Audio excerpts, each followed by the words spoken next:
Welcome back to my Manhwa recap channel. If you enjoy my content, please subscribe and hit the bell icon. Don't forget to leave a comment with your feedback.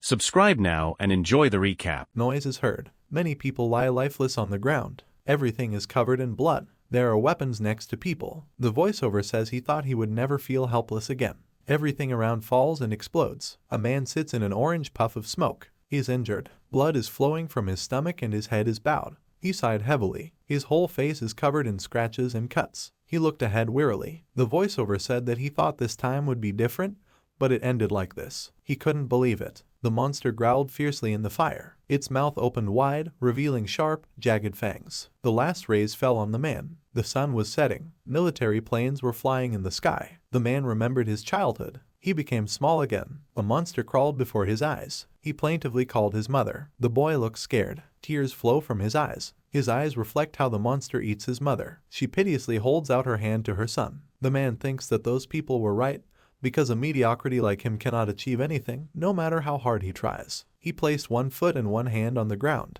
His hand was bleeding. He clenched it in his fist. Blood ran down his fingers. He was exhausted and could barely get to his feet. He tried to say something about S rank, but then he thought that he couldn't even reach a rank. He began to make his way through the thick smoke. Ahead of him, the monster growled fiercely, opening its mouth wide. The man grabbed the weapon, and he changed his mind. He said that even if he was stupid, even in such a terrible situation, he would not give up. His face was covered with bruises and abrasions. Blood flowed out of his mouth in thin streams. He glared ahead. The monster opened its mouth and let out a roar. He said that this is why the man couldn't get out of here alive. The man jumped and attacked the monster. His eyes were full of determination. He looked ahead seriously. The man slashed his sword savagely at the monster. Blood splashed onto him. The monster sent out a strong energy beam from its mouth. The blood of a man spilled onto the monster. He looked at the man confidently. The man flew some distance away. His hand was covered in blood. He thought he couldn't move her anymore. He was exhausted. The monster roared in pain, blood oozing from its front torso. The man thought that the monster had also received fatal damage. The man's t-shirt was covered in blood. He strained to get up.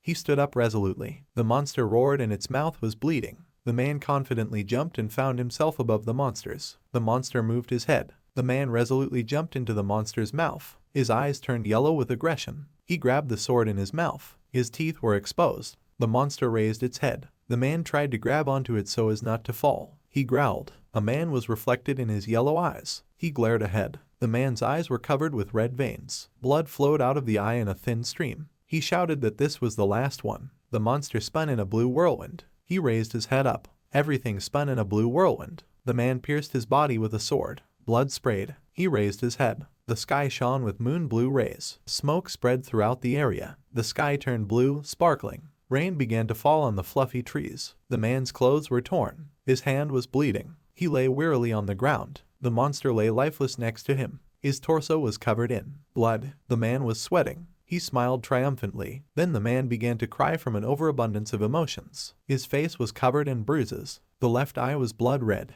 There was a group of people standing next to the red portal. They were talking. This was some time ago. One person standing in the center asked for the other's attention. He said that before going through the gate, he wanted to ask if they had seen the news. The guy in front looked surprised. He asked if he was talking about the ones about humanoid monsters. The other guy turned to the girl and said that for all he knows, they can turn into a mummy and suck all your mana. The girl's face changed. She warily said that she heard that a similar incident happened in Seongbuk recently. The other guy rolled his eyes and said that a lot of people talk about it, so he needs to be careful, especially him. He addressed the guy who was standing in the center, calling him Jin Suho. He told him not to let his guard down. Suho looked at him seriously and said that he would be vigilant. Another guy walked up to Suho with a grin and asked if he was offended. He said that he is the only B rank, so he is worried. Suho lowered his head in frustration. Another guy said that they say he was a pretty good student in the past. Suho embarrassedly said that this is not true at all. Another guy told him to be modest because he heard that he got into the best elite academy in the country with the highest score. He said that it was a great honor for them to go into the dungeon with such a genius. He sarcastically asked the others if they agreed with him. Suho clenched his fists.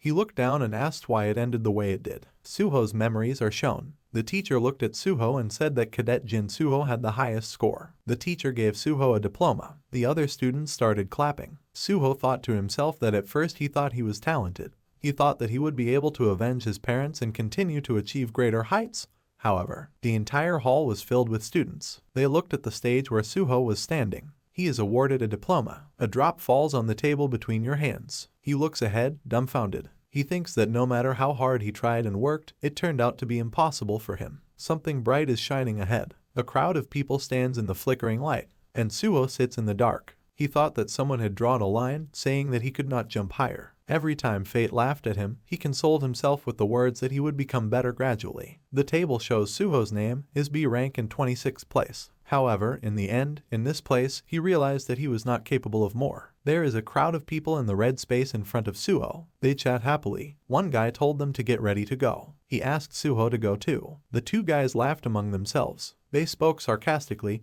called Suho a genius and said that they hoped he wouldn't be a burden. Suho looked at them angrily. He said it doesn't mean anything now. His feet moved along the path. He asked himself why he was obsessed with going to the dungeon. Despite the limits of your capabilities and the contempt of other people, perhaps due to a thirst for revenge and a desire for others to stop seeing the limits of his capabilities. A crowd of people entered the red bloody portal. Suho walked behind. Someone shouted for everyone to come in. Suho looked at his hands. He said you can call him stubborn, it won't change anything. He entered the red bloody gate. Everything around was soaked in crimson blood. This is a mutated gate. Suho was blinded by a bright light. He looked forward in fear. There was blood all around. Bloody traces were smeared on the walls and floor. Everyone was screaming for help. Chance of disaster 0.002%. The frightened man extended his hand, asking for help. His face was covered in blood. Suho fearfully walked forward. There was blood all around. In front of Suho's eyes, a guy lay lifeless. His eyes were open, he was dying. Sweat dripped from Suho's face. He looked at the dying guy in fear. He asked for help. A ferocious monster appeared before Suho's eyes. This is the same creature that took his mother's life 10 years ago. Suho gritted his teeth and continued looking at the monster. Suho slowly began to take his sword out of its sheath. He thought maybe that's why he didn't want to lose to him. Suho looked at the monster menacingly and shouted at him to come here. Suho looked at the monster again and asked himself what he was doing before. It wouldn't bring his parents back, so why would he? The monster's muzzle was covered in blood. He lay there lifeless. Tears began to fall from Suho's red eye. He said he didn't want it, if only he were stronger. Suho's tears filled with blood. They flowed slowly. A hand appeared in the turquoise space, and then a man. Someone was watching what was happening from the side. Suho's body was turquoise. Someone scornfully asked if this was his heir and pointed at Suho. Everything was turquoise in the rivers. All surrounding matter was turquoise. Someone in the turquoise light, smiling slightly, said that it was disappointing, but nothing could be done. Suho suddenly opened his eyes. He was in a turquoise space. White and turquoise light fell on his body. He jumped up and gasped. Suho was silent for a while and then asked himself what kind of place this was. He turned around and looked at his body and hands. He asked if he was dead. A voice behind him said that he had not died yet. It was a man surrounded by a turquoise glow. Suho looked at him, puzzled.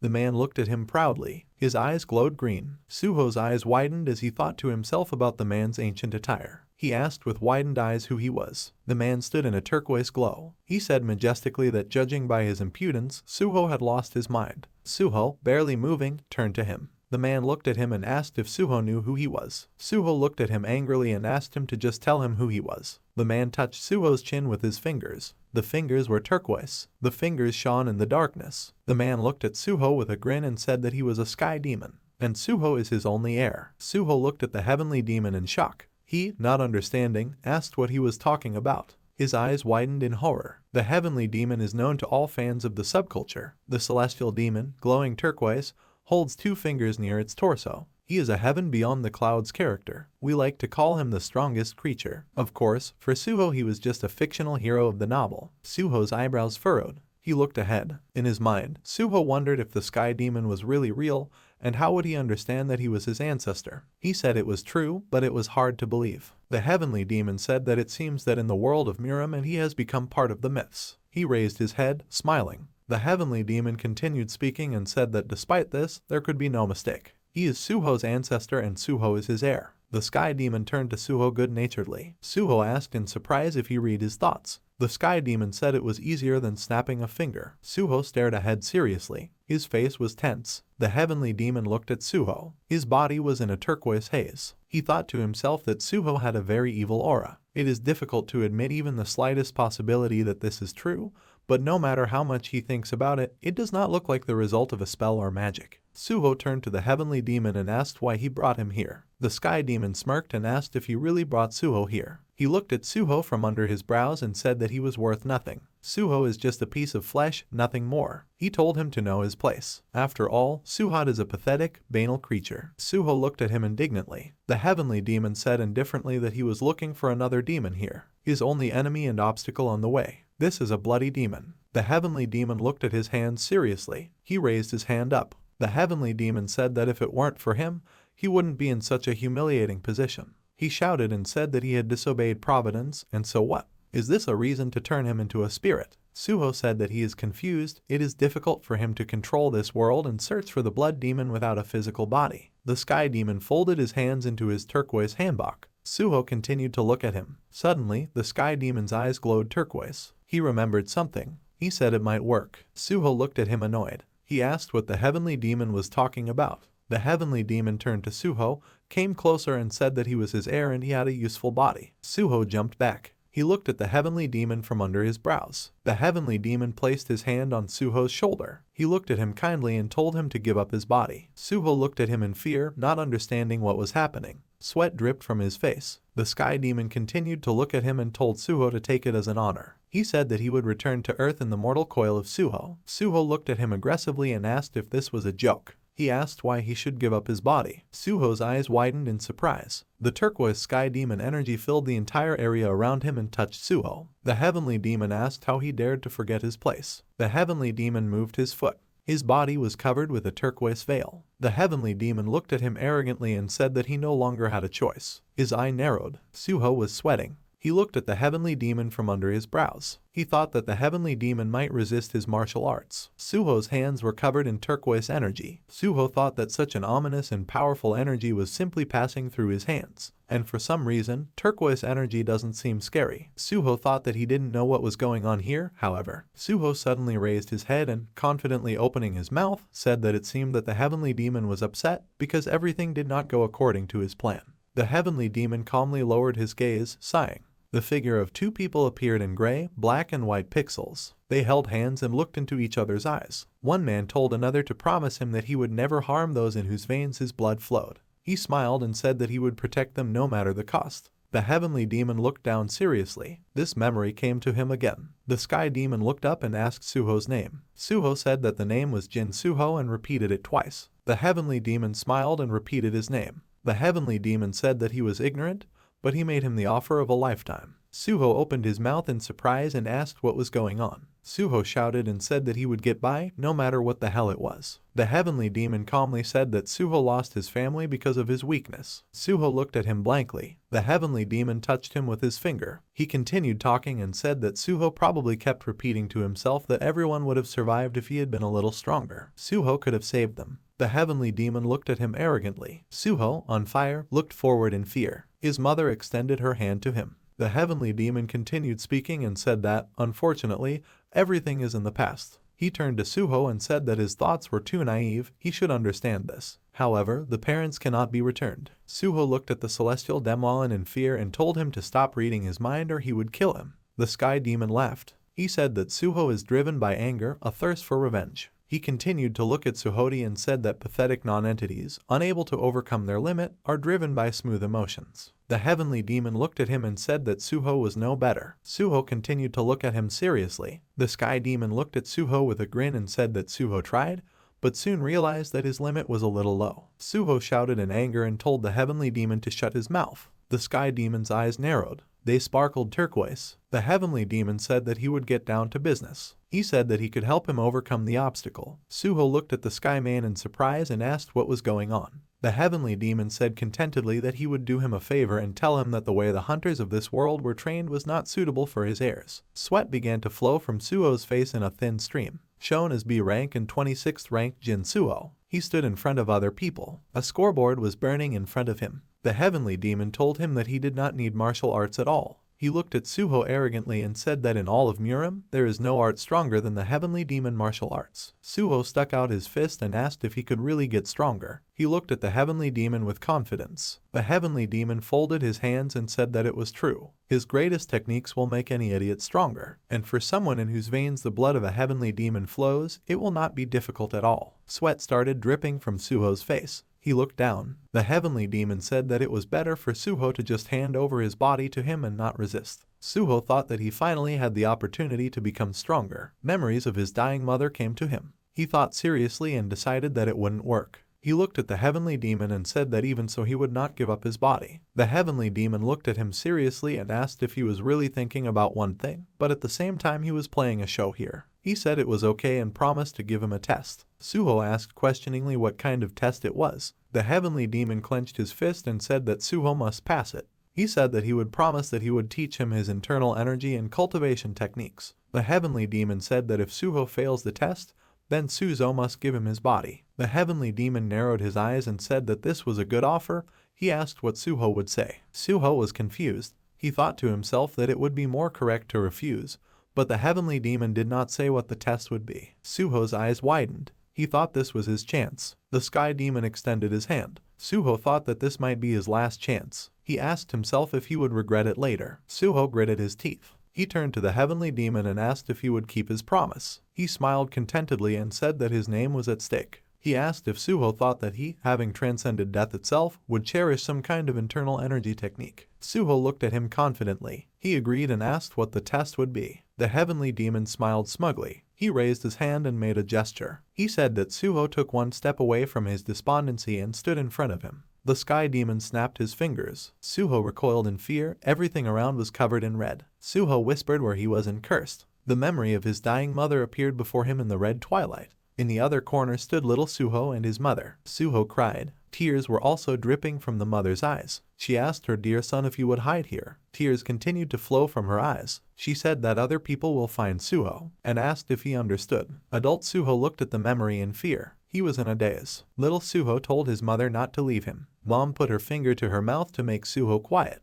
Tears continued to fall from my eyes. Mom ran ahead. The fire was spreading around them. Suho pitifully extended his hands forward to his mother. Mom stopped abruptly. A huge monster appeared in front of her. Drops of blood flew chaotically. Suho fell to his knees. A red bloody trail remained in the place where Mom stood. Mom found herself in the monster's mouth, between two rows of sharp teeth. Suho thought that it would be better if he died with her. Suho's face was covered in drops of blood. Suho, sobbing, reached out to his mother. Little Suho began to scream in horror. Adult Suho looked at the cries of little Suho. Suho thought that then he wouldn't have to feel so pathetic. Suho rushed about in horror. A board with his rating appeared in front of Suho. He is ranked 35th. Suho thought that then he wouldn't have to be disappointed that he was weak and powerless. In the crowd of people, someone addressed Suho. He said that at first he thought he was pretty good, but then his position in the rankings continued to drop. Someone said that Suho had simply reached his limit. Another said that, to be honest, talent is the most important thing for hunters, and asked if they agreed. A talent given at birth. Without it, Suho is worthless. He heard that he did not want to work, although he was nothing of himself as a hunter. Someone in the crowd said that if it were him, he would have left long ago. Suho sits exhausted and upset in the center of the crowd. Someone in the crowd said that isn't it amazing that Suho stays even without talent. He said it seemed like something in him was keeping him confident. Suho gritted his teeth and said to stop everything. He asked why everyone knew everything about him. Suho devoted his whole life to training. He could barely find himself where he is now. The monster's paw left the ground. Suho shouted that they had no idea how he felt. There was a monster standing behind Suho. He was breathing heavily. Suho looked ahead in a daze. The monster carried his dying mother in its teeth. Suho turned around. His eyes widened. His fist turned blue. Everything turned out to be in a bluish haze. The sky demon told him to give him his heart of rage. Suho is now turquoise. Turquoise energy filled the space. The heavenly demon continued to speak. He said that with his strength, Suho will be able to overcome all the lowlifes that stand in front of him. The sky demon asked if Suho would allow history to repeat itself. A dying mother appeared behind Suho's ear. His eyes got bigger. Suho looked ahead in horror. The dying mother lay on the ground. She stretched out her hands to her son. Mom asked why Suho let her die. Tears flowed from her eyes. Mom extended her hand. She asked why Suho could only run away with his tail between his legs. Mom told Suho to come over. Mom was very cold. She held out her hands pitifully.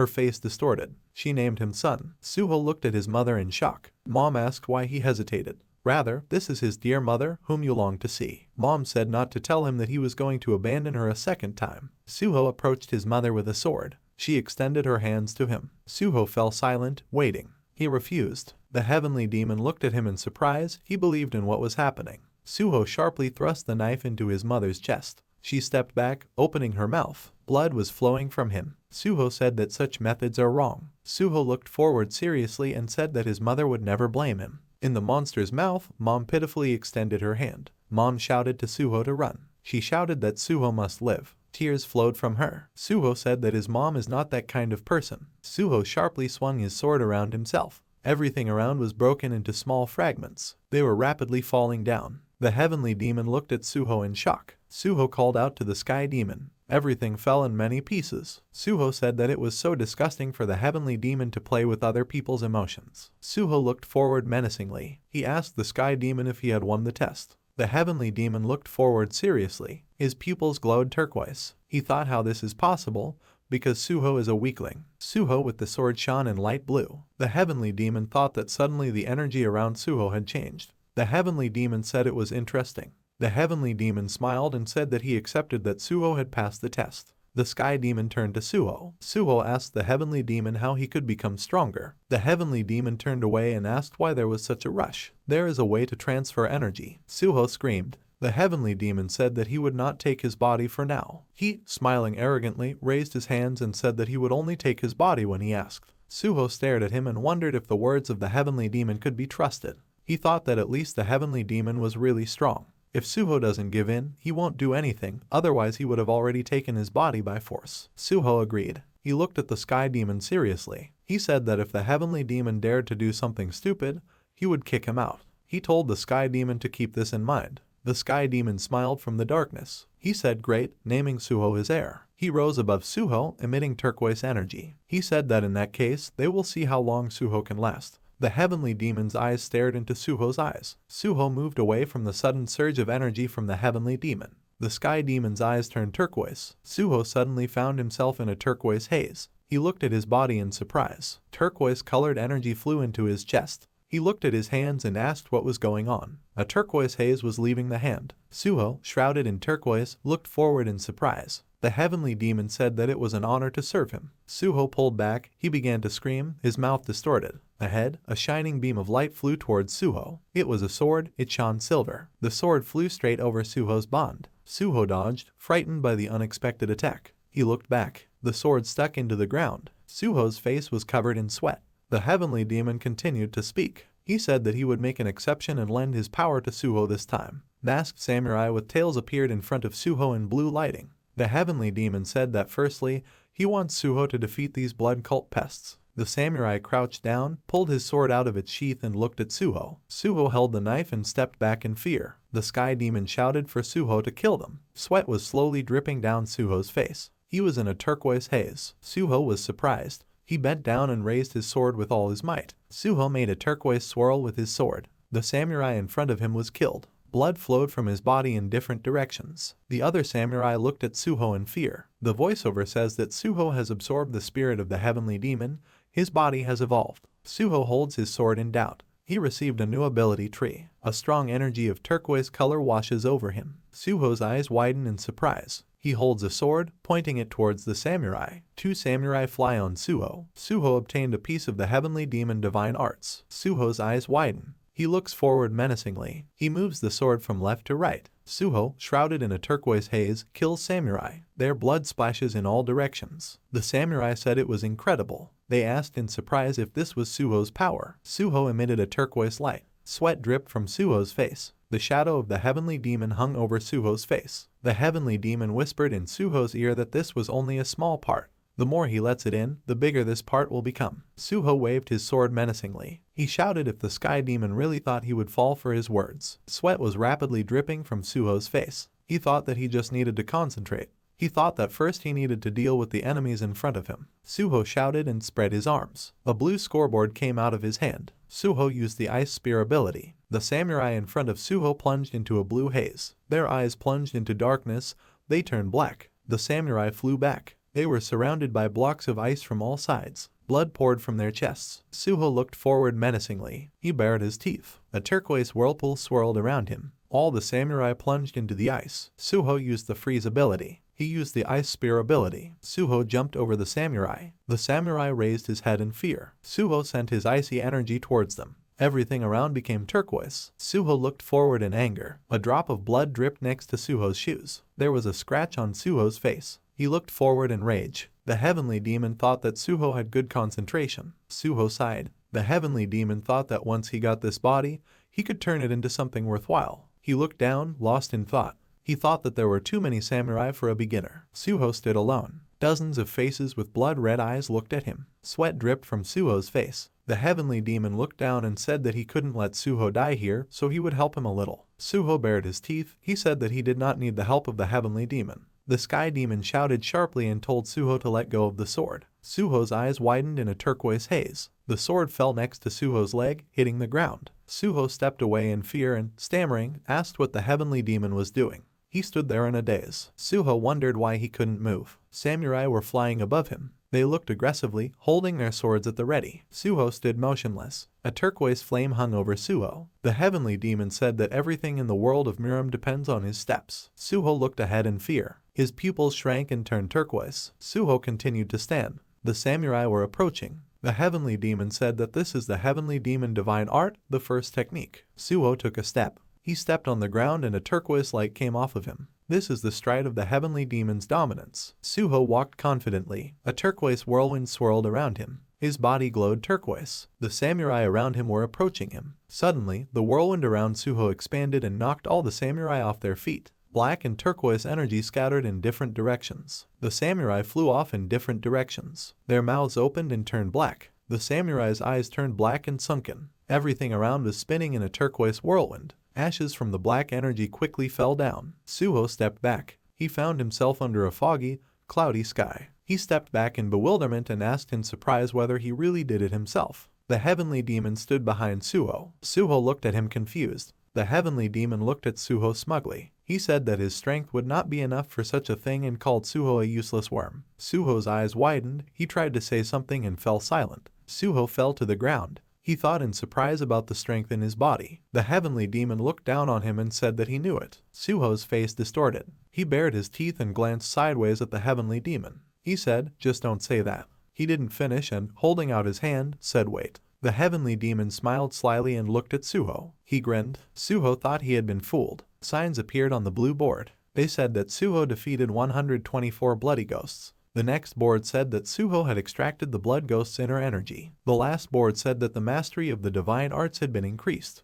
The ceiling is shown. Suho is lying on the pillow. He wakes up and jumps out of bed. The sky demon is standing next to the bed. He says Suho finally woke up. Suho lies in a hospital bed under a drip. He touches his body and asks if the heavenly demon took his body. The sky demon says of course not. He asks Suho if he really thought he was a scoundrel who didn't stick to his words. Suho looked forward seriously and said that was exactly what he thought. The heavenly demon continued to look at Suho. He thought that Suho was wary. The heavenly demon is not sure whether this is good or bad. Suho looked at his hands. He turned to the sky demon and asked if the fact that he was able to use that power had something to do with the fact that he temporarily took control of his body. More precisely, it is a matter of martial arts technique. The heavenly demon smiled slyly and said, "If so, then what?" He asked if Suho would give him his body now. Suho looked at the heavenly demon with anger and said that he would not give it up. Suho continued to look at the heavenly demon seriously. He asked how he liked his strength. Suho was silent at first and then said that he didn't want to admit that she was amazing. He looked down and said that he had never seen anything better. Suho remembered how he stood in the turquoise swirl. The heavenly demon's eye narrowed and said that this was not even half the power of the heavenly demon's divine art. He said that in Giant Who he was called the ruler. Suho's hand clenched into a fist. He leaned down and said that he was going to avenge his parents. This would require the power of a heavenly demon. Suho got up from the bed and said that in order to get it he needed to kill the bloody demon and take away his internal energy. He asked the heavenly demon if everything was so. The heavenly demon said that everything was correct. He smiled and raised his hand. He said that since Suho understood everything, it would be great if Suho gave him his body. Suho said sharply that it was a good joke. He told the sky demon to dream. Suho took the IV device. He said that he is the one who will use the power of the heavenly demon. Suho abruptly pulled the device out of his wrist. Blood oozed from his hand. The heavenly demon looked at Suho. He said it would be fun to watch the development of his ne'er-do-well heir. Suho went to the window and took hold of the shutters. The sky demon agreed and told Suho to try it if he could. Suho looked into the night sky. Clouds were flying across the sky. Suho thought that he knew that he would not live long, but it would not change anything, because he realized that he could become stronger again. He put his hand on the windowsill. Suho thought that his life would change now. Suho smiled contentedly and said that he doesn't plan to give up. Steps were heard from the corridor. A girl came in. She said that they say that Suho almost died. Suho's eyes widened. He recognized the girl and said that it was her, only she looked better than he expected. A girl with blue hair entered the room. She said the name Suho. A high-rise glass building is depicted.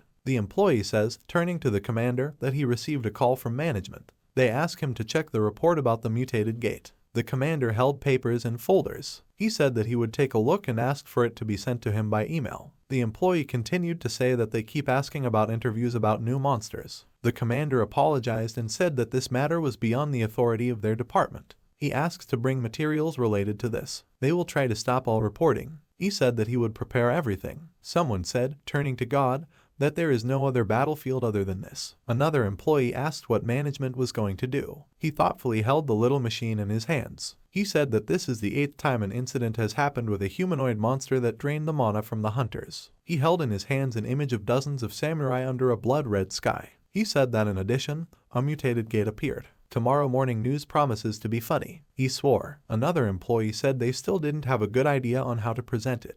The employee with the glass said that perhaps, because they did not even expect that such a terrible creature would suddenly appear from the gate. Another employee sitting at the table grabbed his head and said that the inept management was doing everything wrong. He asked what the purpose of the mutated gates was. The employee with the glass looked up and said that he knew. He asked if the other knew about the survivor. The employee at the desk asked in surprise if there were survivors. The employee with the glass answered in the affirmative and said that one person had returned alive. He's someone they know. The employee with the glass asked if he remembered Jin Suho. The employee at the desk's eyes widened. He looked scared and asked again. A sharp pointed sword hung before the boy's eyes. He looked scared. The voiceover shouted that Group D, Jin Suho, won. The man raised his sword over the frightened boy. The voiceover said that Suho beat Cha Si-young to become the top student at the academy. Suho looked down menacingly. The employee with the glass smiled and closed his eyes. He thoughtfully repeated Jin Suho's name and said that he was also very surprised. The employee at the desk continued to stare in bewilderment.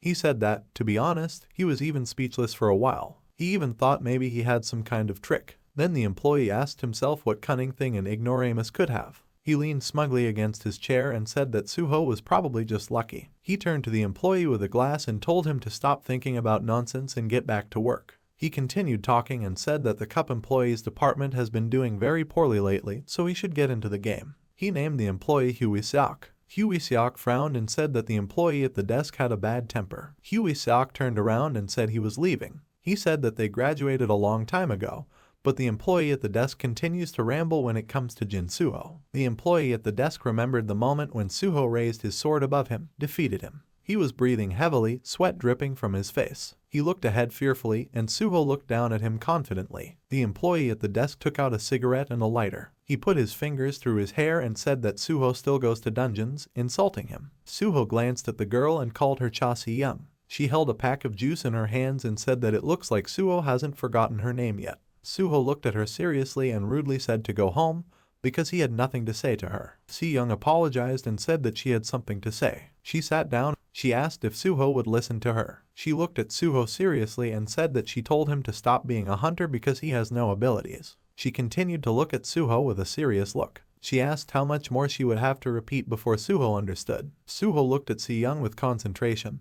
He said that he asked not to interfere in his life. Si-young said that she is only voicing facts. Suho turned away indifferently and told Si-young to leave. Si-young clutched her dress. She asked if he would understand this when, through stupidity, he was on the verge of death. Si-young looked at Suho. Suho told her to go. He looked at her smugly. Si-young was confused. Her face turned red. Si-young said okay and stood up. She headed towards the door and said that she was leaving since Suho wanted it. The heavenly demon flew up to Suho and asked what was going on. Who was this fierce girl? Suho lowered his head and told the sky demon to shut up too. The heavenly demon said that Suho has a bad mouth. Suho looked down thoughtfully. Si-young left the room. Visitors were walking around. Si-young is sitting in the car. A man with glasses is driving, and he asked if Si-young and Suho discussed everything they wanted. Si-young said not really. The man with glasses frowned. He asked if it would be better to honestly share Si-young's experiences with him. Si-young looked down thoughtfully. She said that even this will not change Suho. She asked not to disturb her. The man said they were on their way and asked if Si-young said the next raid would be at dawn. Si-young gave a positive answer. Everything around Suho was spinning in a turquoise whirlwind.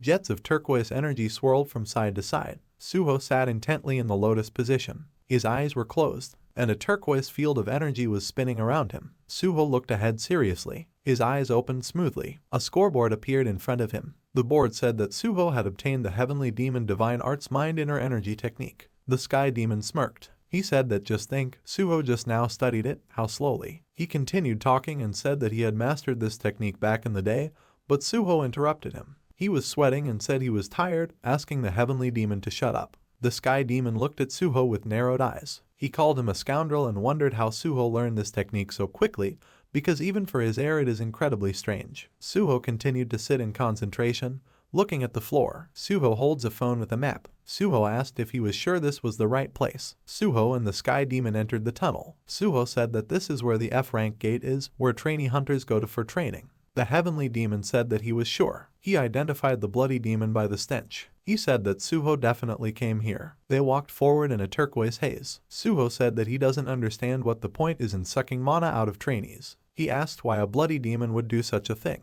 The heavenly demon closed his eyes and said that he didn't need to understand his motives. Suho looked displeased and said that this was not surprising. There was a crowd of people ahead. A blue portal sparkled with lightning in front of them. People looked at each other. Suho thought there were quite a lot of people here. The man in front of Suho said that he would confirm his identity. The man asked Suho to give his name. Suho handed him a piece of paper and said that his name was Jin Suho, a B-rank hunter. The man embarrassedly asked for his rank number. He took Suho's paper and asked if he knew that this was an F-rank gate. Suho looked at him seriously and said that he had personal reasons for going there. He asked if this was a problem. The man waved his hands and said that this was not a problem at all. He said that they would only be glad if such a hunter would go with them. A guy standing nearby asked why Suho was there. The other guy answered him and said that this is the famous guy. This Jin Suho is rumored to be able to work all over the world. The other guy looked sideways in surprise. He asked if he was talking about that budding hunter who failed to succeed. The other guy put his finger to his mouth and said to speak quietly because he would hear if he spoke so loudly. He apologized and then asked why Suho was there. The other guy looked annoyed and asked if it was obvious. He said that Suho wants to show off his reputation to the newcomers. He snorted and asked how a man of whom so much was expected could become like this. Another guy said that being a hunter is very difficult.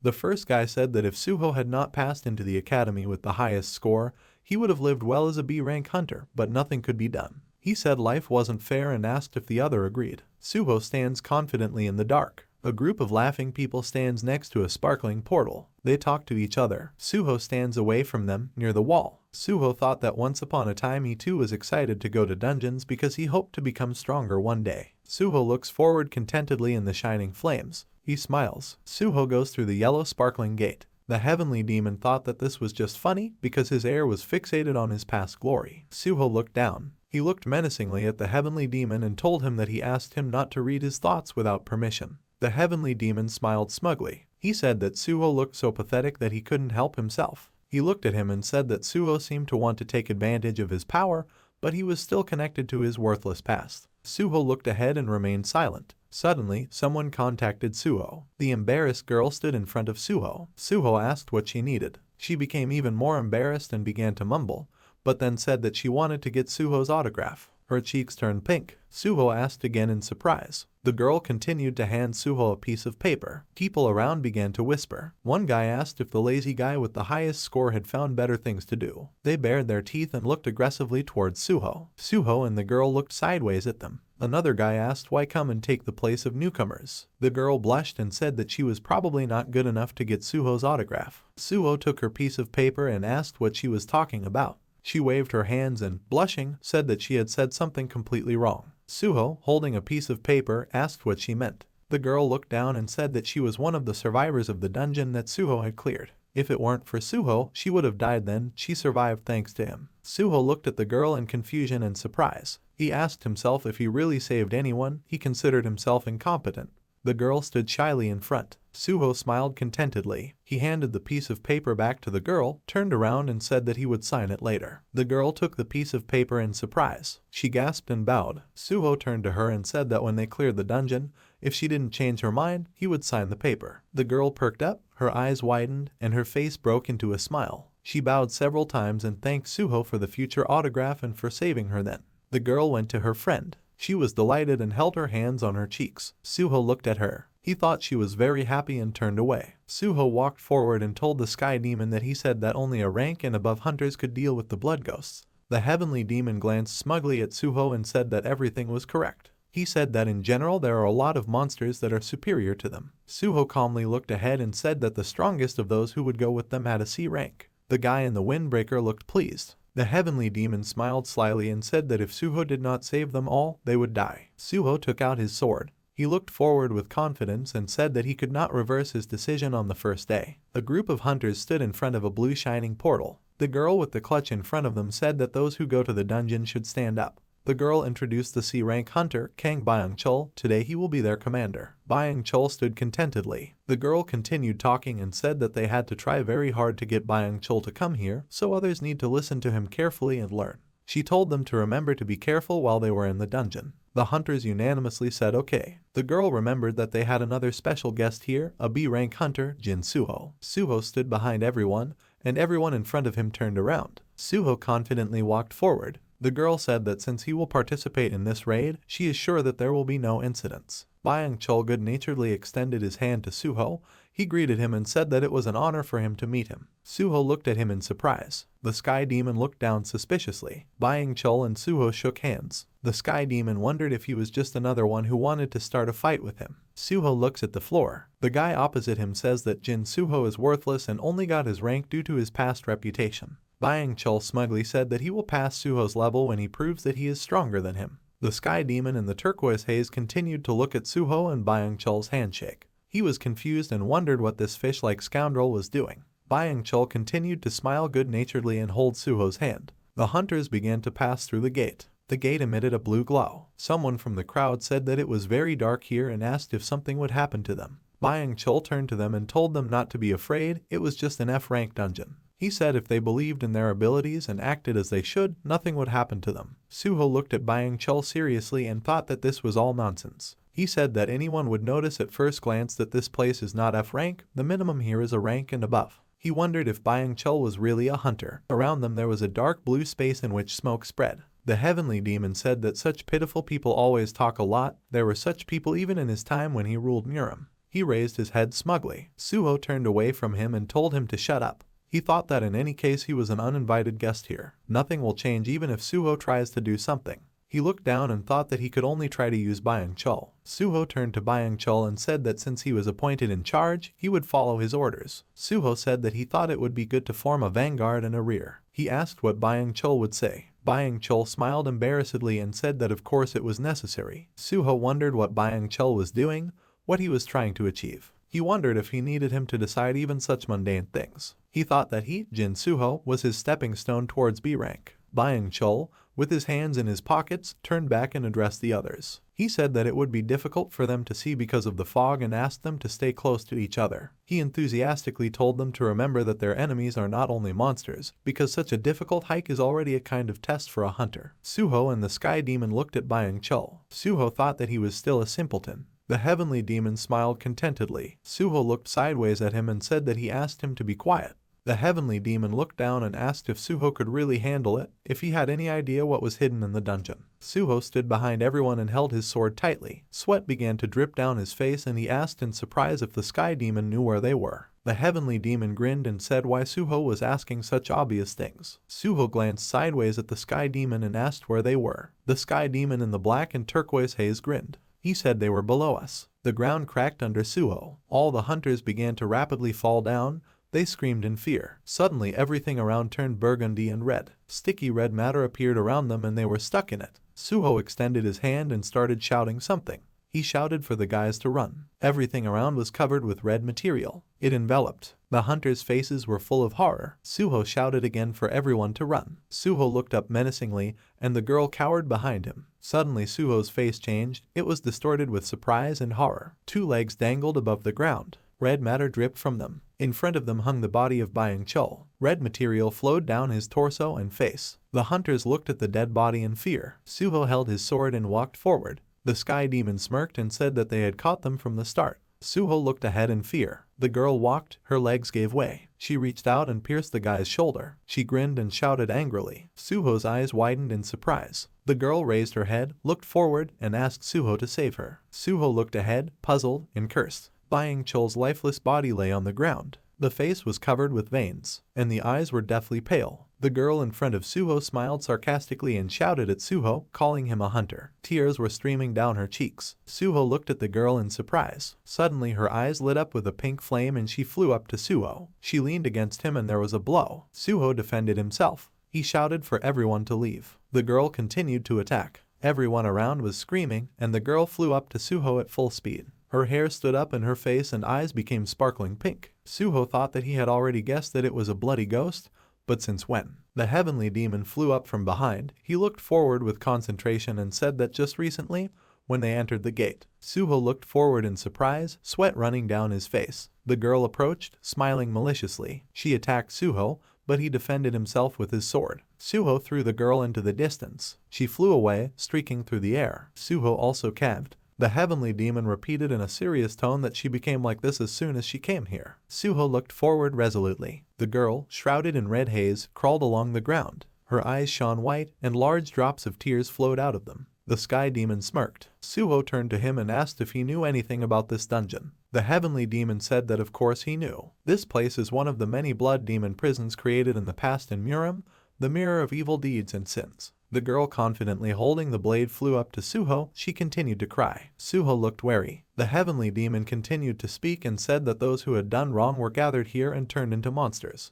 The girl fell to the ground and, smiling, pulled out the blade. Suho said that this is some kind of nonsense, because what could this girl do? The heavenly demon smiled from under his brows and said that she could kill. Suho was dumbfounded. He turned to the heavenly demon and asked again. The sky demon said that he was saying that she killed someone. A sparkling blade flashed near Suho's face. Suho glanced sideways at him. The girl was all red. Her eyes were wide open and tears were falling from them. An abrasion appeared on Suho's left cheek, from which blood was oozing. The heavenly demon said that only this time he would show what exactly the girl did. In the red twilight, the girl jumped forward. Suho looked at her. A sign appeared calling for strength. Suddenly the picture turned blue and broke into many fragments. In a blue glow, a board appeared, on which it was written that some of the target's memories were being extracted. There were clouds in the blue sky and it was raining. On the bloody floor stands a bloody foot and lies a bloody hand. There are many bloody stains on the floor. In the blue glow there is a girl with a knife. She looks down. A man's body lies on the floor covered in blood. The girl says that she killed them, killed mom and dad. The bloody knife falls and hits the floor. The girl raises her hands to her face contentedly. She grins. She looks at her bloody hands. And then he looks at the door. The girl is standing on the floor covered in blood. Two corpses lie on the floor. The girl, shrouded in a blue glow, turns back and begins to vomit. She clears her throat. Suho's eyes widen. He thinks that these are not made-up memories. He feels it himself that everything happened like that. The girl raises her head and looks down from above. Suho looks at her in fear and asks why that is. The sky demon flies up to Suho and says that he can see his concern. Sweat drips from Suho's face. A girl glowing red flies up to them. The sky demon tells Suho to kill her because not only is she trying to harm Suho, she is also a murderer. The heavenly demon says that there is no need to worry about her. Suho looked forward in surprise. He asked if she needed to be killed. The girl smiled and cried. Suho remembered how she embarrassedly asked for his autograph. She stood there, blushing and looking away. The girl said that she would like to get his autograph. She was one of the survivors of the dungeon that Suho cleared. If it weren't for him, she would have died then. The girl smiled radiantly, her face shining innocently. She said she survived thanks to Suho. The girl rushed forward in the red twilight and screamed for help. She cleared her throat.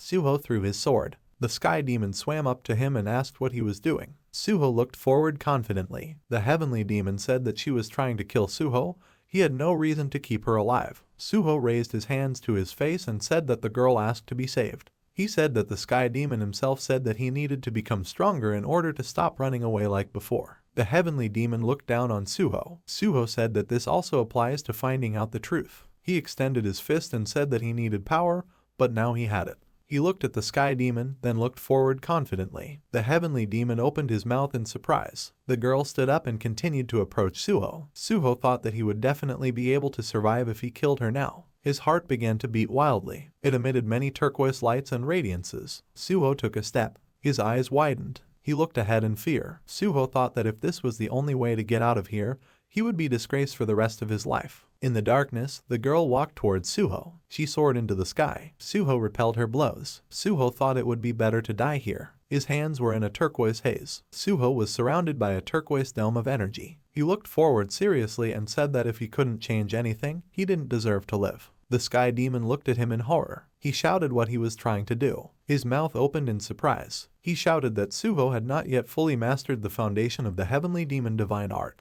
Everything was spinning in a turquoise whirlwind. Suho looked forward confidently. The sky demon asked if Suho wanted to put his life on the line not just for a stranger, but for the sake of a stranger who was trying to kill him. The girl was breathing heavily. She stood up, shining in the turquoise haze. Suho told the sky demon to shut up. He already said that he would figure it out himself. Suho's eyes widened and his pupils shrank and turned neon green. The heavenly demon looked at him from the side in bewilderment and asked if he was enlightened. He thought that Suho had it just like him. Suho stood in a turquoise haze. Turquoise vines of energy curled around him. The girl continued to cry and plaintively said that they needed to run. Suho looked at her and said that he won't leave. Turquoise vines of energy writhed around him. Suho grabbed the knife. The girl in the turquoise glow leaned forward. She growled. Suho clenched his sword. Blood oozed from his hand. The girl stopped, shaking the hilt of her sword. Suho calmly looked straight into her eyes. The girl stared at Suho in fear. Suho looked at her and asked if she wanted to be saved. The girl looked at him pitifully. Tears continued to flow from her eyes. A turquoise glow shone in the distance. Their fists touched. The turquoise glow became brighter and more piercing. The girl and Suho spun in a turquoise whirlwind. The girl flew away from Suho. She fell to the ground. Suho thought that the heavenly demon was right. After all, he had not yet learned the basics of his divine art. Suho opened his mouth, looking at the girl. The girl bared her teeth, revealing her teeth. Tears continued to flow from her eyes. She flew into the air and flew towards Suho, her mouth open wildly. Suho calmly looked at her and threw her into the distance with his turquoise energy. Suho thought that he needed to think about everything carefully before doing it. There was a distance of several meters between the girl and Suho. The girl was lying on the ground, making sounds of heavy breathing. Suho looked at her. She stood up slowly. She asked why Suho was helping her. He saw that she was a bad person. The girl held one knee and looked at the ground. She raised her head. New streams of tears flowed from her eyes. She said that she knows that Suho saw her memories. Suho stood calmly and said that he saw everything. The girl asked why he was helping her then. Suho looked at the girl and said that he wanted to hear her version. The girl looked at him in surprise. Streams of tears filled her entire face. Suho said that he wants to find out why the girl did this and then decide whether she is evil or not. Suho, surrounded by turquoise vines of energy, looked at the girl. She shone in a turquoise glow. Suho rushed towards the girl. She opened her mouth. He approached her, guiding his hands towards her face. She pulled back and flew up. She confidently jumped up. Suho continued to advance on her, confidently looking forward. The girl ran away from him in surprise. He confidently hurried forward, directing his turquoise energy towards her. The sky demon watched what was happening from afar and was amazed that Suho was able to use palm and fist techniques by itself. Suho stood in a turquoise haze. The heavenly demon thought contentedly that he was looking forward to the day when he would appropriate his body for himself. Suho directed his turquoise vines of energy at the girl. She looked at him in surprise. The girl jumped back. Suho approached her. The heavenly demon thought that there could be no mistake. This was Suho's only chance. The strength and internal energy that Suho uses should be enough to kill Suho. Suho squeezed the turquoise energy in his hands. He looked forward and said that you can learn something from non-entities. The heavenly demon looked at him in surprise and asked what he meant. Suho began to move, his face full of determination. He said that it was definitely much more difficult and did not finish. Suho approached the girl and immersed her in turquoise energy, piercing her stomach with his hand. She screamed, her mouth distorted in pain. Suho continued to look at her confidently. The girl's eyes bulged and blood flowed from her mouth. Her blood got on Suho's face. He looked up with concentration and continued his unfinished speech, saying that it is more difficult to protect than to kill. The girl fell to the ground. Suho approached her. She lay with her eyes closed. There were red circles around her eyes, and tears flowed from her eyes. The sky demon looked forward seriously and said that Suho stole the blood demon power from her. It was unexpected that Suho tried to do something that he had not trained for. Suho placed 2 fingers on the girl's neck. He said that he knew what the Sky Demon world was like, but this was the only way to survive. Suho looked at her and thought she was fine. Suddenly Suho heard a sound from afar. His eyes widened. Something sounded ahead in the violet darkness of the night. The heavenly demon in a turquoise haze looked at Suho from the side. Suho's sword glowed blue, and a board appeared on which it was written that an iron sword had been summoned. Suho looked forward resolutely. The heavenly demon was surprised and thought that Suho felt the energy of that scoundrel. Suho held the sword tightly and asked who you are. He asked what he needed from him. Ahead, in the blue twilight of the night, fluffy clouds sparkled and there stood a black gate with a fence. Suddenly a column of brown dust arose and headed towards Suho. Suho opened his mouth in surprise and looked forward in amazement, holding the sword in front of his body. Suho turned his head from side to side. He swore and said that he didn't see anything. Something slammed. Suho looked ahead in bewilderment, his eyes wide. Red flames appeared around him. 2 feet stand on the hot red earth. The creature said smugly that it did not expect to find such an alliance. A man with long hair stood in a red-purple swirl. His face was bandaged, and his eyes sparkled with a red-black tint. He put his hands to his chest. He turned to the heavenly demon and said that although it was too late, he decided to contact the air. Suho looked surprised and walked away. Suho thought that the creature had a similar energy to the bloody ghost, but it was completely different and overwhelming. The creature plunged into a whirlpool of red energy. His body, face and limbs turned red. Suho continued to stare in amazement. The heavenly demon shone in the turquoise haze. He said that this was all nonsense. Suho glanced sideways at him. The heavenly demon said that there was a blood demon in front of them. Suho looked at the heavenly demon in fear. He asked again. The bloody demon proudly held his hands to his chest and looked down at them. The blood demon stood in front of the sky demon and Suho. He stood in a shining red whirlwind. Suho looked at him intently and thought that this was the eternal rival that the heavenly demon was talking about. A creature known for initiating the appearance of gates in this world. Suho wondered why someone like him was in a low-level dungeon. The heavenly demon confidently said that this was not the real body of the blood demon. Suho looked at him in surprise. The heavenly demon continued to look forward confidently and said that the blood demon is many times stronger than this non-entity. It seems that he, like the heavenly demon, cannot use his full strength. Suho wondered in bewilderment how strong his own body was if it wasn't real. The heavenly demon said more than 10 times. The blood demon that is here is not even 1/10 similar to the one that was in Murim. The blood demon looked at them calmly, one hand folded over the other. He said that he didn't know that Jin Suho was still alive. Suho looked at him in surprise. He asked if he knew him. His brows furrowed. The blood demon said that of course he knows. He grinned and said that it couldn't be otherwise because he was the only heir of the heavenly demon. The heavenly demon's legs moved forward. He confidently says that he knew so. Suho was behind him. The heavenly demon grinned mischievously and said that since this was not his real body, it seemed that the time for revenge had come sooner than he expected. Suho looked at him in surprise and asked what the heavenly demon meant. The heavenly demon whirled towards the turquoise whirlwind. Red energy and turquoise energy touched, creating an explosion. The sky demon called the blood demon a worm and continued walking confidently in the turquoise haze. The blood demon thrust its hands forward, emitting red energy. He said that he was the one who gave the order to kill Suho's mother. The heavenly demon looked at him decisively. Suho looked at him in surprise with empty eyes. He asked what he said. His face became deathly white.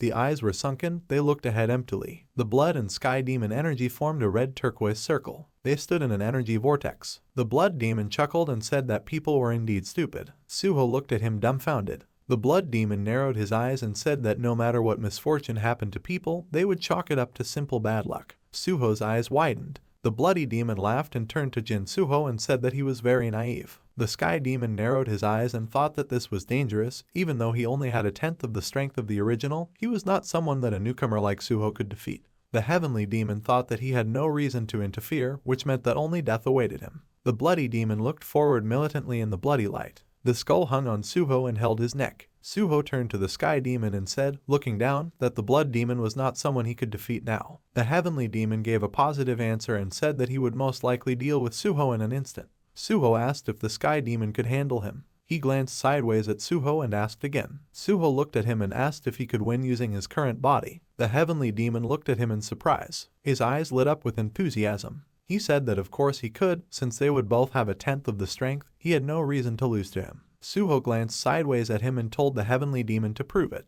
The heavenly demon smiled sarcastically and asked Suho if he was sure that he would not regret it. Suho said that they have no other choice. The heavenly demon swirled in a turquoise whirlwind. He extended his hand to Suho. The bloody demon became wary. His eyebrows furrowed. He extended his hand to Suho and said not to do anything stupid. A turquoise flash lit up in the sky. The heavenly demon in Suho's body confidently held a sword that shimmered in turquoise. In the tongues of turquoise flames and in the turquoise vines of energy, the heavenly demon moved confidently forward. Blood Demon said that this would make things a little more difficult. The heavenly demon held the sword tightly. He turned to the blood demon and said that this was his problem. The blood demon narrowed his eyes and asked what he was talking about. The heavenly demon raised his head proudly and said that the blood demon talks too much for someone who is not that capable. The sky demon directed its energy towards the blood demon. The bloody demon made an incomprehensible sound in surprise. The sky demon rushed forward in an electrified turquoise glow. The heavenly demon stands calmly in the turquoise haze opposite the bloody demon. The heavenly demon rudely told the bloody demon to stop behaving so disgustingly and stand up. He treated him easily. The bloody demon was sitting on the ground.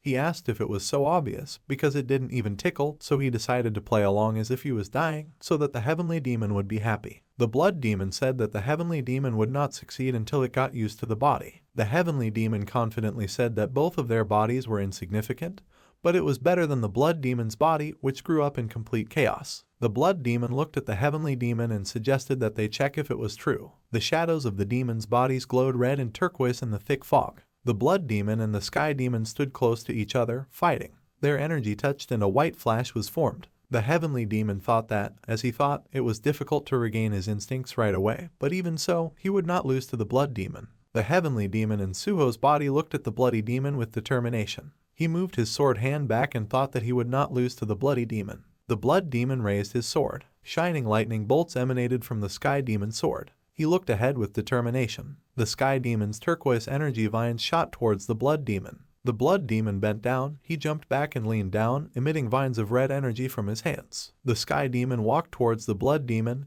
its hair standing up. Approached the bloody demon, his hair stood up. The sky demon pointed his sword at the blood demon. The bloody demon raised his sword above his head. Their energies touched again. The sword and vines of the heavenly demon energy reached out towards the blood demon. The bloody demon raised its head, turquoise vines of energy moving above it. The sky demon ran towards the blood demon with determination. His face in the turquoise haze was serious. The sky demon flew towards the blood demon. The bloody demon glanced at him displeasedly. The sky demon jumped. The blood demon swiped his sword at the place where the sky demon stood before the jump. The heavenly demon looked surprised. Something flashed on the bloody demon's neck. He sent glaciers of red energy towards the sky demon. He jumped and flew high, leaving behind a pink and white fog. The bloody demon stood proudly in the red smoke. He narrowed his eyes and laughed. The heavenly demon stood up. He scratched the back of his head and was immersed in a turquoise haze. The blood demon said that this was to be expected from the strongest person in Muram. He managed to get used to the body, despite the fact that he does not have much internal energy. He is such a heavenly demon. The bloody demon looked at the heavenly demon from under its brows. He said it would be interesting to beat him. The sky demon grabbed his sword, shrouded in a turquoise haze. She said that the bloody demon continues to talk nonsense. It's time for him to say goodbye to life. He looked at the bloody demon seriously as he leaned over. The blood demon chuckled. He said that he couldn't let that happen. The heavenly demon in Suho's body looked at him. There was a turquoise haze coming out from under his bangs. Thousands of small red fragments appeared, and the bloody demon climbed up along them. The heavenly demon watched from below. The blood demon said that their fight could not end in such a place. He was still not satisfied. The bloody demon stood on a huge piece of red rock and looked down. The heavenly demon frowned and said that this was just ridiculous. He's doing everything he can to kill the bloody demon, and he's preoccupied with such trivial details. The blood demon looked at him from under his mop of hair. His eye glowed red. He said that the heavenly demon was at a level that he would never reach, the same he could say about now, so he would destroy the heavenly demon. This is his goal and task. The heavenly demon continued to look up with concentration. There were bloody thunderclouds behind the bloody demon. He said that in order to kill the heavenly demon, is it wrong to make this world their stage? His blood-red eyes narrowed. The sky demon, surrounded by a red glow, emitted its turquoise energy. He said it was disgusting. The red demon said that then they would see each other another time. He stood on a rocky hill in the sky, a black sun shining above him. He said that he would pray that the heavenly demon would become stronger by then. The heavenly demon told him to say whatever he wanted. The heavenly demon thought that at this distance, he would not be able to catch him with this body, just like he said. Jin Suho needs to get stronger. The heavenly demon clenched his fist, turquoise energy emanating from it. The heavenly demon wondered if there was a limit to how much he could evolve in this body. He closed his eyes and raised his head. The heavenly demon said that nothing could be done, he would let the bloody demon go this time. The heavenly demon stands in a daze. He looks forward in surprise. Many hunters lie on the floor, writhing in pain. They say they are in a lot of pain and have trouble breathing. Suho stood among them and asked in surprise what happened, if it was all over. A sign appeared with the inscription that Suho had cleared the Mirror of Deeds and Sins dungeon. Another tablet said that the heavenly demon's divine art skill had greatly improved after defeating the blood ghost. The third tablet said that the active ability demon absorbing the blood of a ghost had been obtained. Suho squeezed his chest. He thought that he could no longer sense the heavenly demon's consciousness. He wondered if the sky demon had gone into hibernation mode. He frowned, looked down and thought that he didn't know why he had regained control of his body. Next time he was unlikely to be so lucky, but he needed to become stronger. He rubbed his hands. Suho thought that he needed to become stronger enough not to lose to a blood demon with 1/10 of his strength. If he didn't figure out how to do this, then Suho didn't finish his thought. There were many wounded people lying around him. Suddenly Suho was called. He raised his head. It was that girl. She was lying on the ground, crying and plaintively calling Suho, calling him Mr. Jin. The main character looks forward in surprise. His eyes widened. A sign appears with the inscription that a fragment of the Mirror of Evil Deeds and Sins has been received. Another sign on a blue background says that the evil contained in the fragment has been successfully eliminated. The third board says that the memories inside the fragment are being summoned. The girl is sitting on the floor. She holds her knees and rests her face on them. The girl looks ahead in fear. Sweat drips from her face. Another girl comes in. The first girl raises her head. The voiceover says this is a common story. The girl is holding a piece of paper. It depicts a scale with the words strength, decision-making, writing, agility, mana. The girl squeezes the piece of paper angrily. She addresses the other, calling her Jayan. Jayan looks down embarrassed. The girl asks if Jayan knows how old she is. Jayan calls the other girl Mom. Sweat continues to drip down her face. Mom suddenly gets angry and slaps Jayan. The girl falls to the floor, looking forward in fear and numbness. The mother says that the girl is already 20 years old, so it's time for her to demonstrate her success in hunting. A voiceover says that similar things happen everywhere. The mother looks up at Jayan. She is full of anger. She aggressively asks, clutching the paper, why Jayan is still so useless. A voice from behind the scenes says that this is a story that people who know it firsthand simply don't tell. The mother demanded an answer why she was obliged to spend money on her, on mediocrity. Jayan bent down in tears. She apologized. The voiceover says that this is a story that people enjoy watching, but one in which they would not like to participate as the main character. Jayan sits on the floor embarrassed. The mother goes to her. She tells the girl to stop apologizing. Jayan's pupils reflect her mother's body. She cries and looks fearfully. The mother raises her hand. Two girls are walking along the road in school uniform. Groups of other students walk next to them. The girl asks Jayan if her mother scolded her so much yesterday. She said to tell everything honestly, why hide it?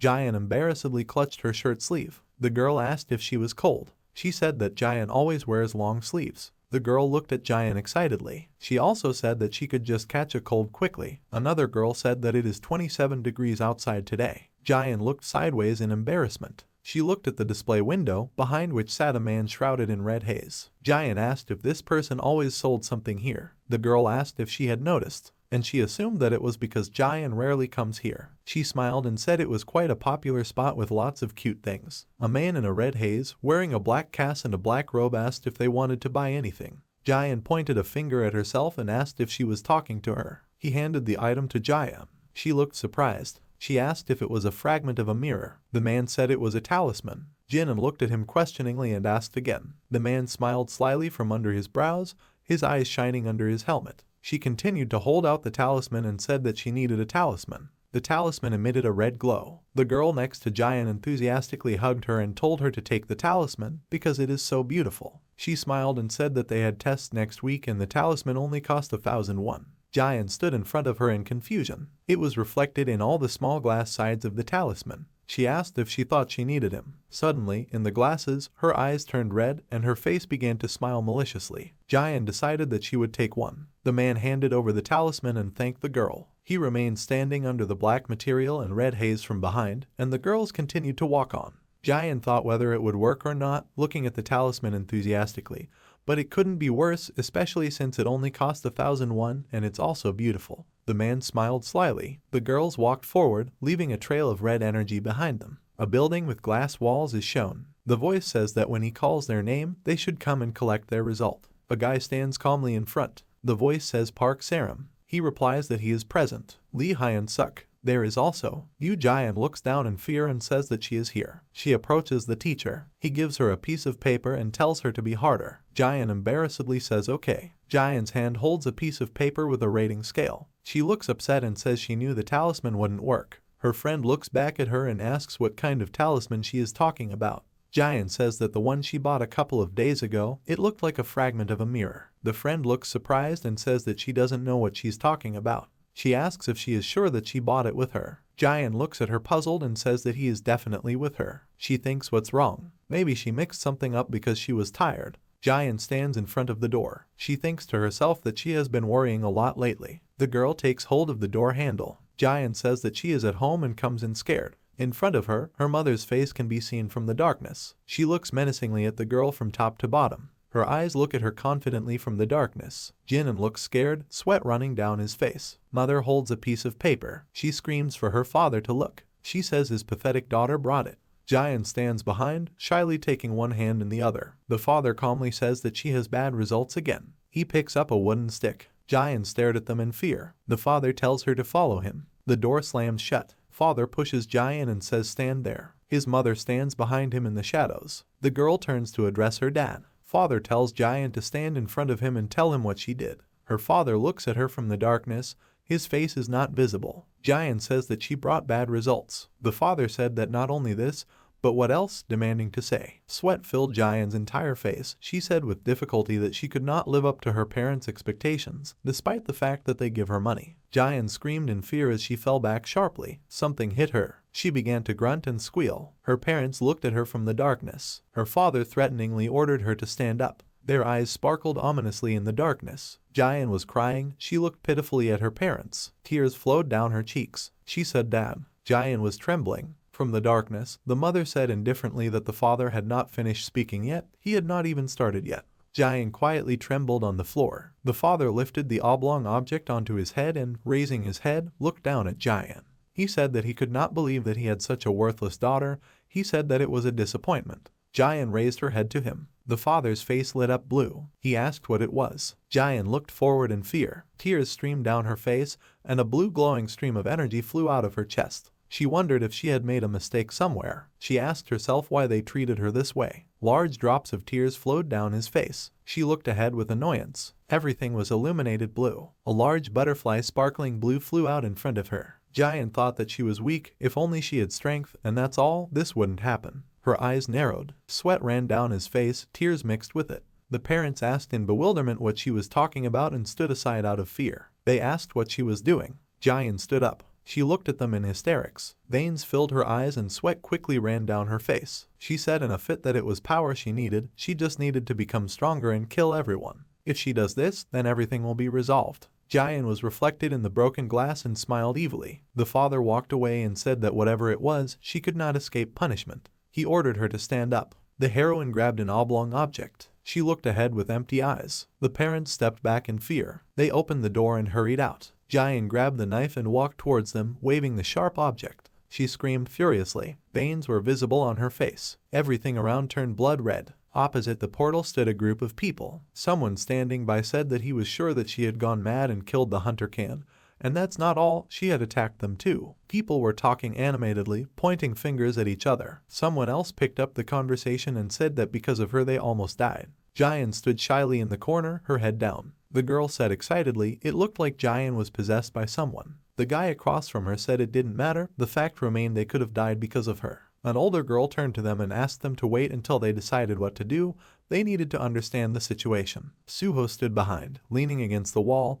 He said that everything was right, they were not difficult to understand, they could have lost their lives because of her, but he knows what happened. The man smiled slyly in the shadows. His eyes sparkled yellow. Suho thought that the man who approached her in the past was emanating blood demon energy. Suho smiled and wondered if this was an accident. He stood up confidently and thought that it was obvious that he was not. Streams of turquoise green energy developed around him. A folder with documents fell on a white table. The employee said it was a pretty serious incident. In a miserable F-rank dungeon, a C-rank hunter who led a group of trainees died. He addressed the man sitting at the table, calling him Siwoo, and said that this time they would be reprimanded. Siwoo grabbed his head and bared his teeth in anger. He slammed his fist on the table and cursed. Another employee glanced sideways in surprise. Siwoo continued to hold his head in rage and asked if the other understood how difficult it was for him to get this position. Management is using what happened against them. He continued to speak angrily and said that they would say that even the second number of the academy could not prevent the misfortune. His eyes narrowed, the mouth curled. He looked ahead and said that he had to find out all the details. He turned to the employee across the street and asked if his department could handle it.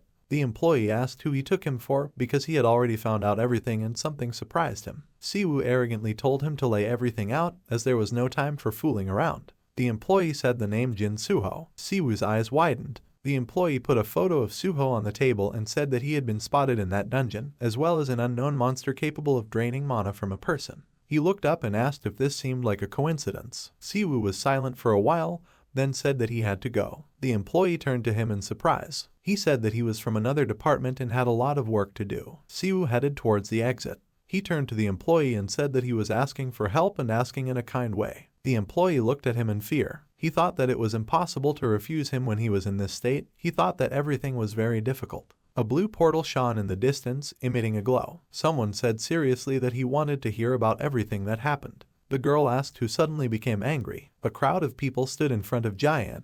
The guy standing next to the girl pointed his finger at Jian. He said that she suddenly killed Hunter Kang and then attacked them. The girl raised her head and agreed, saying that Jian was simply crazy. She said she would need to be investigated. She turned to the guy and asked her name. Jian stood embarrassed, head down. Her clothes were covered in blood. She looked down in fear. The guy said that her name was Jian. Jian looked in fear. The girl in front pointed her fingers at her and said that first she needs to be punished for attacking civilians. The rest of the team must guide the trainees to safety. The girl began to glow in a blue glow. She turned to the guy. Suho stood in front of her, blocking Jian. He asked what was going on here. The girl behind him enthusiastically said his name, calling him Jin the Hunter. Suho looked menacingly at the girl in front. The girl behind said that this was a V-rank hunter, Jin. He was with them in the dungeon. The girl in front grinned. Her black hair moved. She asked again. She confidently walked towards the main characters and said that she would ask Suho to move away if he did not plan to obstruct justice, because the girl behind him was dangerous and possessed. Suho said that Jian has not yet come to her senses. Jian trembled behind him. She looked up pitifully. Suho turned to the black-haired girl and said that it would be better for her to continue her investigation later. The girl looked at Suho menacingly and asked if he thought he could interfere in this. She continued to look at him and said that there was no need to complicate things further. A green haze of energy surrounded Suho's eyes. His eyes narrowed. He looked forward and said that, as far as he knew, according to the revised Awoken laws,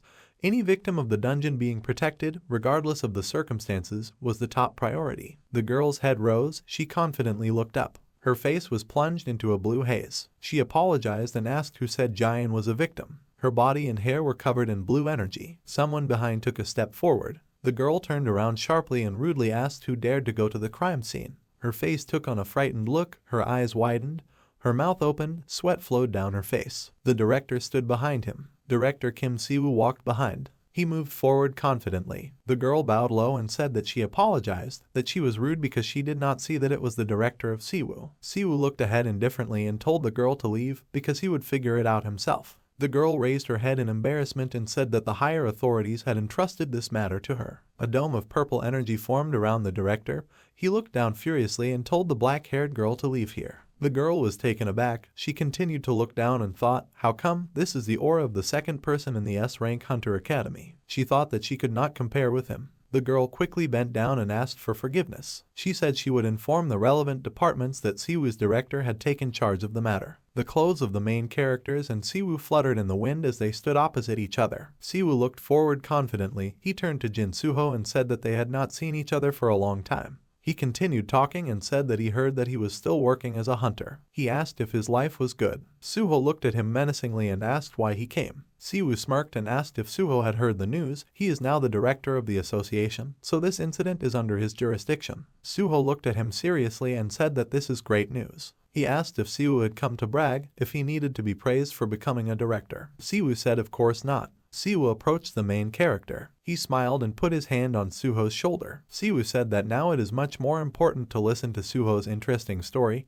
He suggested that he go to another place. The main character's face frowned and he asked why. Siwoo leaned towards Suho's face and sarcastically said that he knows that he is connected with a monster that drains mana from people and kills them. He asked if the main character would be okay with being frank. Suho glanced at him and asked where the evidence was. Suddenly, the area around Suho and Siwoo turned purple. Suho looked at him in surprise. Purple streams of energy filled everything around. The main character tusked displeasingly. Siwoo looked intently at Suho's shoulder and said that before Suho could not resist his mana, but now that is not the case. He looked at Suho with empty eyes, turned to him and said that the proof is that he is alive. The protagonist's eyes narrowed. He looked confidently at Siwoo and said that this approach to investigation is very modern. Suho glanced back and agreed, saying that in return he would ask that Jaein be left alone because she had lost a lot of blood. Jaein looked down embarrassedly. She was trembling, sweat was rapidly running down her face. Siwoo looked at him and said to follow him. Several white panel buildings are depicted. 2 hands hold out glasses of coffee. The employee with the folder gasped. He asked if everyone would mind relaxing and getting to know each other better. He looked at Siwoo and Suho with enthusiasm and said that they were classmates, but had not met for a long time. Siwoo looked ahead indifferently and asked since he was related to him. He said he knew about monsters that absorb mana. He put one hand on the other and said that there were once a couple of parasites, but this one seems to be different. Suho asked why he was interrogating him alone. Siwoo said that those guys appeared in the 2 dungeons he recently visited. Depicted are samurai with empty black eyes and a proudly standing bloody demon. The employee with the folder glanced sideways at Suho and said that the association had concluded that they were related. He approached Suho and said that he hoped he would understand their position. Suho calmly raised the glass of coffee to his mouth and said that it was logical. Siwoo said there is something else. He said that the main character was able to withstand his mana despite the S rank. This is definitely important. Siwoo didn't finish his sentence. Suho interrupted him by starting to laugh. He put the glass on the table and said that they had not seen each other for a long time, but they had not changed at all. He smiled smugly and said that Siwoo hasn't changed much. He's just as retarded as before. Siwoo's eyes opened in surprise and he asked again. Suho said that, assuming he was connected with him, he turned to Siwoo and asked if the thought had occurred to him about how strong he must be to be able to withstand the mana of an S-rank hunter. The entire space around the main character was covered with a turquoise haze. His eyes widened with confidence. His eyes filled with turquoise light. He studied the vines of turquoise energy. Siwoo looked at him in fear, not understanding what was happening. He thought that this was not just pure mana. The employee placed both hands on the table, turquoise energy surrounding them. He turned to Kim Siwoo and said that something strange was happening. He asked Jin Suho if he was crazy and asked him to discuss everything. Suho confidently said that they need to be more honest with each other. They did not bring him to such a secluded place for the sake of conversation. Suho exuded turquoise energy. He continued talking and said that they were planning to get rid of him if things didn't go according to their plan. The employee said in amazement that everything was not like that at all. Suho's eyes narrowed. He calmly said that then, naturally, they prepared for death. Siwoo's eyes widened in horror and his pupils constricted. A blue sign appeared saying that Suho had passed the first limit.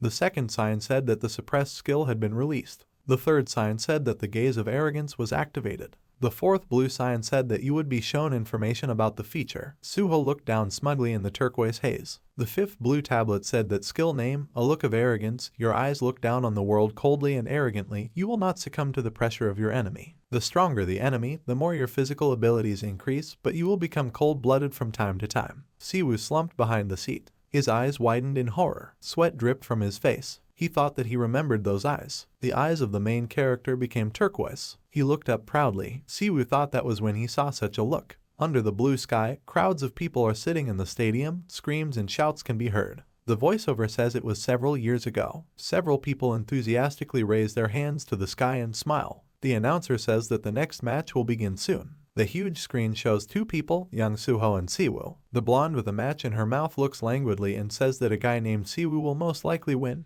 Jin Suho is unlucky. This is the head of the Moon of Death Guild, Han Jin Hyun. The black-haired guy next to her smiles enthusiastically and says that it looks like Death Moon is interested in Kim Siwoo. This is the HR director of the Nkkan Guild, Ho Jun. Death Moon glanced sideways at Hyo Jun and calmly said that she thought his guild leader did too. He may only be a cadet for now, but he is definitely talented. Ho Jun agrees and says that Kim Siwoo is, after all, an S-rank hunter disciple. Other guilds are probably also eager to hire him, as are associations. Siwoo stands calmly on the field. Death Moon says he's lucky no one has signed him yet, but that's no reason for them to turn on each other. She pointed to the seat and asked Ho Jun to sit down. She handed him a lollipop and offered it. Ho Jun smiled contentedly and said that there was no need. He asked if Death Moon had stopped smoking. Death Moon lowered her gaze. She said the fight is starting. Suho and Siwoo stood opposite each other on the field, holding swords. The announcer says that a fight is about to take place between number 271, Kim Si-woo, and number 510, Jin Suho. The spectators in the stadium turn their heads towards the battlefield with interest. The announcer asked the participants to enter the ring. Siwoo looked at the main character confidently. Suho's eyes were covered with bangs and he stood calmly. The announcer began counting down to the start of the fight. He shouted for them to begin. Suho and Siwoo walked towards each other. Their swords clashed. They moved across the field from side to side, waving their swords. Suho gritted his teeth and walked towards Siwoo. Siwoo pointed the sword towards Suho's leg. Suho leaned over. Siwoo walked towards Suho and thought that this person's name is Jin Suho.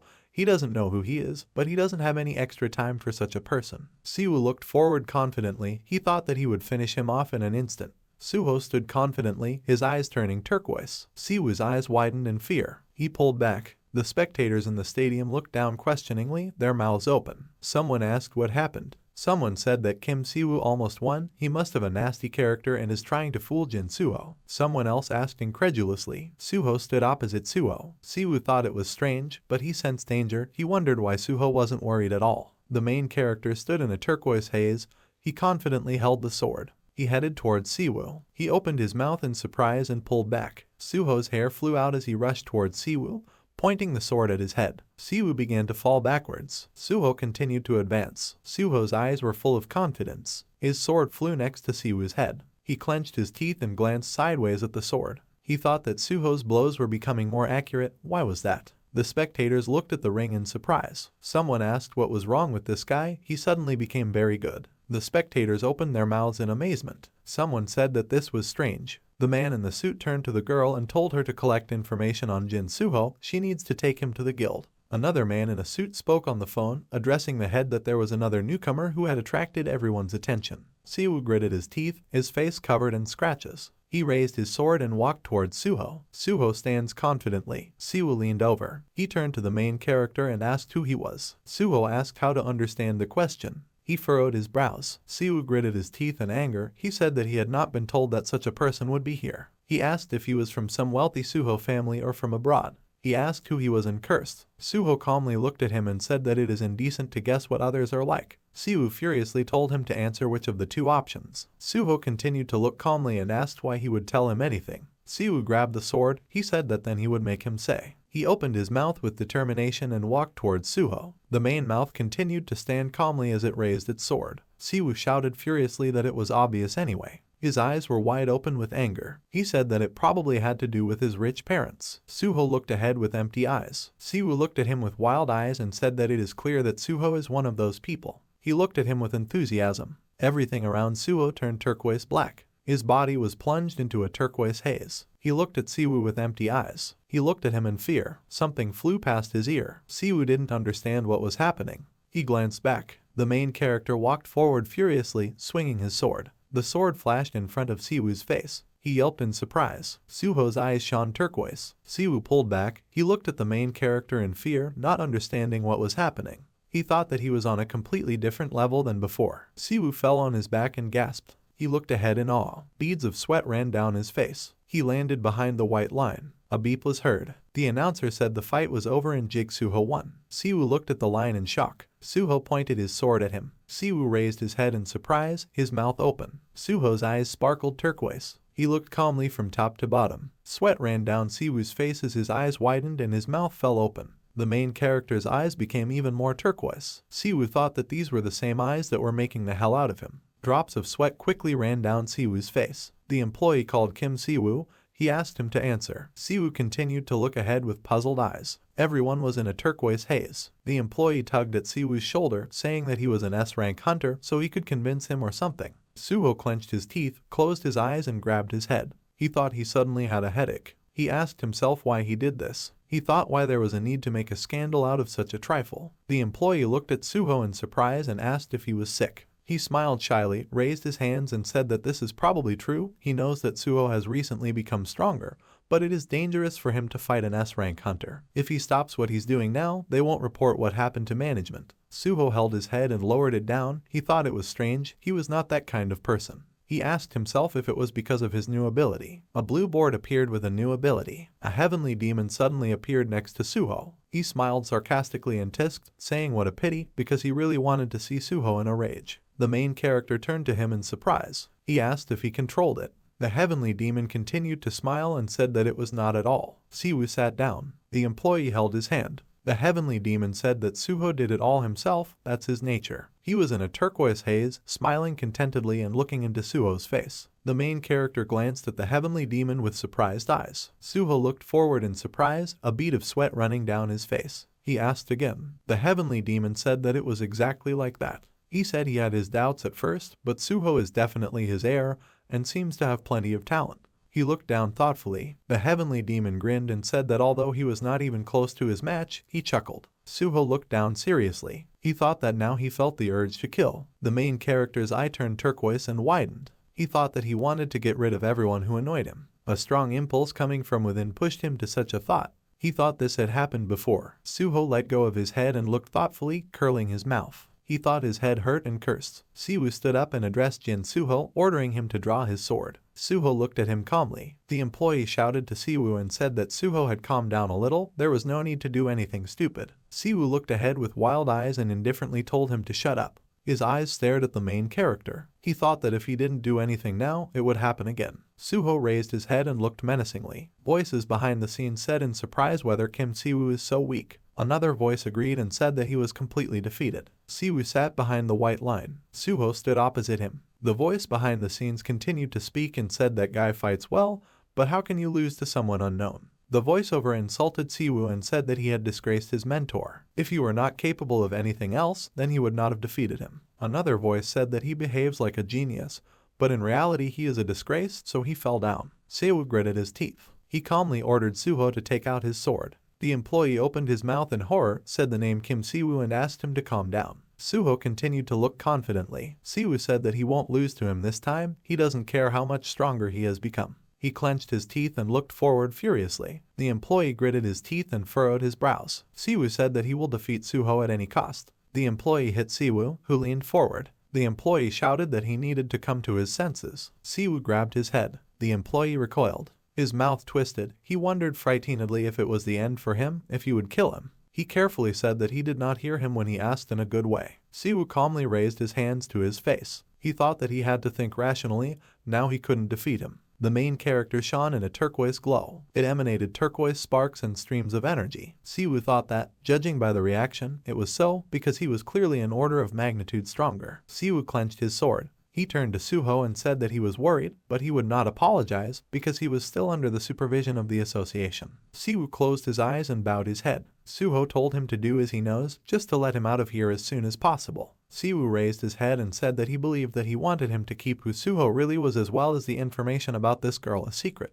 He looked at him seriously. The main character said that this would help end their conversation sooner. Suho and Siwoo stood opposite each other. Siwoo closed his eyes in irritation and agreed. He said he wouldn't tell his boss anything. They are still at the stage of investigating his connection with that monster. Suho listened calmly. Siwoo continued talking and said that now he would not ask how he managed to become so strong and why he was in the disputed dungeons several times. The main character put one hand on the other and asked if he was going to arrest him, if he was satisfied with how it all ended. Siwoo said that, to be honest, he is not sure that he can defeat him now, he simply does not have enough strength, and therefore he will simply run away like a coward. He looked at Suho blankly and asked him not to kill him so that things wouldn't get out of control. The main character closed his eyes and gave a positive answer. Siwoo said okay and turned to the employee, calling him Hyun-suk. He said that this needs to end. He said he would take responsibility for what happened. Hyun-suk recoiled in surprise and protested, saying that this would affect his reputation. Siwoo told him to forget because there are more important things to do. He lowered his head. Suho turned away from them and asked if he could go. Siwoo looked after him confidently and said that next time it won't end like this. Suho glanced sideways at him. Siwoo looked at him from the darkness and said that he will become stronger, and Suho will pay, so it's better not to relax either. Suho looked around in surprise and said that Siwoo is already quite strong, but this is not enough for him. Siwoo said that he did not want to hear such things from someone who hides his strength. Suho turned to him and asked him to listen. He said that from the very beginning he did not hide anything. Then, in principle, there was nothing. So, Suho closed his eyes, thought about it and told Siwoo to forget, because they would probably meet again. Siwoo said okay and asked Suho to leave. Hyun-suk's hands trembled. He looked down in fear, his eyes widened, he said he couldn't believe it. Siwoo said that Suho is back, finally. Hyun-suk continued to look in fear. He asked again what Siwoo said. Siwoo raised his head triumphantly and said with satisfaction that the same Jin Suho he had met had returned. He looked up with wild red eyes. Sweat was running down Hyun-suk's face and he looked at Siwoo in fear. People were walking through the sunlit, bright park between the treetops. Suho and Giant are sitting on the bench. The main character asked how the girl was doing. She sat modestly and said that she dropped out of the academy. She looked at the ground and said that it seemed that they did not want to cover up someone who was strongly condemned by the public. She decided that it was better for her not to become a hunter. Suho looked at her seriously and asked if she really thought that way and wanted it. Giant turned to him, puzzled. He asked her if she really wanted to give up her dream like that. Giant looked down thoughtfully. She gave a negative answer. She grabbed her skirt and said that she wanted to keep trying, but people were dying because of her. Hunter Kan and her parents died because of her. Suho calmly looked ahead. The girl said that she doubted that bad people could be hunters. They sat under a blue shining sky full of clouds. Suho thoughtfully said that he doesn't know either. He said that, to be honest, he is not sure that Giant will stop being slandered in the future. Many black shadows with glowing red eyes stood in the darkness and looked at Giant. She stands modestly in the center. Suho says that people may continue to curse you and feel bad around you, and may not want anything to do with you. The main character looked into the sky and said that this would probably happen. He said that because others look at us it is much worse than it might seem. Giant smiled and said that it looks like this is what awaits her. The main character added that, however, such a reason is not enough to give up on a dream. Giant looked at Suho with worried eyes. She expressively said that she was a bad person who had killed other people. Suho turned to her and said that otherwise she could not live. She did not do this of her own free will. He began to get up from the bench and said that, of course, he would not call her kind. She deserves blame for what happened, but he has no right to judge what kind of person she is. Giant looked at him carefully. The main character continued talking and said that just as he can be bad for someone, so she can be good for someone. Suho handed her a piece of paper with Jin Suho written on it.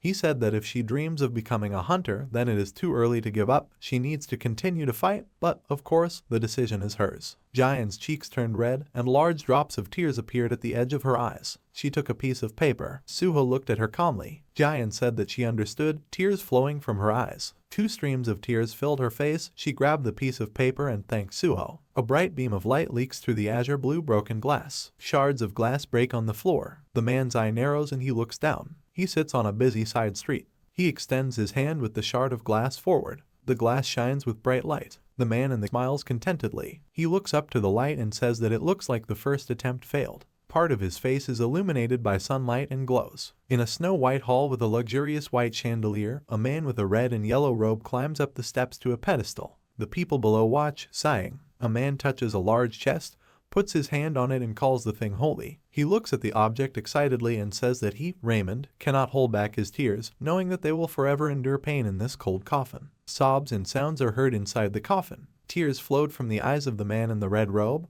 and he looked down mournfully. He turned to the people below and asked if they had heard everything. He opened his arms. The people stood silently. Their eyes were blood red. Large streams of tears flowed from them. They said in unison that this beautiful voice was holy. Someone gasped. Someone repeated again that the voice was holy. They folded their hands one on top of the other and began to pray. The man on the pedestal smiled, tears streaming down his cheeks. He grabbed an oblong snow-white staff and raised it above his head. He opened his mouth wide, turned to the saint and told them to show him and their subjects. He said it was a miracle. He lowered the rod sharply down. He hit the coffin lid with all his might. The snow-white surface broke into small pieces. A heart-rending scream was heard. Raymond smiled contentedly and looked down impatiently. He lifted the lid and asked to hurry up. A girl wounded in the stomach in a white dress and veil came out of the coffin. Purple blood oozed from her stomach. She could barely breathe, trying to catch the air with her mouth every time. She grabbed the rod and tried to force it out of her stomach. The people below looked at what was happening in surprise. Their eyes widened.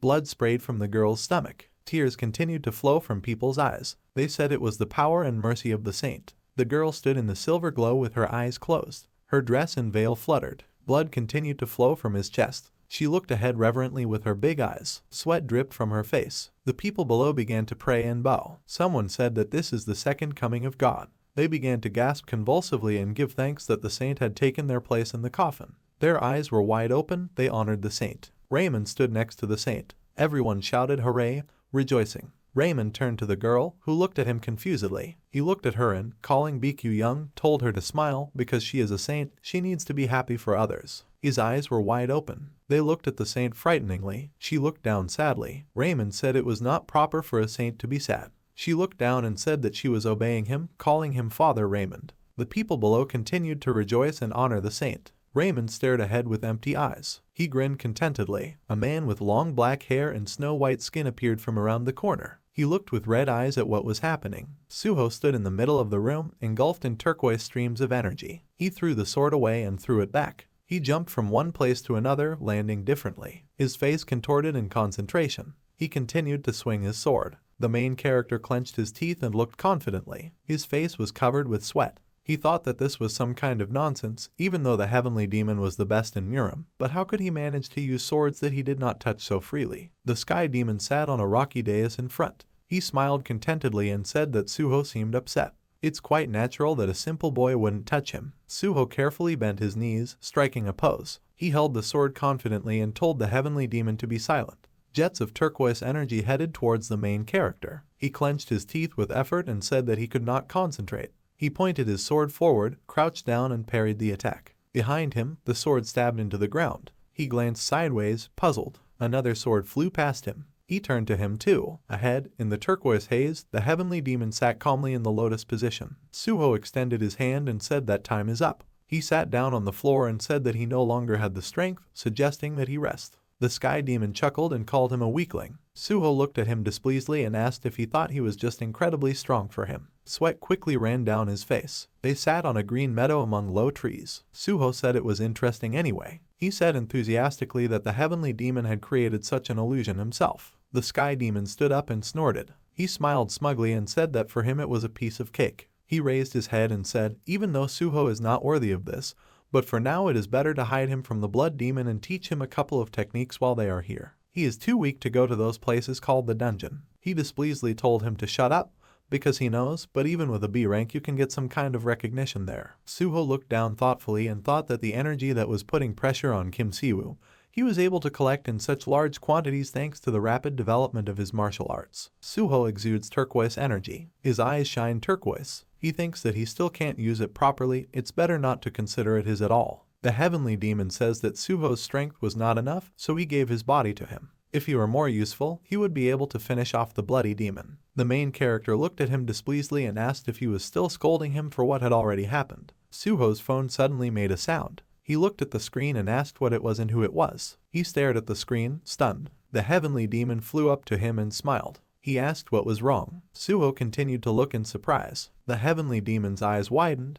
He was surprised and said that this was very interesting. There was a photo of a dead person on the phone. His skin was withered and swollen, his eyes looked up lifelessly. This is a message from Kim Siwoo. The body was found in an alley in Gangnam district. Looks like that mysterious monster drained his mana. If Suho knows something about this and wants to prove his innocence, then he should cooperate with Siwoo. Suho is holding the phone in concentration. Sweat runs down his face. He writes that he doesn't know much and asked how he found it. Siwoo replied that if he decides to cooperate, he better hurry up, otherwise they might miss them. Flashbacks appeared in Suho's head. A monster devours his mother, a high-ranking hunter hangs dead, and the possessed giant rushes forward. The main character closes his eyes, sighing. He leans down and tells the sky demon to let them go. Their little blue pixel sword appears. Suho takes it and starts swinging it. The sky demon continues to look at Suho. He confidently asks what's wrong. The main character turns and asks if he will stand. The sky demon smiles and says his air is damn funny. He doesn't show him any respect at all. He laughs and says that the world must be going down the drain. Suho holds his sword tightly and looks forward confidently. He tells the sky demon to shut up and follow him. The sky demon looks at Suho with a satisfied grin. The main character sent a message that he was coming and reached his geoposition.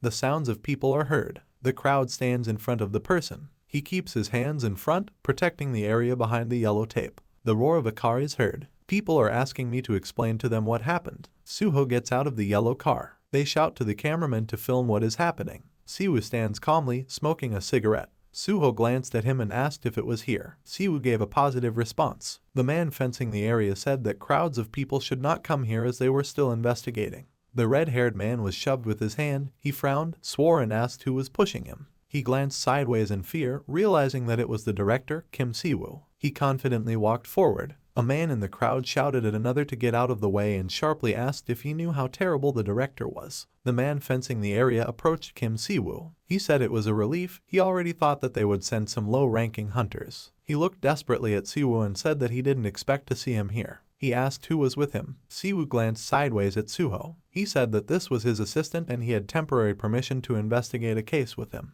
He added that's not what we're talking about now and asked what the condition of the corpse was. The gray-haired man guarding the area frowned. He gasped, went to pick up the yellow tape and said that everything was exactly as described in the report. A man with withered, dry skin lay on the ground. The gray-haired man said that all the mana from the corpse, everything in general, both strength and life, were extracted from every part of the body, and that's how he died. Si-woo put his fingers to his mouth. The white-haired man continued speaking and said that the symptoms were a little different from mana deficiency. Si-woo thoughtfully agreed and said that he did not look like the corpses that were found in dungeons. He turned to the main character and asked what he thought. There was a heavenly demon floating next to Suho.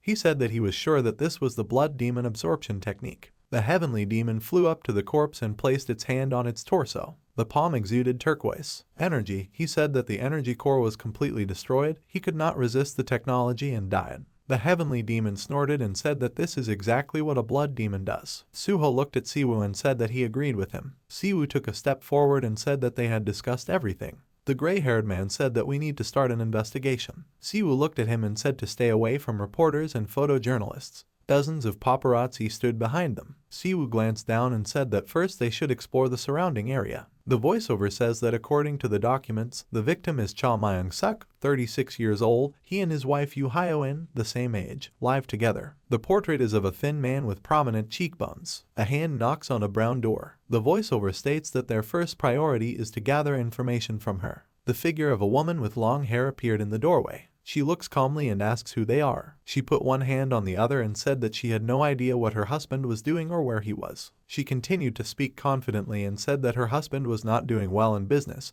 and he was upset about it, and then he joined some religion. She thought that this was an ordinary church, so she didn't bother him, because you can believe in anything, however. Suho calmly looked at her and, interrupting, said that her husband began to come home later and later. The woman said everything was correct. About 2 days ago she was unable to contact him at all, and they know what happened next. Suho listened to her from the darkness. Suho, Si-woo and the gray-haired man walked out of the building along the pedestrian crossing. The main character said that they would not achieve any useful information. The gray-haired man looked at him and said that this is how investigations work. He said he understands why they are in a hurry because the situation has attracted a lot of attention. Suho said the religion the victim was converted to seemed suspicious. Si-woo smoked a cigarette and said that they have already taken up the investigation, but for some reason they cannot find traces of their activities. In the red glow stood the figure of a man, and a girl sat under him. The man extended his arms forward. Si-woo said that if they were official, there would be government-approved records, but there is nothing like that. There is no mention of when, where or how they meet, which is strange. Suho grinned and said that it looked like he could help them figure it out. Suho and the gray-haired man turned to him.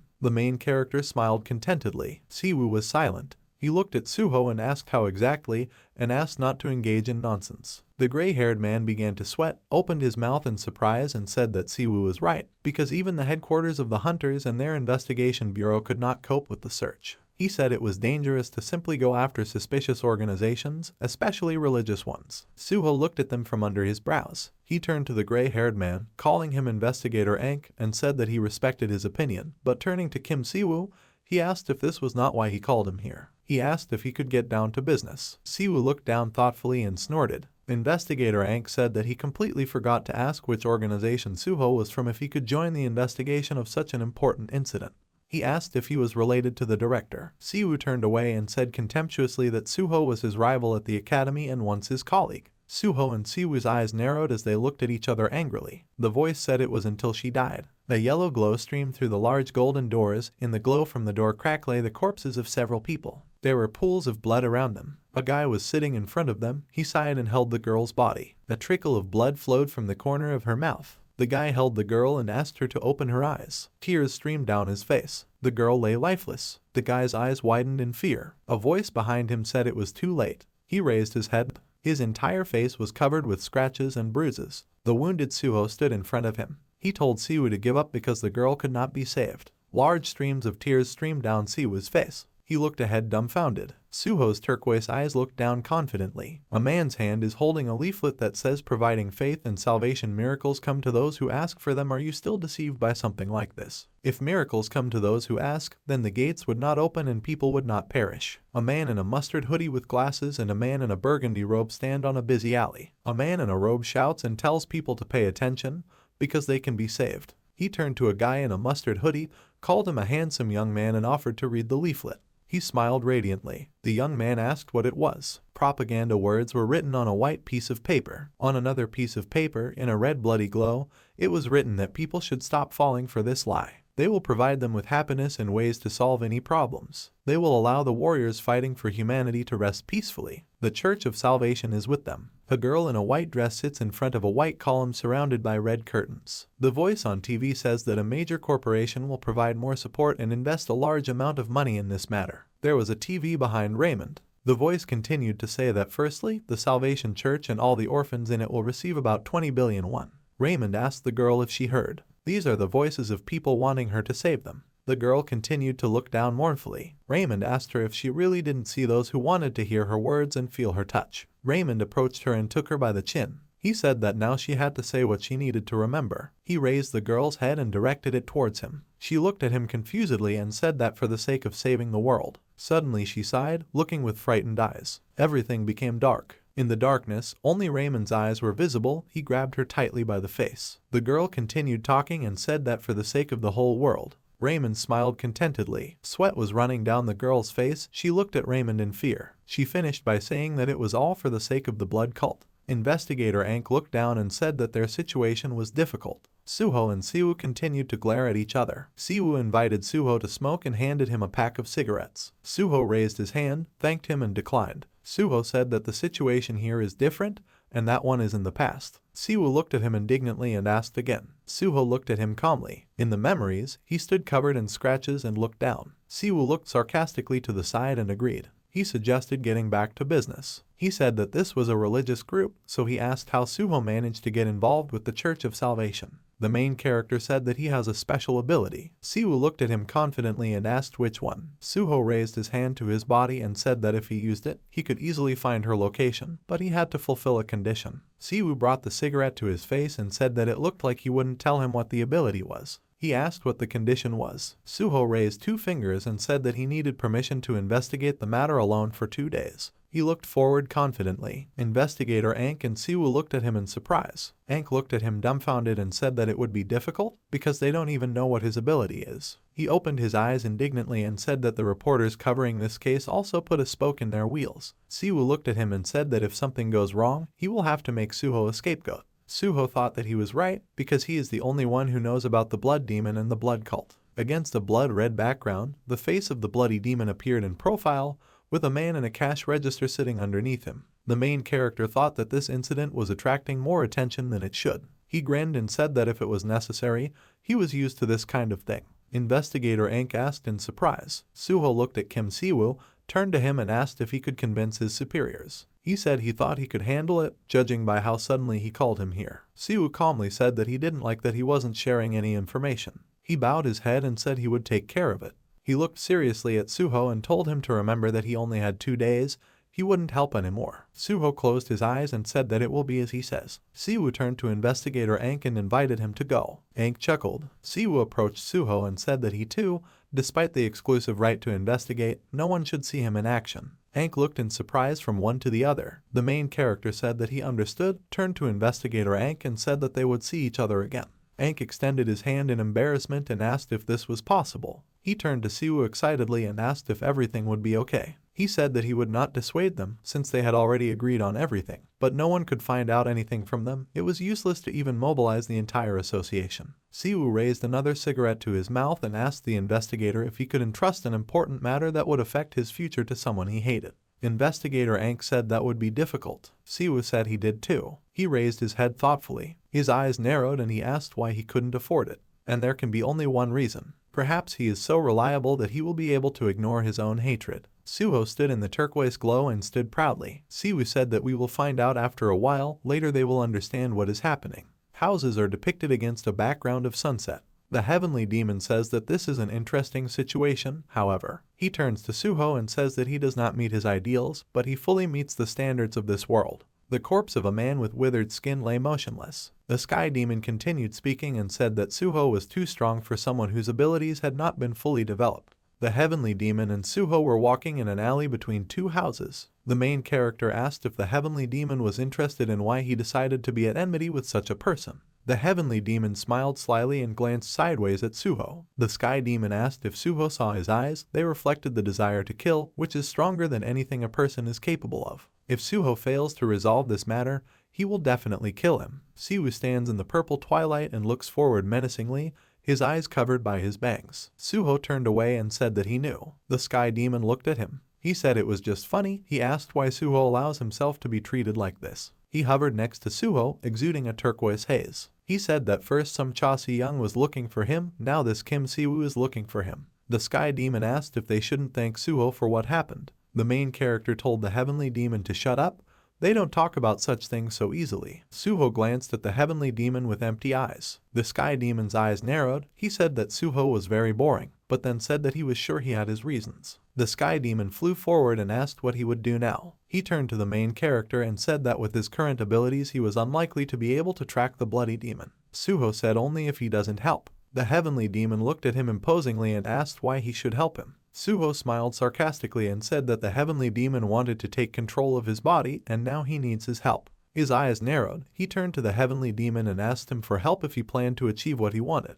The heavenly demon grinned and agreed, but he said that he was very mistaken if he thought that he would always listen to him and help him, because they would not be able to get what they wanted together. Suho lowered his head and said that he knows. The heavenly demon raised his head and looked up from under his brows in a turquoise haze. He told him to remember that one day the strongest will consume his opponent. Suho, blown by the wind, stood in a turquoise haze and confidently looked forward. A yellow ribbon is shown. The sky demon and Suho stand over the body of a dead man. Suho tells them to start. Blood demon said, to track the blood demon energy, you just need to take it by placing your hand on the corpse. Suho put his hand down. The heavenly demon said that even if she is in spirit form, she has no options but to answer his call. Suho closes his eyes, exuding a turquoise haze. A blue board appears, saying that Suho is not experienced enough. Another board said that memories would be played back in fragments. The third blue board said that he might feel drowsy and asked if he would like to see the memories. Suho clicked on the scoreboard. Something suddenly moved. A whirlwind swirled next to Suho. Another sign said that memories were being played back. Shown is a broken phone screen.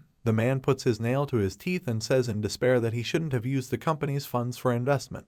He said the man assured him the information was accurate. The man furiously grabbed his head and asked what he should do, how to settle everything. He said that Hyo-en would definitely leave him too and cursed. A man walks through the doorway. There is a man sitting at the table in the office.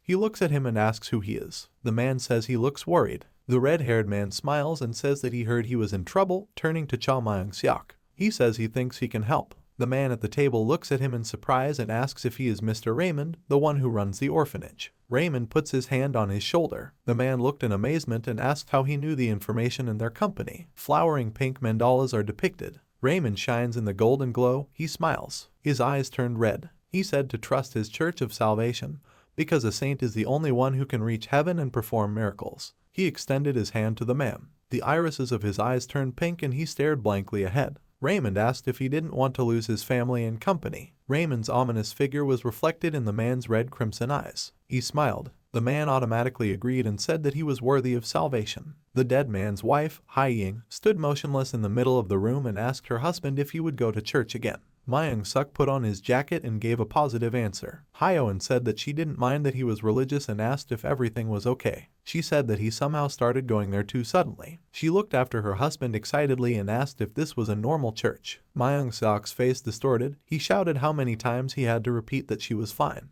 Hyo-en tried to say something, but Myung-suk interrupted her and said that they would see each other later. His face was pale and there were purple bruises under his eyes. She looked at him in confusion and called again. In the bloody mess, exclamations addressed to the saint were heard. The man in the black robe looked up in fascination. His mouth hung open awkwardly and tears streamed from his eyes. Their eyes were blood red. They smiled contentedly as they addressed the saint. On the dais, a girl in a white dress rose into the air. She spread her arms in different directions. Below, a crowd of people in robes celebrated her. Raymond extended his hands towards them. They continued to shout with delight. Suho stood behind them. He raised his head in surprise and said that this could not be. His eyes widened and his pupils constricted. Sweat ran down his face. He asked why she was here, calling the girl Yu Young. The girl in the white dress looked down humbly. There was a pool of blood on the dirty tiles. A girl was lying among the blood and corpses. A guy was holding her hand. He looked at the girl bitterly and let go of her bloody palm. The name Baekjin was written on a piece of paper on the floor. The blue sign said the memory replay was complete. Suho fell to the ground. He held his head, looking forward with wild eyes. He swore. The heavenly demon smiled sarcastically and said what a strange turn of fate this was. He looked up at Suho. The main character said that this was both an event from the past and asked if he thought that everything happened because the blood demon chose him. Sweat was dripping from his face as he looked forward menacingly. The heavenly demon smiled contentedly,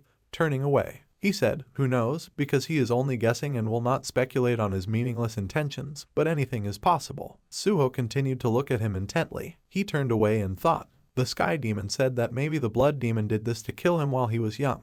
A man runs through the golden doorway into the room, shouting the name Baekju Young. A girl lies lifeless on the floor. A guy stands over her and looks. The running guy grabbed the girl's body. He was crying. The main character thought about the comrade with whom he raided dungeons during his studies at the academy. The only sister Baek Jae-yeon, if you think about it, she is somehow connected with this situation. The girl in a white dress, fanned by a white whirlwind, turned around. Suho thought that she was being worshipped as a saint in the Salvation Church. He looked down warily. The sky demon said that maybe it was because of him. Suho's eyes widened. The heavenly demon smiled and said that Suho probably thought so. The main character glanced at him and agreed. The heavenly demon closed his eyes and said that it was possible given his unique experience in this world. He added that it might even be better for him. Suho clenched his fists and stood up and said that, in any case, it's all in the past, nothing can be changed. He looked forward confidently and said that he would find the bloody demon and take revenge. The sky demon smirked and said that he didn't say anything, so Suho can do as he wants. He glanced down and thought that Suho recovered quickly enough from such shocks, although he was not at the level to become his student, but his mental stability was amazing. He thought it was interesting. Suho headed for the yellow tape. The sky demon looked at him and asked where he was going. Suho stood confidently and said that he had already received enough information. He turned around and said that their saint, he knows where Yu Young is. The girl in the white dress folded her hands and looked forward prayerfully. She said that if God really exists, then please let him deliver her from this hell. She sat on her knees and trembled. Below stood dozens of people in red and black robes. Their eyes glowed wildly red. They prayed. The girl began to cry. Large streams of tears flowed down her face. She sat on the bed and said that she really missed her sister. She asked herself how she got to this point, because she only wanted to be like Jae-yoon. A small hand reaches out to the girl's figure. The girl thinks she's just, "I wanted to be a hunter who helps others." She asks herself why she turned into this. The girl clutched herself in her clothes. She hugged her pillow and said she felt stupid. Tears continued to stream down my face. The voice of a small child says that she is in great pain. Another voice says that it is about to pass and asks you to stop crying. A hand rises above the injured leg, emitting a blue glow. The voice says the bleeding has stopped. The two boys run away, telling her that she was more careful and didn't get hurt again. The girl next to the other was surprised and said that she wanted to be a healer like her, calling her Jae-young. Jae-young looked at her, rubbed her head and told her not to worry because her power would appear soon. She raised her finger and enthusiastically said that she had heard that genetics had a lot to do with awakening abilities. Maybe she would just have abilities better than her. Another girl looked surprised and asked if it was true. Jae-yoon confirmed with conviction. She hugged the other girl tightly. Jae-yoon closed her eyes lovingly and said that she asks that she not fight with the other children while she is not around. She hopes everything will be okay. Another girl started crying and asked if Jae-yoon was really leaving for the academy. She looked at the girl good-naturedly and said that she would not want to call her if she walked around with such a face. The girl looked at her upset and asked the question again. Jae-yoon said that she wants her to become a great huntress. The girl remained silent. She was holding back tears. Jae-yoon added that she wants the girl to become a hunter too. The girl gave a positive answer. Jae-yoon patted her on the head and told her that then she should stop crying and let her go, because only then could she worry less about her and focus on studying to become a better hunter. She asked the girl what she thought. She cried and said that she understood. Jae-yoon smiled contentedly. The girl thought that if she only knew that this was the last time she saw her, she would have tried harder to stop her. Jae-yoon is holding a suitcase with his back turned. The girl thought that if Jae-yoon had not entered the academy, then perhaps she would not have become what she is now. A hand holds a telephone receiver. The girl, stunned, asked if her sister had died. The voice on the other end of the phone apologized and said that they did everything possible to save her, but they didn't succeed. The mana in the dungeon got out of control, and because of this, ferocious monsters appeared. The girl listened with her mouth open. Her hand began to fall. The voice said that everything happened so quickly that they could not help her. The girl dropped the phone. The voice asked if she was still here, calling her Yu-young. Yu-young looked ahead with empty eyes. Everything around her turned crimson red. A piece of glass broke against the background of a bright sun globe. The girl thought that Jae-yoon is her whole family. She will not be able to see her anymore. Jets of white energy appeared in her hands. She shone with a white glow. Yu-young thought when her powers appeared, Jae-yoon had already died. The only one she could turn to was the shadow. A smiling Raymond appeared behind Yu-young. The girl was scared. Yu-young turned around. Raymond asked if she was Baek Jae-young's younger sister. The girl gave a positive answer. Raymond raised his head majestically and said that there was no need to be surprised. He had come here to ask her for a favor. Raymond put his hand to his shoulder. Something bright, yellow-white, was shining above him. His shadow was so bright that no one knew where it ended. He narrowed his eyes and looked at Yu-young. Yu-young asked again in surprise. Raymond said that this was an incredible mission where she would be able to save people just like her sister did.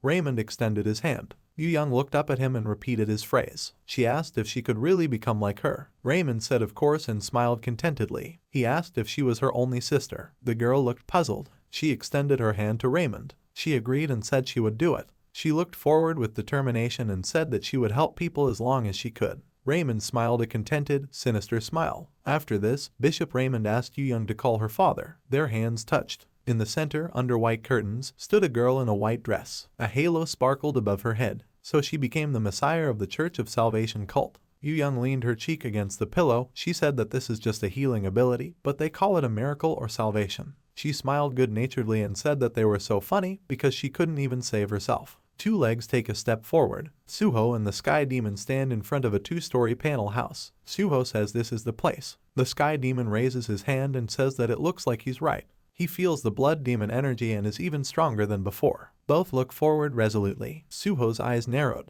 The man's mouth smiles. The heavenly demon said that he felt that they would have to face very ferocious creatures. In the blue glow, Raymond extended his arms. He addressed the followers and said that he, Raymond, thanks from the bottom of his heart to those who trust the Church of Salvation and follow the saint. He stood on a hill and people crowded below. They let out a roar. People in black robes with red eyes stood and held their fists. They honored the blessed saint and said that everyone would be saved. Everyone admired the saint en masse. Shouts are heard from everywhere. Yu-young lies in the coffin and looks in fear. Raymond grabs the white staff. He addresses the followers and says that he has responded to the call of the saint and will show a wonderful ritual. A thud is heard behind the door behind the followers. Raymond says that now you need to be very careful. Something suddenly exploded behind the door. Smoke was spreading everywhere. The followers recoiled in fear. Suho smugly asked if it was a miracle. He asked if they really believed Raymond's sweet words. Raymond's face twisted with anger. Suho stood unnoticed in the smog of dust. Raymond asked who it was. Suho told him to guess. The main character looked at him resolutely from under his brows. He asked who he thought he was. The followers stood in the blue twilight and whispered. They asked how a stranger could find this place. Others asked if this place wasn't a closely guarded secret. Someone else said, embarrassed, that he didn't know how Suho figured it out, but he was definitely a heretic. One of the followers, in fear, asked the bishop what they should do. Raymond stepped forward and told them to wait. His eyebrows furrowed. He said that depending on the purpose of this innocent soul, the saint would be able to grant him forgiveness. Suho resolutely walked forward and asked Bishop Raymond to keep this nonsense for himself. He asked in surprise if Suho knew who he was. The main character stood up confidently and said that of course he knows, because he was chatting on the news just yesterday morning. He looked at him menacingly from under his hair and asked if he really wanted to pass himself off as a believer, but he was nothing more than a bishop of the sect. Raymond looked at him and said that he didn't seem to be here to join the church. Suho asked what it was. Would it be better to pretend and say that this was the purpose of his being here? Raymond put his hand on the coffin and said that he meant that he was not here as a friend. Raymond looked down awkwardly. Yu-young continued to lie there. She warily asked what was happening outside. Suho said Baek Yu-young's name. The girl became numb. She remembered this voice. The main character said that he knows she is here. Raymond looked at him in shock. Suho looked at him with empty eyes and said that he would not repeat it, demanding that he bring her to him as long as he was polite. The bishop frowned and asked how he dared mention the name of the saint in vain. He said that Suho is undoubtedly a heretic. Suho said that we need to start with the fact that Yu-young was not originally her. He looked menacingly and said that it was Raymond who called her a saint and took advantage of it. Suho held the sword. Raymond's eyes were full of horror. He dropped the book and said that he should not dare to insult the saint. The people below shouted angrily that there was no place for a heretic here. Suho casually turned to them and asked if they were so desperate that they could only rely on someone else's help. The followers looked up in fear. Suho asked if they sincerely believed that the saint would help them overcome their difficulties. The followers screamed in despair and told him not to insult the Church of Salvation. Suho shouted at him not to blaspheme, not to be funny. He pointed the sword at them and confidently said that they were all weaklings. If they were so desperate for support, then they needed to go somewhere else. And he asked them not to participate in the cruel abuse of the girl. Raymond screamed and furiously asked what he knew and how dare he blaspheme. Raymond reached out and said that they were all here because their faith had driven them to make the important decision to overcome their own difficulties. And a stranger, which is Suho, cannot dictate his own rules to them, so he needs to leave this place immediately. Suho turned to him menacingly and told him to start.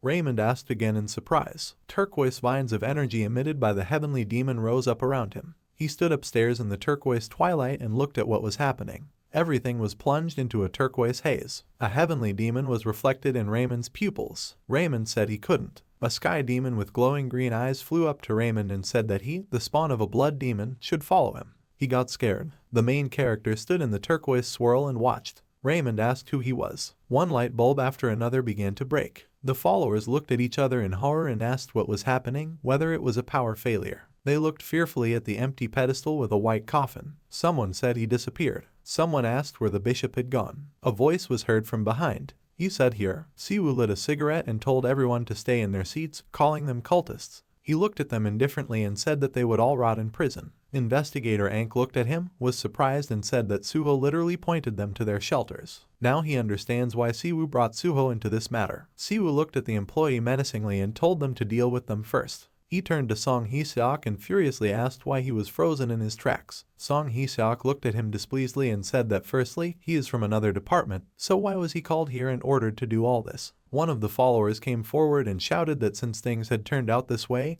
he would buy some time. He shouted to the others to run away. Other followers called him brother and said they couldn't do that. Siwoo shook off his cigarette. The follower again asked them to run away immediately as he could not hold them back for long. He cleared his throat. Siwoo threw down his cigarette. Suddenly an orange flame appeared. It blocked the follower's path. He screamed as sweat quickly began to run down his face. Siwoo stood there indifferently and ordered them all into handcuffs because time is very valuable. There were 2 pairs of handcuffs on the floor. The employee next to him grimaced and swore. He thought how come Siwoo is stronger every time he meets him. He thought that he should remember so as not to provoke him. There were clouds of smoke above the trees and the fire was spreading. Raymond stepped back in fear. He asked where he was. Birds flew over the trees. The sky demon stood behind him and grinned. He said it was Muram. This world is in a parallel dimension, but it has been a long time since he talked to another being other than this weakling. Raymond turned around. Suho stood behind him. He looked with confident eyes and asked where the bloody demon was. Raymond jumped back in surprise and asked how he knew this name. A fire broke out on the ground. Everything around was covered in flames. Raymond thought that he could not escape from them. He wondered what kind of place this was. The heavenly demon stood opposite him and said that in general he would not have helped him, but this time everything was different.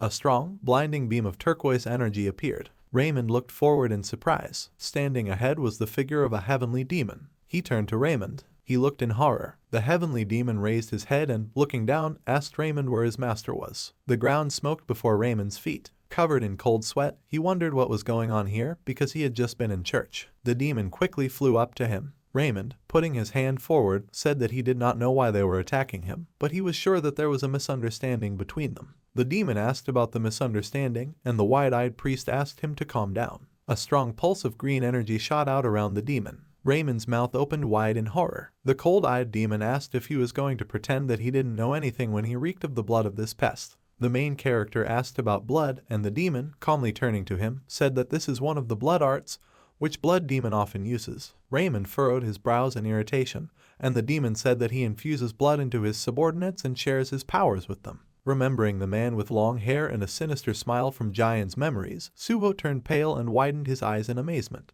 The demon said yes. The image of the red-robed man in the protagonist's mind was surrounded by splashes of blood, and the demon said that it was one of his subordinates who received his blood. Gritting his teeth, Raymond reached behind his back and cursed. Pointing his sword at him, Suho asked why he was doing such things. Raymond cried out in a frightened voice that he knew nothing. Reaching into his pocket, he said that he was simply a faithful follower. He asked if they had a problem with it. With his brows furrowed, the protagonist said that it would be easier for him to know if he would draw a cross before he died. Glancing towards the demon, he told him not to interfere. The demon, closing his eyes, replied that killing a weakling like him would still not be fun. He told him to do what he wanted. Covered in sweat, Raymond clenched his teeth. Taking the cross in both hands, he swore loudly and raised it in front of him. The main character, eyes wide, looked at the cross shrouded in red energy. A strong dark red aura surrounded the priest. Clenching his jaw, Suho thought that this was not the hunter's mana and this was definitely internal energy. The demon said with an indifferent expression that he thought so. Looking at the desperate priest, he said that the Church of Salvation is just an outer shell, the true essence of which is a bloody cult that glorifies the blood demon.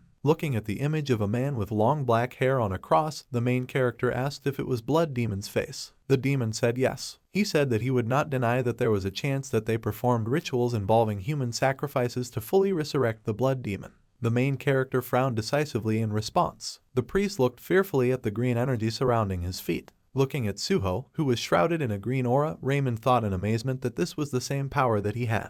The main character was slowly walking towards him, and he thought how this was possible, since he had never seen anyone other than him or the cult leader use it. His eyes widened in fear, and Suho said that he would die the most painful death. Crackling his neck, surrounded by streams of green energy, he said that he would take care of it. Even though it was short-lived, he had been training in martial arts from Heavenly Demon for the past few days. The main character instantly disappeared from the place. Appearing in front of the priest before he could notice, he raised his sword hand behind his back. Pursing his lips, he pointed the tip of the sword forward. Raymond frowned and his eye flashed a barely noticeable red flash. Crouching, he dodged the sword strike. He appeared away from the main character at a short distance. Suho opened his mouth in amazement. Pursing his lips, the priest touched the ground with his hand. Streams of dark energy swirled around him, and the earth was covered in shadow. The face of the beast was visible in the red energy. Heavenly Demon narrowed his eyes and thought that this cunning vermin looked weak, but he was surprisingly strong. Looking at the beast with sharp teeth that emerged from the red energy,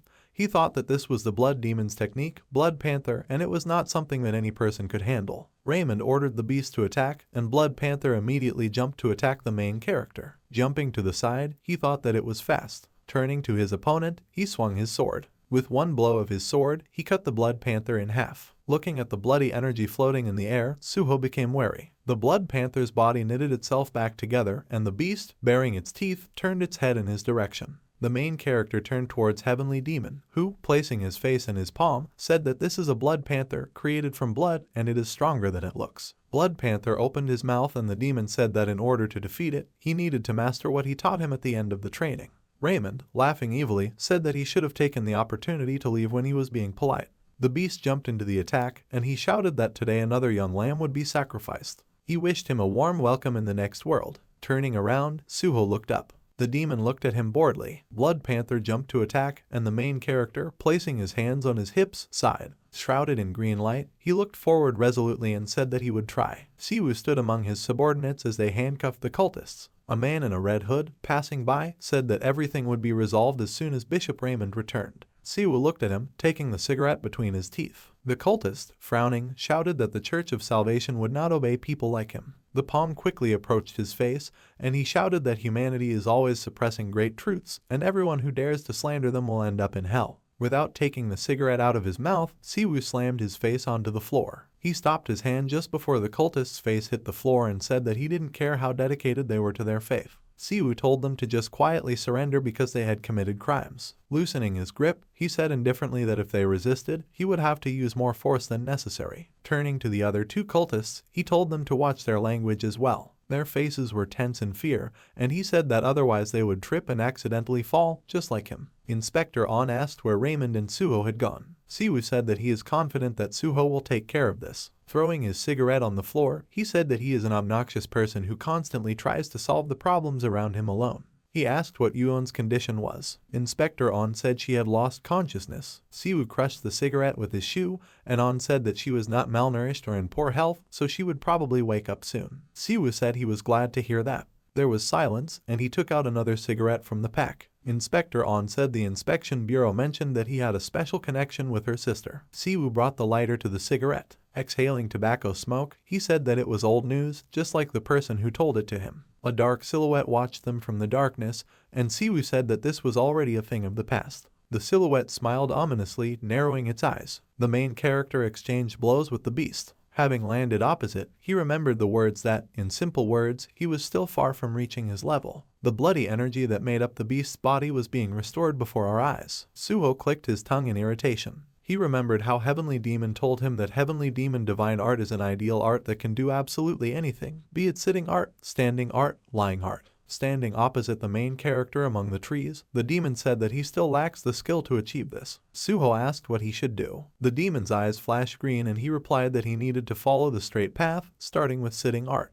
Frowning his eyebrows, the main character closed his eyes. The hand that held the hilt of his sword was enveloped in green energy. He said he was done. The priest fearfully asked what he had finished with. Smiling nervously, he asked if he would admit defeat. The main character said no. His sword was shrouded in a strong green aura. Heavenly Demon smirked rather. Running his hand over his head, Suho said that he was finished now. The sword in his hand sparkled fiercely. They stood opposite each other. The beast behind the priest was ready to jump. A gust of wind blew the protagonist's hair. Squinting his eyes, he said that he was coming. He jumped forward with lightning speed. Raymond clenched his teeth in fear, looking at the sword that the main character raised behind his back. He tightly grasped the cross, shrouded in bloody energy, in his hand. Swinging his hand forward, he ordered the beast to attack. Suho dodged the monster's jump by bending his torso backwards. He calmly looked at the blood panther flying in front of his face. The blade, glowing green, cut through the air. The main character again cut the monster in half. Raymond looked in horror at the cut body of the beast. Suho furrowed his brows, concentrating his gaze on his opponent. Streams of green energy surrounded Blood Panther. Bubbles of blood floated in the air around the beast's eyes. With another blow from his blade, Suho landed behind the beast, touching the ground with his hand.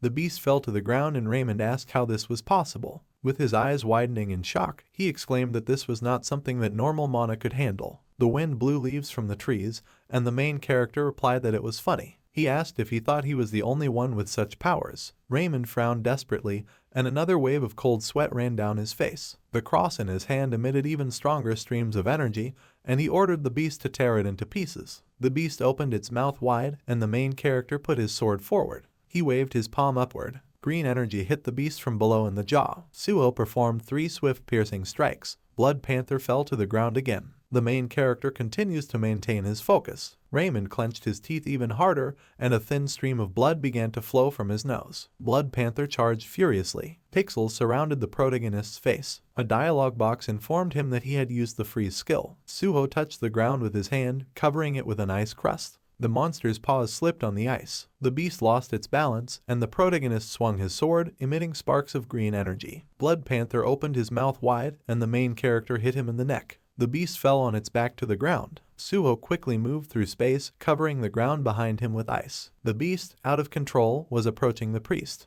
It exploded into streams of bloody energy, and Raymond opened his mouth wide. He clenched his teeth, feeling a headache. The main character watched as blood gushed out of his mouth. Raymond, pressing his fist to his chest, shouted that he would not accept this. Suho asked what he was trying to achieve by creating a cult. Opening his mouth and eyes wide, the priest shouted about reverence, sincere faith, and salvation. Suho raised an incredulous eyebrow and told him to stop talking nonsense. Clutching the cross forcefully in his hand, Raymond asked if he knew how many people died after the disaster happened and dungeons and monsters appeared all over the world. The main character replied that he was sure that he already knew that the hunters exist to stop these monsters. The priest shouted that they were all corrupt. With his red eyes bulging in hysterics, he shouted that they only wanted wealth and fame, and that the heroes of this era were already dead. The irises of his eyes were red and he said he needed more organization. There was a dirty yellow light shining from behind the black clouds and he said he needed a place that could bring people together in one place. Monsters that looked like winged demons surrounded the ruined church, engulfed in flames. One of the monsters grabbed a man in a white robe,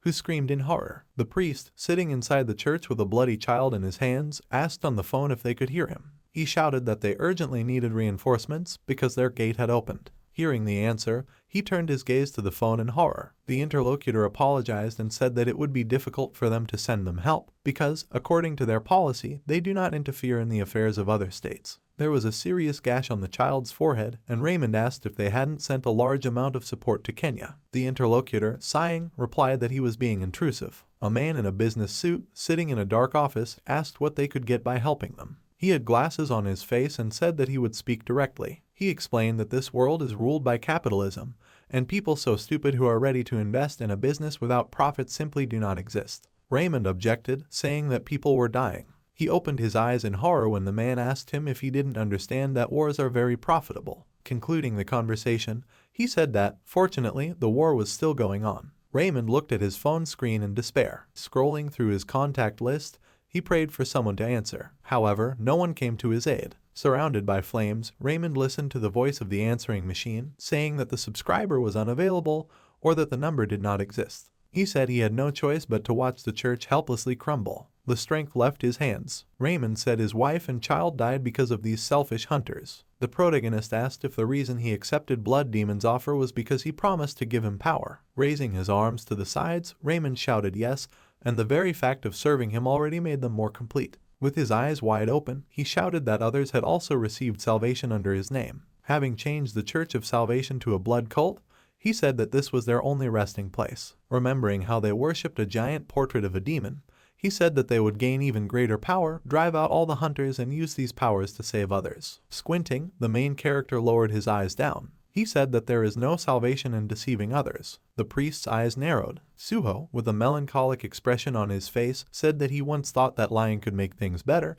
but the more he lied, the less his true feelings mattered and things just kept going wrong. Smiling faintly, Raymond said that's what people say when they have everything. The main character gripped the hilt of his sword, and the priest told him to burn into his mind that killing him would not change anything. Blood floated in the air around Raymond. Closing his eyes with a smile, he raised the cross and, turning to the blood demon, said that his stupid follower would return to him now. The cross is covered in cracks. Raymond asked to be granted salvation. The priest's head was cut off. The main character held a sword in his hand, standing with his back to it. A shadow fell on his face. The system reported that he had killed a devoted follower of the blood demon. The proficiency of the heavenly demon divine art has greatly increased. The system reported that he had received sword energy circulation. The demon folded his arms and looked at him and thought that, as he expected, his level was still too low. The sword in Suho's hand disappeared, and he thought that with such weak sword energy, he wouldn't even be able to cut the fish. Looking at him with a calm, cold gaze, he thought that he needed more time to become stronger before he could take his body for himself. He thought that he should speed up its development. Smiling, the demon thought that there was only one way to do this. The priest's bloody head lay on the ground.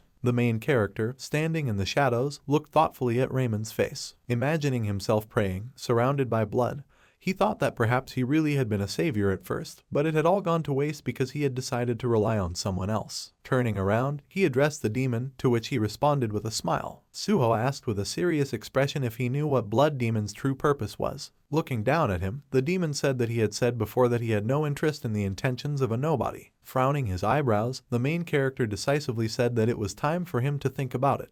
He said that he became curious about this nobody's intentions. On the table was a sign with the name of the CEO, Chen Mayang. Mayang folded his arms over his chest and said with a smile, "What a pity." He said with a grin that they had lost one of his pawns. Blood Demon narrowed his eyes and said with a smile that this was stupid. He asked if he had forgotten who he was. Opening her eyes, Yuyeon saw an unfamiliar ceiling. She asked where she was. The guy appeared before her eyes and asked if she was awake. Yuyeon looked in his direction while lying in the hospital bed. She recognized Siwoo, and he said that they had not seen each other for a long time. Sitting up in bed, Yuyeon asked what happened. Siwoo said the association intervened, and while they were looking for the Salvation Church, they found and rescued it. Yuyeon exclaimed in amazement, and Siwoo said yes. He said she was finally free and she could relax. The girl looked at him with relief and concern on her face. Bowing his head and closing his eyes, Siwoo apologized and said that after she left the orphanage, he tried to find her several times. Opening his eyes, he said with a painful look that he did not expect that she would be imprisoned and abused by this scoundrel. He said it was his fault.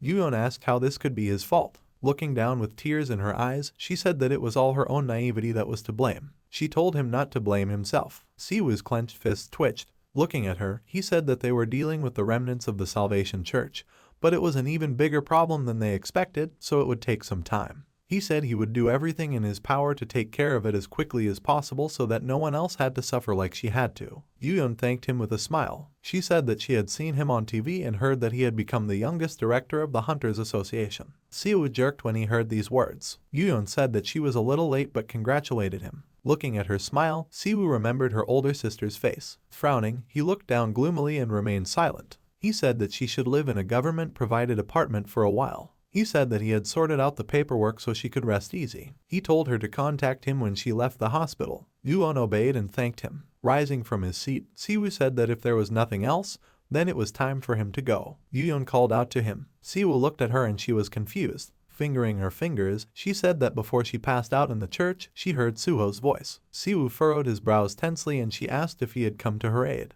Raising his hand to his face, Siwoo said yes. Yuon sadly lowered her gaze. Siwoo said that he knows that she hates Suho because he left her sister to die, but he really saved her. He bowed his head and a shadow covered him. Yuon said that she understands. Smiling, she said that he didn't need to say anything more because this was a painful topic for him. Siwoo looked at her with raised eyebrows and she said that she wanted to rest. He stood up and Yuon said that he could go because he must be very busy. Turning to her, Siwoo told her to contact him when she was discharged. Yuon waved her hand with a smile and said goodbye. Siwoo closed the door behind him. Sitting in bed, Yuon thoughtfully said his name. Looking up, she said that it seemed like the two still had unresolved issues. Several years ago, on the day Ji-yoon died, Suho came looking for Yuon. Among the flowers was a portrait of Ji-yoon with a black ribbon. Yuon was sitting on the floor, dressed in black clothes. The main character called out to her. Yuon's face was covered in shadow. She raised her tired, lost gaze and asked who it was. Suho stood in front of her, covered in bandages and plasters. Bowing, he apologized for failing to protect Ji-yoon,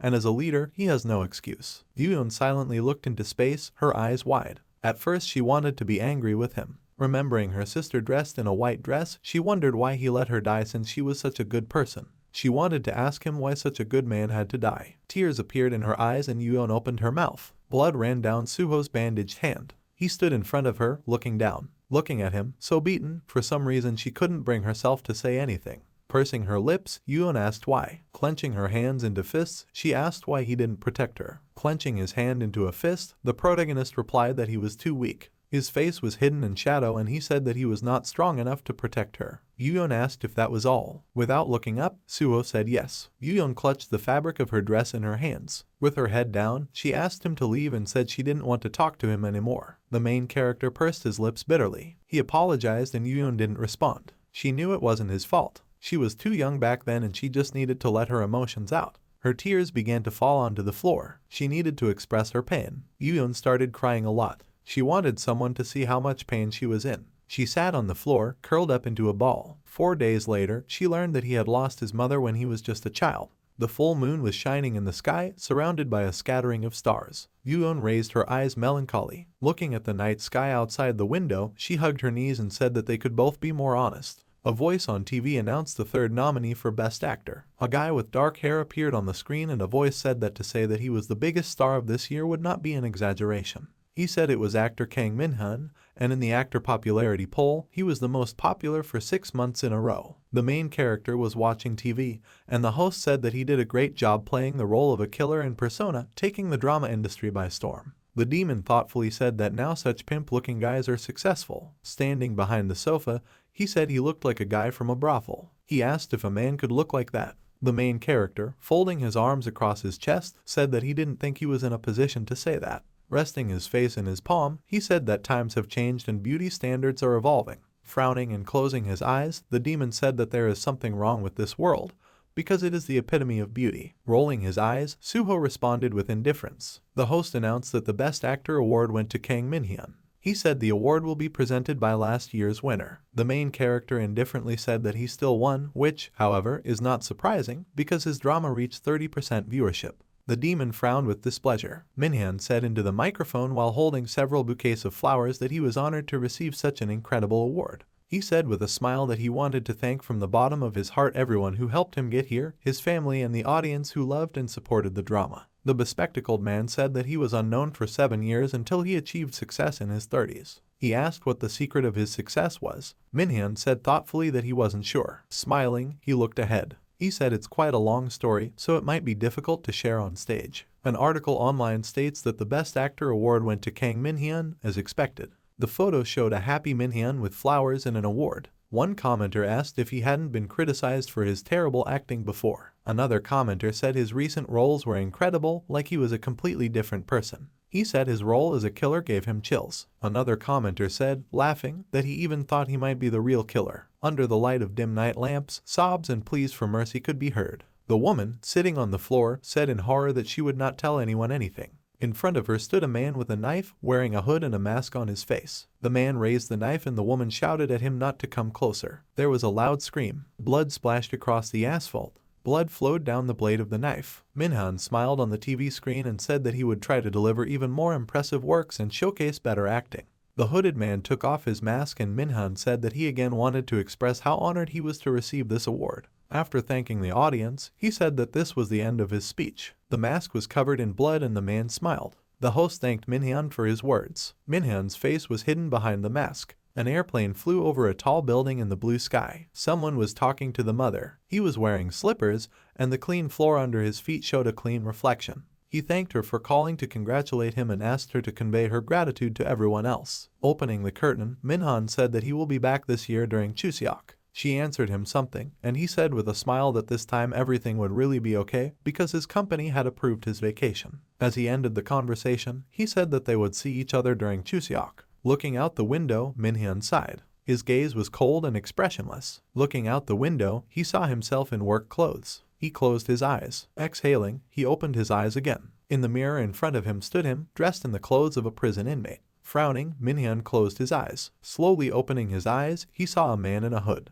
There was a white mask on his face. Turning away, he swore. The mask's reflection, shrouded in red energy, continued to stare at him. Minhyun turned his head towards the mirror. With a tired look, he asked, "It is him today." The bright sun shone through the window, casting a long shadow on Minhyun. Next to the book lay an object shrouded in red energy. The object with the broken glass sparkled in the sun. Clouds floated across the night sky above the building. The lights in the room were turned off. The main character was sleeping in bed. The demon, looking at him, thought that he was not confident in him at the beginning, but he definitely has talent. Frowning, he thought that although he hated to admit it, he was capable of learning martial arts at an alarmingly fast speed. He thought that although it was a nobody who possessed a trickle of the blood demon's power, he did kill him. The main character frowned in his sleep, and the demon thought that he was worthy of being called his descendant. Carefully touching the floor with his foot, he thought that he was not yet old enough. Looking out the window, he thought that he had not yet gone through the process that he needed to go through to become the strongest. His white hair fluttered among the red energy. The sky was painted red and a strong wind was blowing.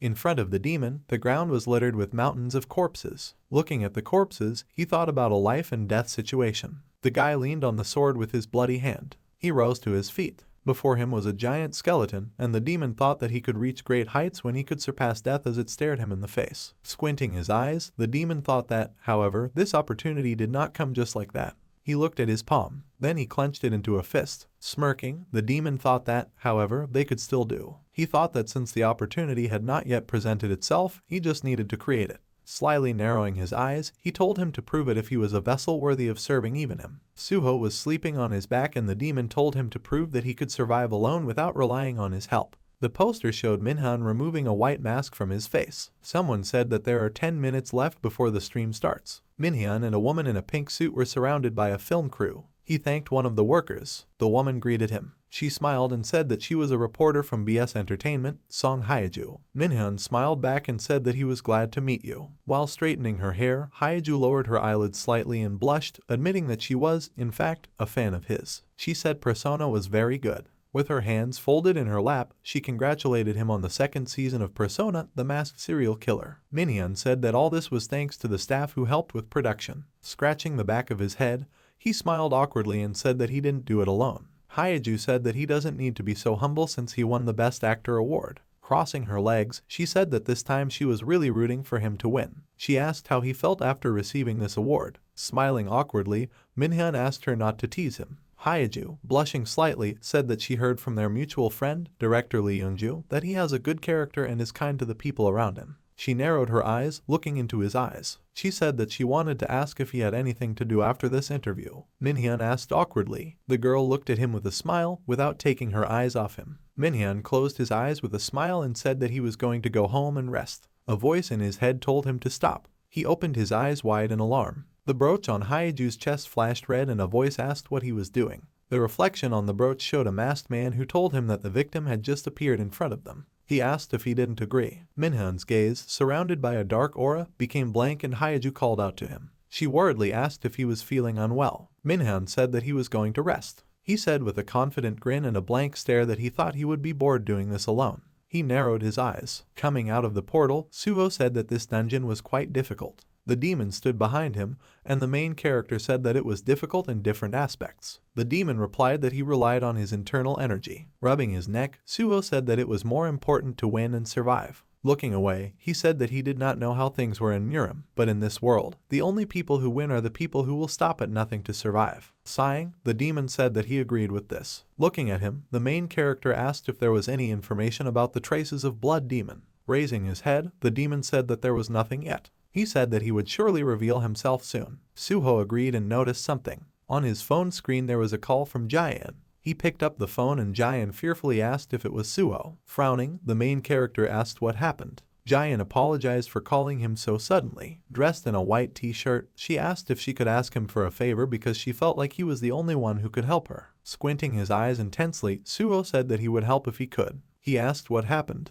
Jayan asked if he could bring her to a drama set. The main character opened his eyes in amazement. Jayan said with a radiant smile that it would happen near the apartment building where she lives. Suho listened to her with his mouth slightly open, and the demon looked at him, frowning and folding his arms over his chest. Jayan asked if he had also heard about the drama in which Kang Minhyun stars. Taking the phone away from his ear, the main character looked at the billboard with the Persona poster. Suho walked along the asphalt. The news anchor said another serial killing occurred near Apgujeong at midnight today, leaving the entire country in shock. The demon was floating in the air behind the main character. The voice said that although a special investigation team had been formed, the investigation had encountered problems. The girl on the screen said that NGOs are putting pressure on the police for results, and there are even requests for the execution sentence to be reinstated. Suho looked away. The girl said they hope the case will be investigated soon. The main character looked at the poster. The poster showed a man wearing a bloody mask. There were several news articles on the screen about Minhyun's growing popularity. Surrounded by confetti, he held up his award. The drama that helped push actor Kang Minhyun to the top and his excellent acting that caused a huge commotion and controversy. He stood smiling, surrounded by applauding people. Thus, he received the award for Best Actor. Minhyun opened his eyes. If you summarize the story, you get something like this. Minhyun stood on the street with a blank look. Protagonist, Seon Woo-hyun, because of his passive personality, lived a life being looked down upon by others. He walked, hugging a blue backpack, surrounded by black shadows. Standing in a dark alley, he turned around. On the ground lay a mask glowing red. Then he accidentally acquired something that completely changed his personality. The main character of the series put his palm on a white mask. The inside of the mask was red. The mask's eyes glowed red. This item was a white mask, persona. A drop of blood hit the ground. A hooded man stood with a knife in his hand in front of a human corpse. His eyes under his mask glowed with an ominous red light. Seon Woo-hyun will soon become the world's worst serial killer. The demon suddenly stopped. Suho turned around and asked what he was doing. Squinting his eyes, the demon said that this was strange. Shrouded in a dark aura, he asked why his traces were here. The main character asked what happened. Jayan called out to the main character and they looked in her direction. She waved her hand at him with a smile. Blushing slightly, she closed her eyes happily. Walking next to him, she thanked him for coming on such a short notice because she did not want to come here alone. Suho replied that it was okay because he didn't have any plans. Looking at her, he said that he didn't know such a famous drama was filmed here. Jayan, clenching her hands into fists, said that she was also surprised. Turning her head forward, she grinned and said that he couldn't imagine how happy she was when she found out about it. Looking at her awkwardly, the protagonist asked if she was underage. He said he didn't want to pester her, but it had to be for adults. Jayan showed him her document. She said with a bright smile that in fact she had failed 1 year of her studies and she was 20 years old. Smiling, the main character said that she had prepared for everything. Jayan grinned in response. A shadow covered half of Suho's face, and with a melancholy expression on his face, he thought that she said this with a smile, but he doubts that she is really happy about it since she has to attend classes with people who are a year younger than her. Jayan exclaimed with a smile that it would start soon. Turning around, she called the main character behind her. A man in a black cap and glasses gave instructions. There was filming equipment on the stone platform. The main character thought that although he felt like he was brought here by force, it was a good change of scenery. Standing among the crowd, he thought that he actually liked Minhyun too. Recalling the actor's family photo, he thought that he was able to break the past of being a nameless actor while at the same time taking care of his grandmother and family. Imagining many eyes glowing red, he thought that he had overcome all the pressure and criticism for his past failures. Suho imagined Minhyun standing at the top of the carpeted stairs and thought that over time he had managed to reach the top. Looking down, he smiled and thought that he deserved respect. Heavenly Demon stands behind him. Shrouded in gloomy energy, he furrowed his brow. He narrowed his green eyes. Filming has ended in the news studio. The news anchor sighed wearily, lowering her tired gaze. The guy smiled awkwardly, put his hand on her shoulder and told her not to worry too much. Raising his eyebrows, he said that he had heard that BS had beefed up security and she would probably be fine. The girl behind him agreed and said that Hyaju most likely knew the killer. Pale Mijung replied that it still bothered her. She asked that they had also heard about it. Imagining the bloody mask, she spoke of the white persona that was at the crime scene. Looking down, she said that she didn't know what it meant, but it bothered her. The guy said he understood what she was trying to say. Straightening up, he said that this information had not been published, and, in any case, the killer was trying to repeat the murders from the drama, but there was nothing they could do about it. Frowning, he winced and said that if they talked about it, it would cause a big uproar in Korea, and they would also receive threats for causing a drop in the drama's revenue. A drop of sweat ran down his face and he said that he didn't even want to imagine it. Mijung agreed with him. Putting his hand on her shoulder, the guy told her to calm down and not worry. Removing his hand from her shoulder, he said that he knew that she was her junior, but the living must move on. Clutching the papers in her hands, Mijung said that she would do so. Security ensured that the crowd of spectators maintained a distance from the set. Trying to push through the crowd, the main character apologized. Jaein turned around and called him with a smile. Suho frowned and asked how she managed to get through all these people. Someone behind him asked to let him through. Turning around, the main character saw a guy in a dark suit who asked to move away because it was for the safety of the actor. The car door swung open and he, spreading his arms to the side, said that he was counting on their cooperation. The main character opened his eyes in amazement. Someone in the crowd exclaimed that it was Minhyun. Minhyun, wearing a long coat, covered his eyes with his hand from the bright light. Removing his hand from his face, he looked forward. Suho looked at him in shock. Minhyun walked down the road waving to his fans. Smiling, Heavenly Demon said that he finally understood everything. Minhyun was talking to someone with a smile. Turning towards the main character,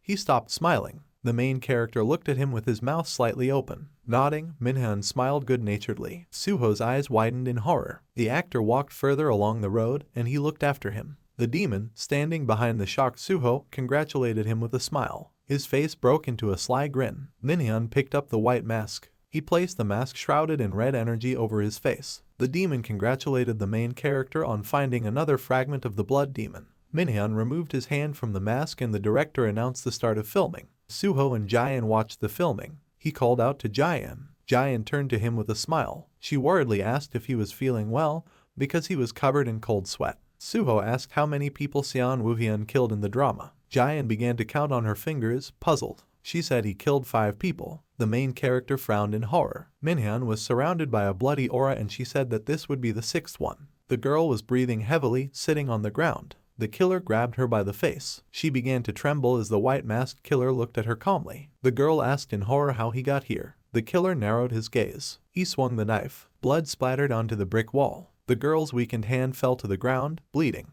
The killer pulled the knife from her neck. The life left the girl's eyes and he began to laugh. Squinting his eyes, he leaned closer to the victim's face and said that the only witness who knew who he was no longer alive. The audience pursed their lips in horror. The director finished the take and shouted that it was perfect. The man with glasses shouted that he was the best, and the viewership ratings for this season would also be incredible. The girl who played the victim admiringly told the director that she felt as if she was really being killed. She said that her hands were shaking a lot and asked Minhyun how he did such a good act. Minhyun's eyes opened wide under his mask, the irises turning bloody red. There was a short silence, and the main character looked at them with a pale face. Taking off his mask, Minhyun smiled awkwardly and said that he knew they were just teasing him. He said not to flatter him. The director said that this is not true and he still can't believe it even though he has seen him play his role. Looking at the camera footage, he said that he has been following his career since his debut and how much he has grown as an actor is incredible. Raising his eyebrows, he asked if he was really the Minhyun he knew. Minhyun grinned in response. He said with a smile, probably so. One of the spectators, frowning, said that he was even more terrifying in person. The other guy said it was very intense. He asked how a person could be so good at this. Looking at the smiling actors, he added that he was incredibly handsome. He asked if he was really in his 30s. Suho furrowed his eyebrows and someone said he was just perfect. The demon folded his arms across his chest and the main character thought that he was right. Looking at the mask in the actor's hand, he thought that this power definitely belonged to Blood Demon. The demon replied that this power is quite powerful, and even if Suho fights at his full strength, it will be a tough fight. Turning to him, he asked if he was going to fight him regardless. Leaning his head forward, the main character thought that he would make the first move, and he needed to be ready to follow up. The demon looked at him with an unwavering expression. A shadow covered his face, which broke into a sly smile. The sky over the city began to darken, and the director thanked everyone. Giant, standing in the crowd, said that Suho really left first. Recalling the shooting, she frowned and asked why he said that. She remembered how she, blushing, exclaimed that he was indeed a very good actor. The main character called her name, and she turned her head towards him. Suho told her to stay away from Minhyun. Jian, visibly nervous, asked why he was saying this. Squinting, the main character said that it was too dangerous. Turning to him, Jian opened her eyes wide and asked what he meant. Suho told her to just stay away from him no matter what. Turning around, he sternly told her to be careful, because he had warned her. Jian sat on a bench in the dark, her hands folded in her lap. Lowering her head, she sighed heavily. Blushing slightly, she opened her eyes slightly and said that she had a hard time working up the courage to invite him. Someone was moving quickly in the night. The main character hurriedly ran down the street, gritting his teeth. The red energy was leading around the corner, and he thought that according to what Jian said, the next victim would appear in the next episode of the novel. Remembering the number 6 on the forehead of the mask, he thought that the number on the spot meant the number of people killed. Stopping, he touched the asphalt with his hand and thought that this was definitely too dangerous. His face was covered in sweat and his eyes were wide open in tension. Looking at the lamppost, he thought that something was wrong here. Minhyun stood in the shadows nearby wearing a bloody mask, and Suho wondered why he felt this energy in this dark alley. The killer attacked with his weapon. The main character turned sharply, frowning. He parried the attack with his sword. A cut appeared on his cheek and the killer said he was right. Suho looked at him and he said that a dangerous person would come for him. Shrouded in red energy, he asked if it was him. Wiping his face, the protagonist asked if he got his powers from Blood Demon. Putting his hand on his face, Minhyun said no. He said that he got everything from him. Squinting his eyes, Suho asked about everything. With his red eyes bulging, Minhyun spoke about his body and his soul. Running his fingers over his mask, he said that he would complete everything, even his very life. Frowning impatiently, Suho said that he was completely crazy. Minhyun waved his knife. The main character dodged, bending down. He raised his sword hand behind his back. He saw the tip of a knife rapidly approaching him. Suho opened his eyes wide, reflecting red energy. He parried the assassin's attack with a bright flash. Having repelled the attack, he jumped back. Looking at the enemy, he wondered what had just happened, because for a moment he could not see his movement. He wondered if his attack was too fast. The protagonist's vision was covered with a purple veil, and he looked at his palm. The image in his eyes became more and more distorted. Breathing heavily and turning pale, he thought he was slowing down. He asked if he used poison. Minhyun, standing opposite, apologized and said that he had no other choice. Looking down, he said that he must protect what is his and he must become complete. The main character looked at him with wide eyes. Shrouded in a red aura, Minhyun raised the knife and told him to die for him. The number on his mask changed to number 7. There were notebooks and books on the table. Mijing spoke worriedly on the phone and said that she received the contact's contact information from a mutual friend of theirs. Sitting at a table next to the window, she introduced herself and said that she had something very important to say. The interlocutor asked who leaked his phone number this time and whether it was the association chairman. He asked her to continue with what she wanted to say. Mijing said that she thought for a long time about whether to tell him about this. She said she thought there had been a murder. Her interlocutor was sitting behind 2 monitors. She said the Hunters Association or the police could help her with this. She held the phone to her ear, and Mijing said that it was not the same because her colleague died. Squeezing the bottom of her skirt with her hand, she said that the media was being suppressed so that this case would not be investigated. With her face red from crying, she said that she was the only person she knew in Korea who didn't care what others thought and could do what she wanted. The girl's face was hidden in the shadows, and she wondered if she really didn't know the chairman. She asked who gave her phone number. The girl's blue eyes turned towards the phone as Mijing replied that the person said his name was Jin Suho. She opened her mouth in concern, and the girl agreed. There was a sign on the table, Silver Lance Guild leader Cha Seon. Seon frowned and told her to give the details. The main character pushed off the asphalt with force. He ran along the road between the cars, leaving behind a green trail of energy. The demon next to him asked where they were going now. He said that Blood Demon's follower was somewhere else. Suho frowned and said that there was no guarantee that he could defeat this guy with his current powers. He said that although he didn't like to admit it, his energy was incredibly strong. Looking at him, he said that he needed to get a new trick to put up his sleeve too. The people in the cars looked in amazement as Suho flashed by, and he said that if he didn't find something that could guarantee his victory over Minhyun, then even appearing in front of him would be pointless. Smirking, the demon asked if this was due to the fact that he had read the memory of the woman who was killed by this actor earlier. The main character remained silent and looked away. The demon said that he seemed to have hit the nail on the head. They turned at the intersection, leaving a green trail behind them. Mijung jerked in surprise. She asked who he was. Suho, breathing heavily, said that he had something to tell her. He asked if he could come in. Mijung agreed and turned around and looked at him questioningly. Looking at the sweat-covered protagonist, she asked what he was because she had never seen him here. The main character said that Jin Suho, a B-rank hunter. Mijung's eyes widened when he said that he knew that her colleague was killed. He furrowed his brows and she asked how he knew that. He said he needed her help. Mijung looked at him in fear. After a while she sat with her hands folded in her lap. Suho said that he saw her inside the memories of the victim, Song Hyeju. Standing in front of her, he said that he also saw how she was killed by Minhyun. Mijung smiled nervously and asked if this was a joke. She laughed nervously, but the protagonist's face was serious. Mijung raised her eyebrows in horror. Suho said that he knows it's hard to believe. He said that she treated Hyeju like her own sister. She clenched her hands into fists, and the protagonist said that this would be a chance to reveal how unfairly Hyeju was killed. Frowning resolutely, Mijung asked how she could help. Handing her a business card, Suho said that he just needed her to call the place and ask them to follow him. The name on the business card was Sion, and he said it was the contact information for the Silver Lance Guild leader. Mijung asked in amazement where he was able to get her contact information. The main character said that he did not have time to explain the details, and if they did not act quickly enough, another victim would appear. Opening the window, he asked her to ask Sion to look for him, Jin Suho. It would be within the power of this person. Mijung asked if it would be better if he contacted her himself. Frowning, the main character said that she would ignore his phone number and it would be better if she could tell her this before he died. While going out the window, he said goodbye and Mijung asked him to wait. She looked at the card with concern. Sion's phone number was on the business card and she asked what was going on here. Purple liquid dripped onto the asphalt. Breathing heavily, the main character stood opposite the killer. Looking at the number 7 on his mask, he wondered if that meant he would die here. Gritting his teeth, he thought it was stupid because he had been through so much to get here. Holding the hilt of a sword shrouded in green energy in his hand, he thought that he would not die in a place like this. Suddenly, the energy in his hand dissipated. Turning around, Suho thought in amazement that he couldn't muster his energy. Minhyun ran his hand over the blade of the knife and told him to just stand still. The blade of the knife flashed in the darkness, and he said that only then could he quickly rest in peace. The main character asked Heavenly Demon what was going on since he couldn't gather his energy. The demon grinned. He said it was because nothing was his to begin with. Suho looked at him in shock. The demon asked with a grin if he still didn't understand. He said that all the energy he controlled depended on his strength. Turning to him, the main character shouted at him not to talk nonsense. He asked what happened to all the training he went through during all this time. He clenched his teeth looking at him. The demon, looking down at him, asked if he thought that with these meager efforts he could use even a fraction of his power. The main character's face was covered in cold sweat. In his imagination, he stood with his back to his past self, who had fallen to the ground. He thought that this couldn't be true, because if what he said was true, then it means that during all this time nothing at all had changed in him. The demon looked sideways at the main character. Looking at the trembling Suho,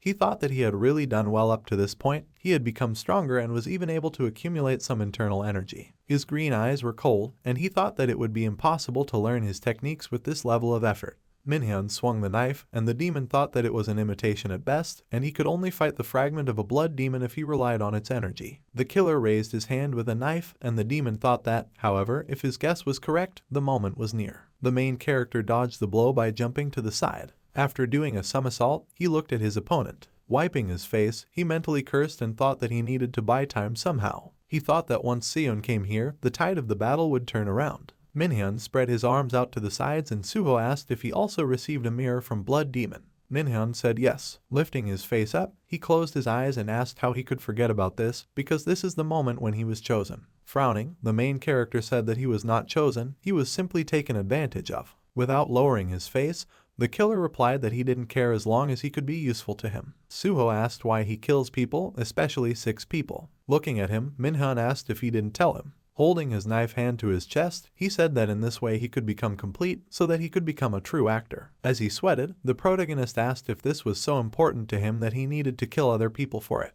Closing his eyes, Minhyun was silent for a while. He said that he would tell him something. He grabbed him by the collar and the main character clenched his teeth. Minhyun dragged him along with a blank look under his mask. Jumping on the rooftops of multi-story buildings, he said that he had been anonymous in his acting life for a long time. Landing under a full moon, he asked if he knew something about what it was like to be nameless. He said that although normal people may not know about it, he literally has no name. Looking at the streets at night, Minhan said that no one would want to see him for who he is, and they would not acknowledge his existence. He said all he could do was be patient and wait. The pale Suho frowned and asked why he was suddenly telling him this. Minhan said that they say actors have to go through this period of namelessness to become a good actor. Standing on the edge of the roof, he asked if he thought it was stupid. He said that some people have good connections, some graduated from good schools, and many other examples. He said that this world is full of such exceptions. Turning around, Minhan said that he simply wasn't one of those exceptions. The protagonist squinted, surrounded by visual noise. The system reported that the skill was activated forcefully, recalling the past memories of the target, Kang Minhan.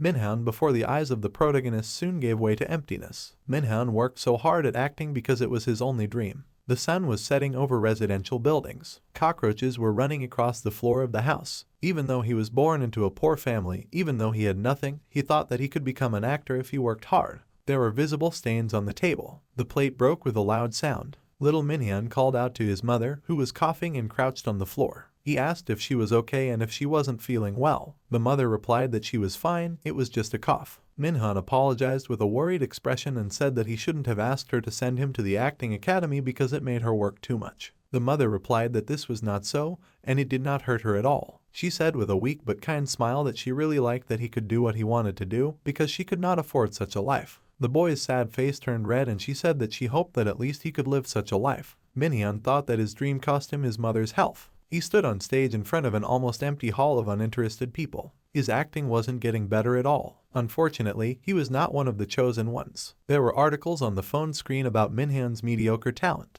He was sitting on a chair in the dressing room. The uncle on his phone screen asked how long he planned to continue acting. He asked if he really didn't care about his mother at all. Minhan thought that he couldn't give up his dream. A tear ran down his face and he thought that his mother's health continued to deteriorate. Many hands pointed their fingers at Minhan as if piercing him with thorns. He thought that he had already become nuisance to the people around him, and people were saying that it was time for him to give up and that he had no talent. All these remarks were like thorns that pierced him, slowly killing him. He looked forward in horror. In the reflection of his face there was a white mask. He touched his face in amazement. A small mirror sparkled next to him. Looking at the broken surface of the mirror, he thought that a miracle had happened to him. Closing his eyes, Minhan asked if he knew what was the first production that he acted in. Suho remained silent. Taking off his mask, the killer said that he would tell him because he didn't seem to know, but it was a work by Goethe, The Sorrows of Young Werther. His masked face was hidden in shadow, and he said that while he was reading his work, he realized something. He said that this novel speaks not only about the betrayal of a man who loved a married woman. The main character frowned, visibly nervous, and Minhan said that this was the masterpiece of Goethe and he was looking for something more fundamental. Holding the mask in his hand, he began to chant Lot's name. He shouted with a crazy smile that he had been looking for Lot all this time. Gritting his teeth, the main character thought that The Sorrows of Young Werther was a masterpiece from the German author, Goethe. He thought that this was also a sad story about Werther, who loved Lot, who had a fiancée. Frowning, he asked that the Lot he was talking about was not a woman. The wind blew Minhan's coat, and Suho asked about the Lot he was looking for, success in acting skills, which he couldn't get despite his hard work and desperation to get those things. Minhan smiled back and the main character thought that it was something like his muse, Lot, that he was looking for was his own ambition. His eyes were hidden in the shadows and he said that he realized that Blood Demon was using him. Closing his eyes, Minhan suggested ending the chatter. He said it was time to close the curtain. The main character turned to him, and he looked at him. He said that he understood him. He was surrounded by a green aura and Minhan said that he was the first person to tell him that. Holding the sword in his hand, Suho said that this is why he must kill him. His eyes flashed green and he said it was time for him to wake up from this dream of lies. It looked at him, glowing with strong green energy. Minhan opened his mouth in amazement. Heavenly Demon chuckled as he looked at the sword in the protagonist's hand. Suho said that Blood Demon even took advantage of dreams. Furious and determined, he frowned and said that he would not forgive him. A garbled dialogue box indicated that a serious error had occurred in the system. The next dialogue box reported that the player had entered a berserk state. The main character thought that when they first met, Heavenly Demon said that he couldn't protect anyone because he was weak. He remembered how Ji-yoon died. Then he remembered Yoon crying. The next thing in his mind was his mother in the monster's mouth. He thought that everyone has their own circumstances. Little Minhan ran to his mother, who fell to the floor. Some fight because they have something important to protect. Raymond raised the black cross. Other people will willingly face death for someone else. The main character stood on the grass. A strong gust of wind blew. A man with long dark hair stood with his back to him and said that he was the same. Suho's mouth widened in amazement, and the man said that if necessary,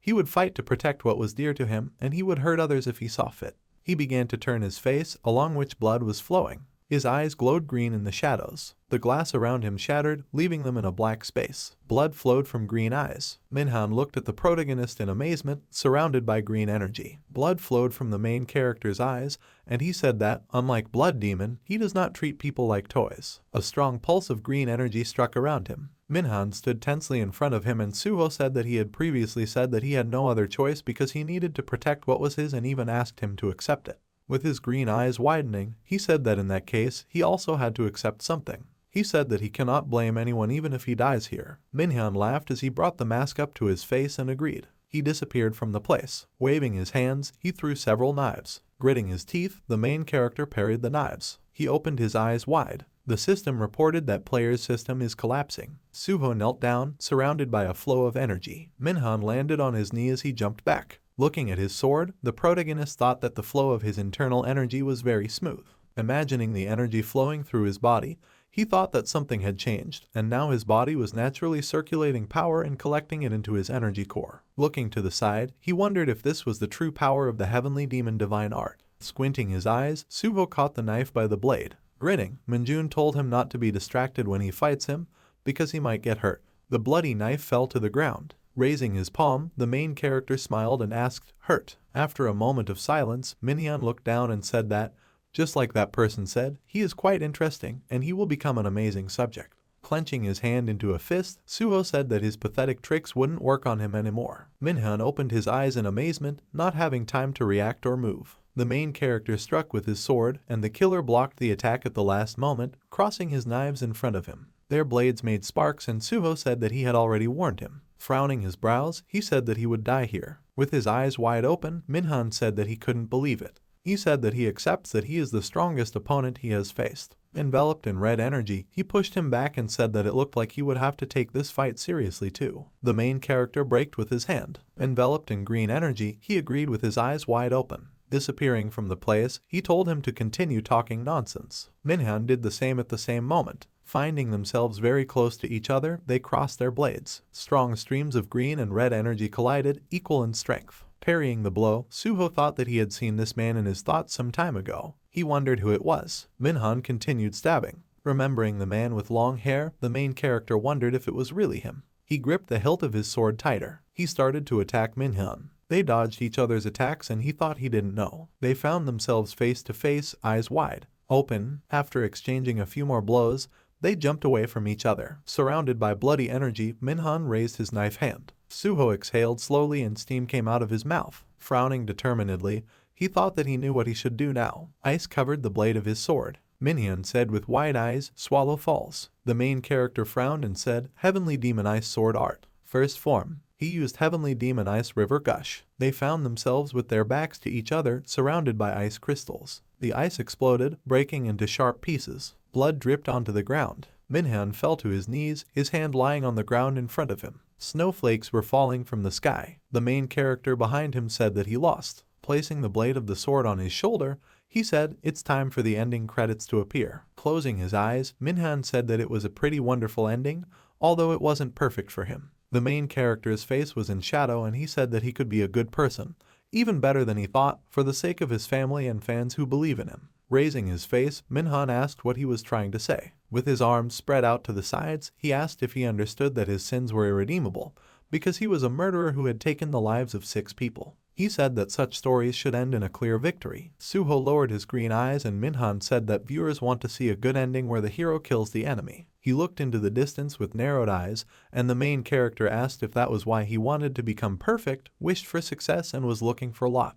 Minhyun didn't answer, and his blood sparkled in the sun. Raising his sword, Suho suggested ending this. He said goodbye to Minhyun. A blue flash flashed. Sion knocked the sword out of his hand with her spear. The main character looked at her, frowning. She stood between them, kneeling down. Frowning, Sion called him by name. She straightened up and Suho told her to move away because he was sure that Silverlands had finished their investigation. Furrowing his brows, he said that she should already know what he did. Looking at Minhan, Sion said yes, and he is a killer. Looking at the main character, she said that this does not mean that he should become one too. Suho opened his eyes in amazement. A drop of sweat ran down his face and he thought that this was really murder and he thought that he needed to kill him. The demon stood next to him with a smirk and he wondered when he started thinking like that.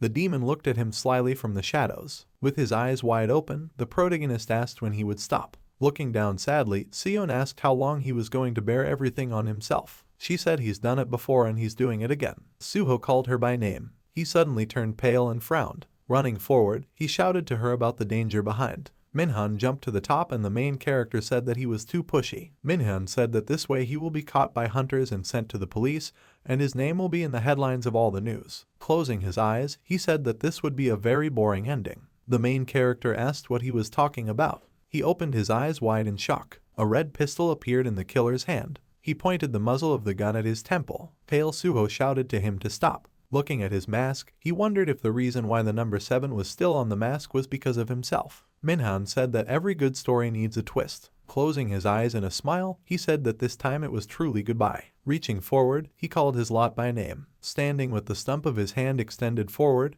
he said goodbye. The main character loudly called out to him. Blood sprayed. The actors stood in front of the audience on stage, holding hands surrounded by confetti. Minhyun smiled happily under the spotlight. On the darkened film strip were words of farewell. Suho and Sion looked at his falling body in shock. The film reel was empty. A bloody mask lay next to the dead killer's hand. After this incident, the main character had one thought. The news anchor said that actor Kang Minhyun was the culprit behind the serial killings in Seoul over the past few months that have caused concern across the country. She said that after he was exposed as the culprit of the crimes, he tried to escape, but was stopped by Cha Seon hunters, and he soon committed suicide. Suho and the demon were standing on a busy street. The main character turned his head. He thought that if names had to be listed in the credits, then they would have no choice but to list Kang Minhyun as the lead actor. On the first line of the credits was Minhyun's name. Among the papers on the table in the sunlight lay the book The Sorrows of Young Werther. The afternoon sun was shining on the city street. Sion and Suho were sitting at the table and she asked him how he was feeling and if he had recovered.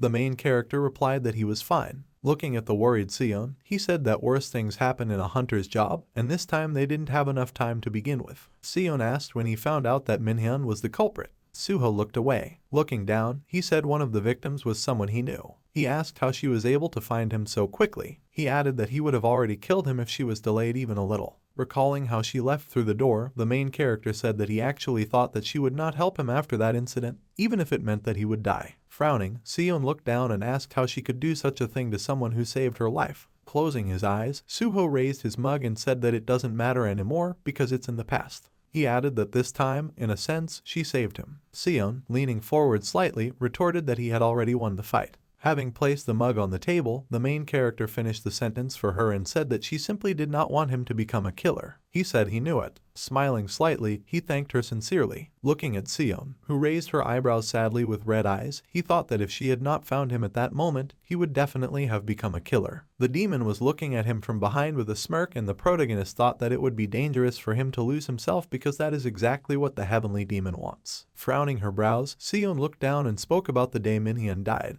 Looking up at the main character, she said that the one she saw then had become shockingly strong, so much so that it was incomparable to what he was before. She asked how he could do this. Looking away, the protagonist smiled nervously and asked if she could close her eyes to this for once. He said that in the future he will have nothing to hide from her, he just needs a few months. He asked if she could let him do it. Lowering her eyes, Sion sighed and said that she could tolerate this for a few months. She asked him to answer one question. The main character looked at her, eyes wide. Sion mentioned the power he used that time. Remembering the ice shards, she said that if what she saw was true, then this was not the normal mana that hunters use. Suho tensed and she asked if this unearthly strength had something to do with how he became stronger. The main character looked at her silently. Sion looked back at him with a stern look. Sighing, she told him to forget about it and she would accept that as an answer. She stood up from her chair and asked why. Suho asked what she meant. Standing behind the back of her chair, Sion asked why he would give her phone number when he must have many other people who could help him. Suho said he's not sure. Sion raised her eyebrows sadly, and the protagonist said that her number was the only one that came to mind at that moment. Placing his face on his palm, he smiled and said that, moreover, she was the head of the Silver Lance, the strongest guild in their country. He said he just thought she could help him. Lowering her eyes, Sion was silent for a while and, Agreed. She left the cafe, and the main character looked after her. Opening his mouth, he wondered what other reasons there could be. Seon walked down the sidewalk in the sunlight, and he thought it was because she cared the most about the lives of others out of all the people he knew. There were bare rocks in the desert under the blue sky. The main character, with his eyes closed by a white bandage, thought left side. Turning around, he put his right leg forward. 2 flashes flashed on the horizon. Bending backwards, he dodged the knives. Turning to the side, Suho felt the approach of 3 knives. Clutching the hilt of the sword in his hand, he thought that it would be impossible to dodge them. He deflected the knives with a swing of his sword. He waved the green energy in front of him. The demon clapped his hands and said that was all. Hanging upside down next to him, he sternly said that he had failed. After removing the blindfold, Suho sighed and said that he thought he would succeed this time. He asked if this was really possible, and if he was sure that he was not just deceiving him. Smiling, the demon told him not to say anything stupid. The main character pulled the knife out of his leg, and the demon said that he completed this training before he turned 20 years old. Suho said sarcastically that he had already realized that he was very talented. The knife evaporated in his palm, and he frowned and asked what next. The demon said with a sly smile that he was very impatient. Shrouded in dark energy, copies of Minhan and Raymond appeared next to him. Their eyes were empty, and the main character said that although this was not the first time he had seen this, it was still surprising. He said, who would have thought that he was able to physically manifest others' fighting skills and even their appearance? Looking at the demon standing behind Kappa's, he said that he could even change locations at will. He asked what the limits of his dimensional space were. The cross in Raymond's hands was shrouded in red energy, and the demon said that he was quite relaxed. He said he didn't feel like he had free time to talk. The bloody beast approached him, and Suho clicked his tongue in displeasure. He swung his sword. Smirking, he thought his movements had definitely changed. Enveloped in green energy, he thought that the internal energy he had accumulated in his energy core was now at a completely different level. The beast turned its head in his direction. Jumping into the attack, Suho thought that this was the power of internal energy that belonged only to him. The air swirled around him, and he struck repeatedly with his sword. He turned around sharply. He dodged the attack by bending his body to the side. The main character stomped on the ground with force. He struck the beast with his palm surrounded by green energy. Minhan blocked the beast that flew towards him. Suho, shrouded in green energy, used Heavenly Demon Ice Sword Art, first form. The enemy's leg was covered with an ice crust. He was trapped in ice crystals. Frowning, the protagonist used Heavenly Demon Ice River Gush. Hitting with his sword, he landed with his back to the ice. The demon, frowning, thought that in the end he was able to validate his own value by overcoming death. The ice shattered into pieces behind Suho, and he thought that he was worthy of being his descendant, and his growth rate was not bad. The main character, squeezing the hilt of the sword in his hand, thought that this was still not enough. Exhaling, he frowned and thought that he needed to see more to know how much stronger he had become. He thought that this seemed to be the only way. The sun was shining over the city. Siwoo said that he probably already knows about it, but the National Hunter elections will begin soon. While talking on the phone, he asked Suho if he was going to take part. The main character, slightly tilting his head forward, replied that if he participates, then everyone will know that the lazy top student has become stronger, and nothing good will come from such attention again. His face fell slightly into shadow, and he said that there were a huge number of national sponsor funds and the rights to investigate while working for the government.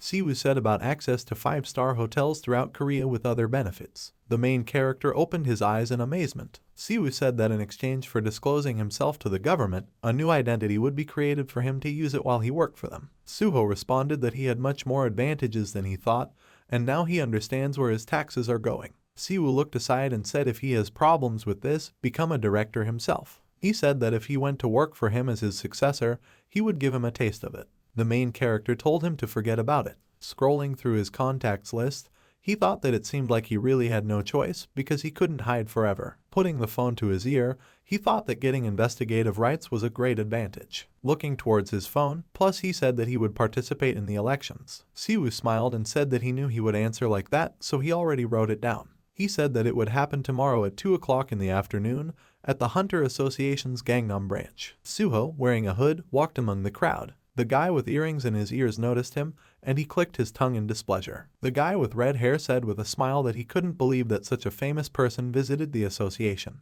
He asked if it was Suho. The main character narrowed his eyes with dislike, and the guy said that he was known throughout the academy as a lazy top student.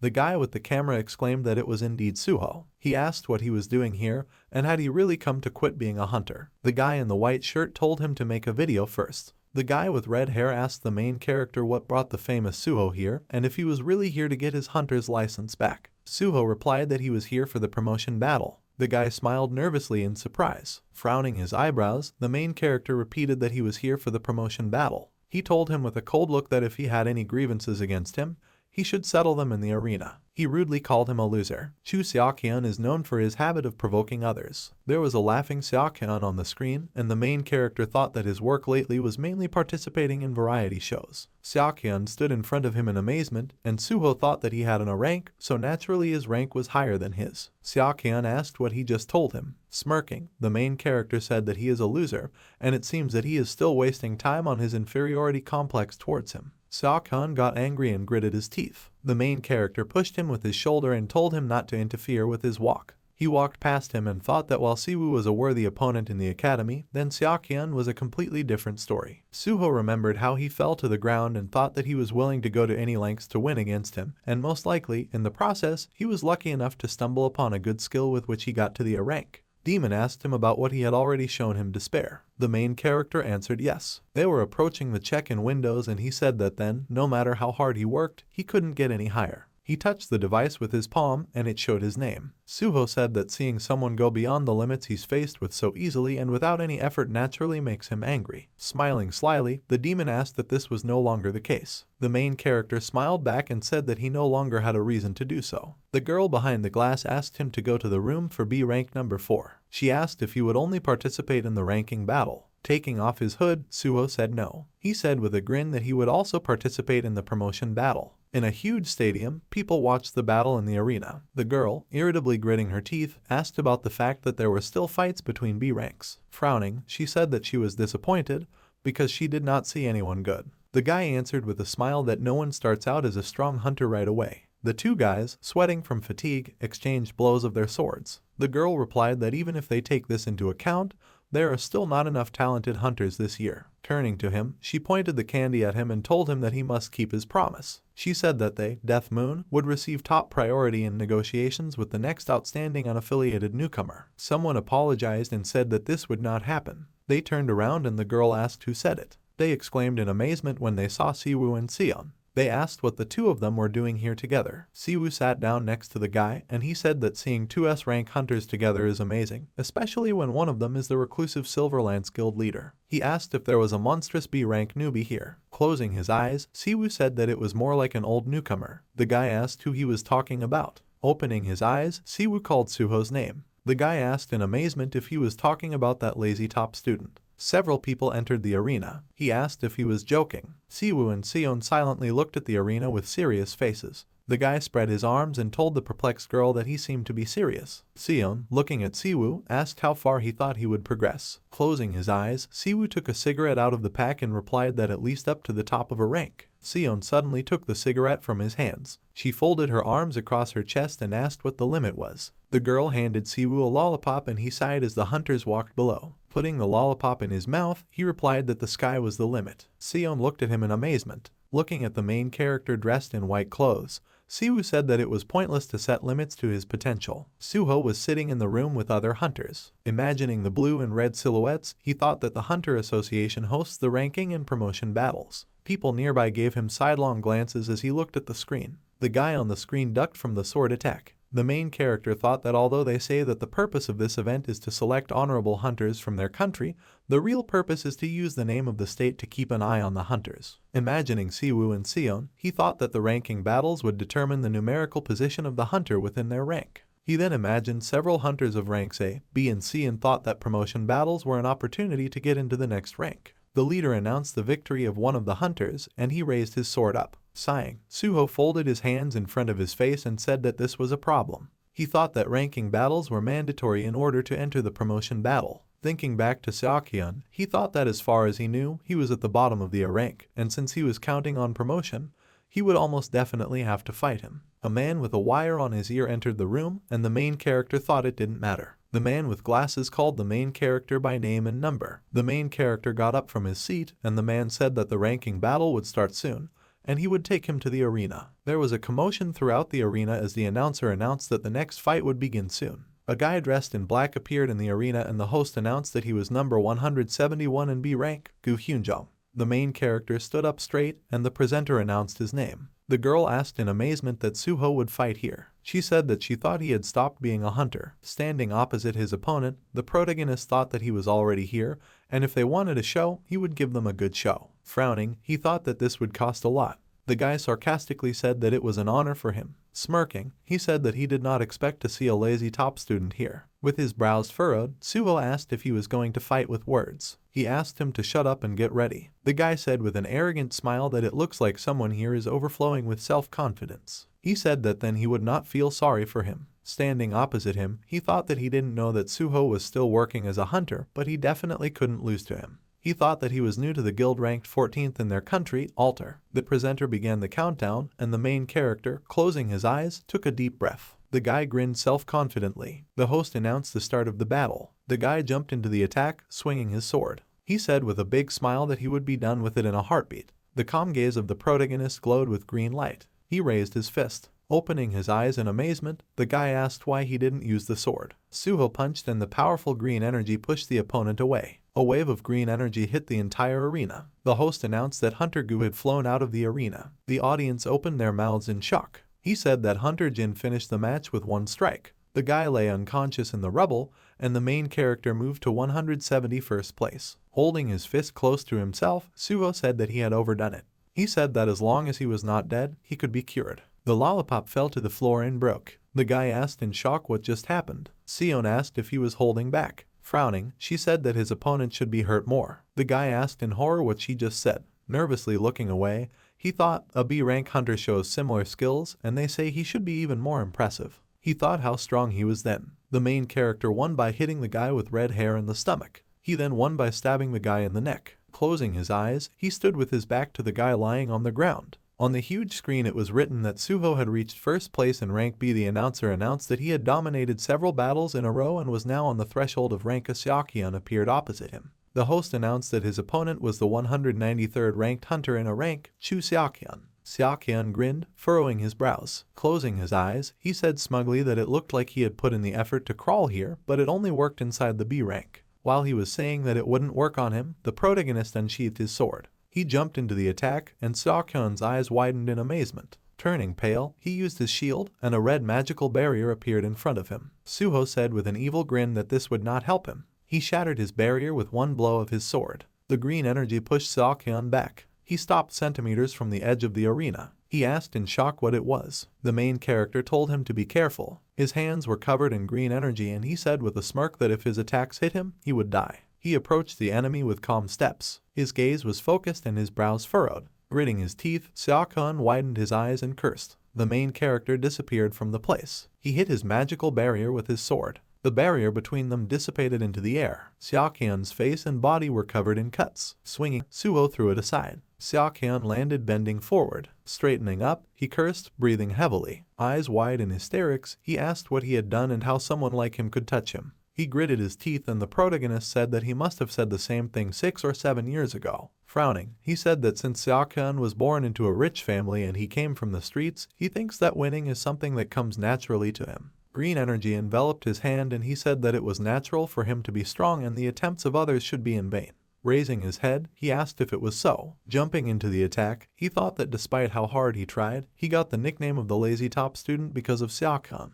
His green energy collided with the red energy of his opponent's barrier. A flame appeared in his hand, and Suho thought that he was doing all this just to hurt him, relying on his family's wealth. Seokhyun waved his hand and directed the flames at the enemy. Green energy cut through the flames. The fire dissipated around them. Standing among the sparks of the flame, Suho thought that although he tried to prove later that it was not true, people were only interested in sensational stories. He thought they believed his efforts were in vain. The main character chuckled. He told Seokhyun that he was hard to look at. The shield around him dissipated, and he asked again. Noticing the movement, he immediately turned pale. With a swing of his sword, Suho destroyed his barrier. Smiling, he said that relying on the past is a bad habit. He said it was hard to watch. Seokhyun cursed desperately. He froze in shock as he noticed something. The main character frowned and closed his eyes. He stood motionless, and Seokhyun asked what he was trying to do now. Opening his mouth, he thought that this was his chance, and it was true that he had become stronger, but he definitely couldn't fight him with his eyes closed. Suho stood in front of him, frowning. Smirking, Seokhyun created flames and thought that it would kill him.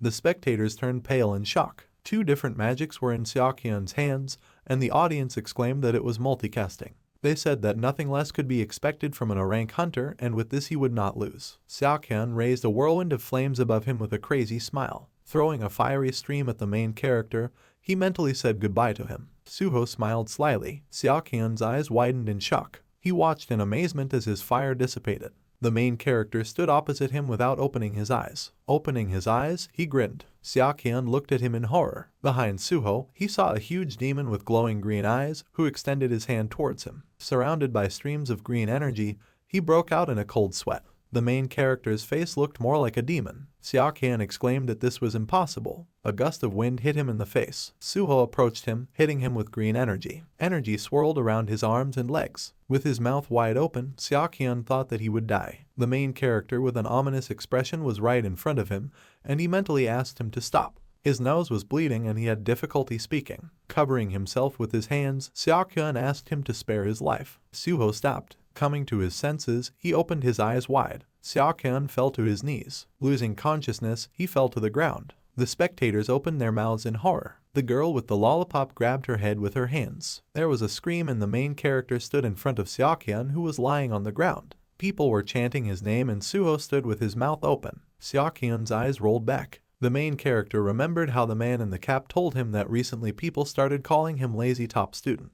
With a hand on his shoulder, he said that he knew better than anyone how hard he tried. He said that he also needed to know that people prefer sensationalism to the truth. Gritting his teeth, Suho asked if he had become the new target of the witch hunt. The man whose face was covered in shadow answered yes, and he doesn't know where the rumor started, but it will be difficult to change public opinion. The main character looked down, turning pale, and the man said that if he had not entered the academy as a top student, he would not have found himself in this unnecessary attention. Suho stood in the arena, surrounded by spectators chanting his name. The guy asked in shock how he was able to defeat the rank hunter. Another guy asked if Suho was really back. A guy with glasses, speaking on the phone, demanded that an article be written and prepared for publication. The protagonist's eyes turned red and he pursed his lips. He thought that at that moment he realized that even if he returned, the world of hunters is a deep swamp that is not only simply dirty, but also vile. He imagined himself trying to overcome the swamp, from which swords and people's hands were sticking out. Suho's face was wet and the light fell on him. Once on the shore, he thought that he had climbed to the peak that he desired and hated.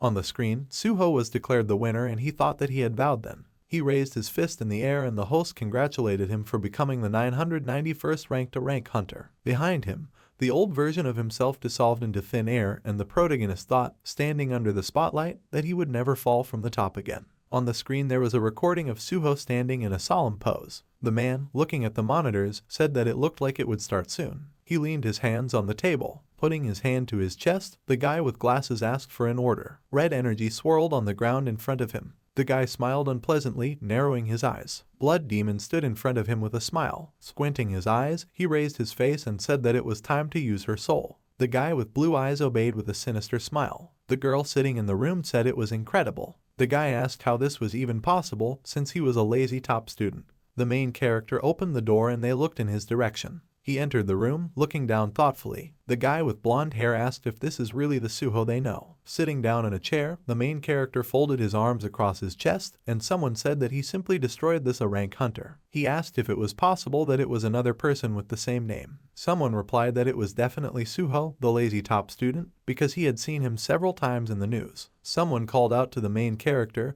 and he turned around. The girl, standing in the doorway, asked him to go to the information counter. The girl at the information counter handed him a card with his photo and said it was a good fight. Suho stood in front of the information desk and she said that it was a rank hunter's license. She told him that they would send him messages with details of a rank hunter's privileges. The main character looked at his license. He said that he had finally become a rank hunter too. He remembered how he looked in horror at the screen that said that he had a B rank. There were many people standing behind the desperate Suho. The main character's face turned a little red. Someone asked if he was thinking about something unnecessary. Siwoo, standing behind him, asked if he was satisfied with his rank status. Closing his eyes, the main character said, "Of course not, and this is just the beginning." Sion said that he really plans to continue working as a hunter. They went outside and Suho told Sion that she too should stop being so stubborn, because now he can protect himself. After lighting a cigarette, Siwoo closed his eyes and said that the next promotion battle would be in 6 months. Smirking, he said that if he entered the ring then, he would fight against him. He said that he warns him in advance that he is going to hold back against him. Frowning, the main character said that he wanted to say the same thing.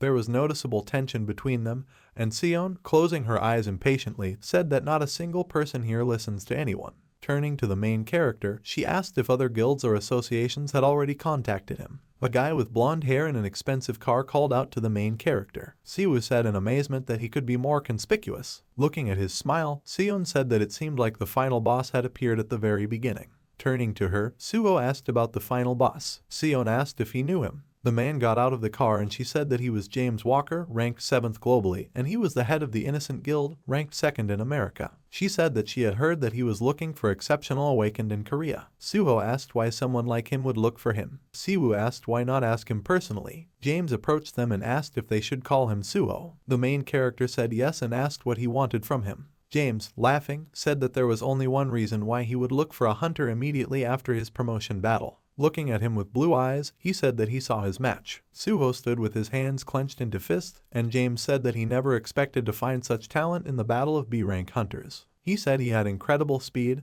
precision and sword skills. Clenching his hand into a fist, he said that, most importantly, he has an incredible amount of talent. Smiling brightly, he asked what he thought about joining the Innocent Guild. The main character indifferently replied that he refused. James, turning pale, asked in shock why. Suho asked if he needed a reason. Raising his fist, James said that he probably already knows, but the Innocent Guild is among the strongest, and everyone desperately wants to join them. The main character moved his hand away and told him to invite those who are desperate. James showed him the business card, holding it with 2 fingers. Suho asked what he was doing. James said with a smile that the door is always open for him. He said that in such a small country it is difficult to fully utilize his talents. The main character frowned silently. James closed his eyes, still smiling, and said that he wanted to tell him to come see the Innocent Guild when he was ready and he was personally interested in him. With his hands on his hips, he told him to contact him if he ever found himself in the United States and he would treat him. Closing his eyes, the main character said that it was simple. Looking at Siwoo, James said that they had not seen each other for a long time. Laughing, he told him to go visit the Innocent Guild with his friends if he got the chance. Siwoo rudely told him to back off and not worry because it would never happen. Looking after them, James said, "That's too bad." He said goodbye. The main character, Siwoo and Sion left without looking back. James looked after them with a confident smile. Someone swore and picked up the phone. James, sitting in his car, said on the phone that he found someone interesting while he was on vacation in Korea. The blonde-haired girl frowned and asked if she hadn't told him not to make trouble.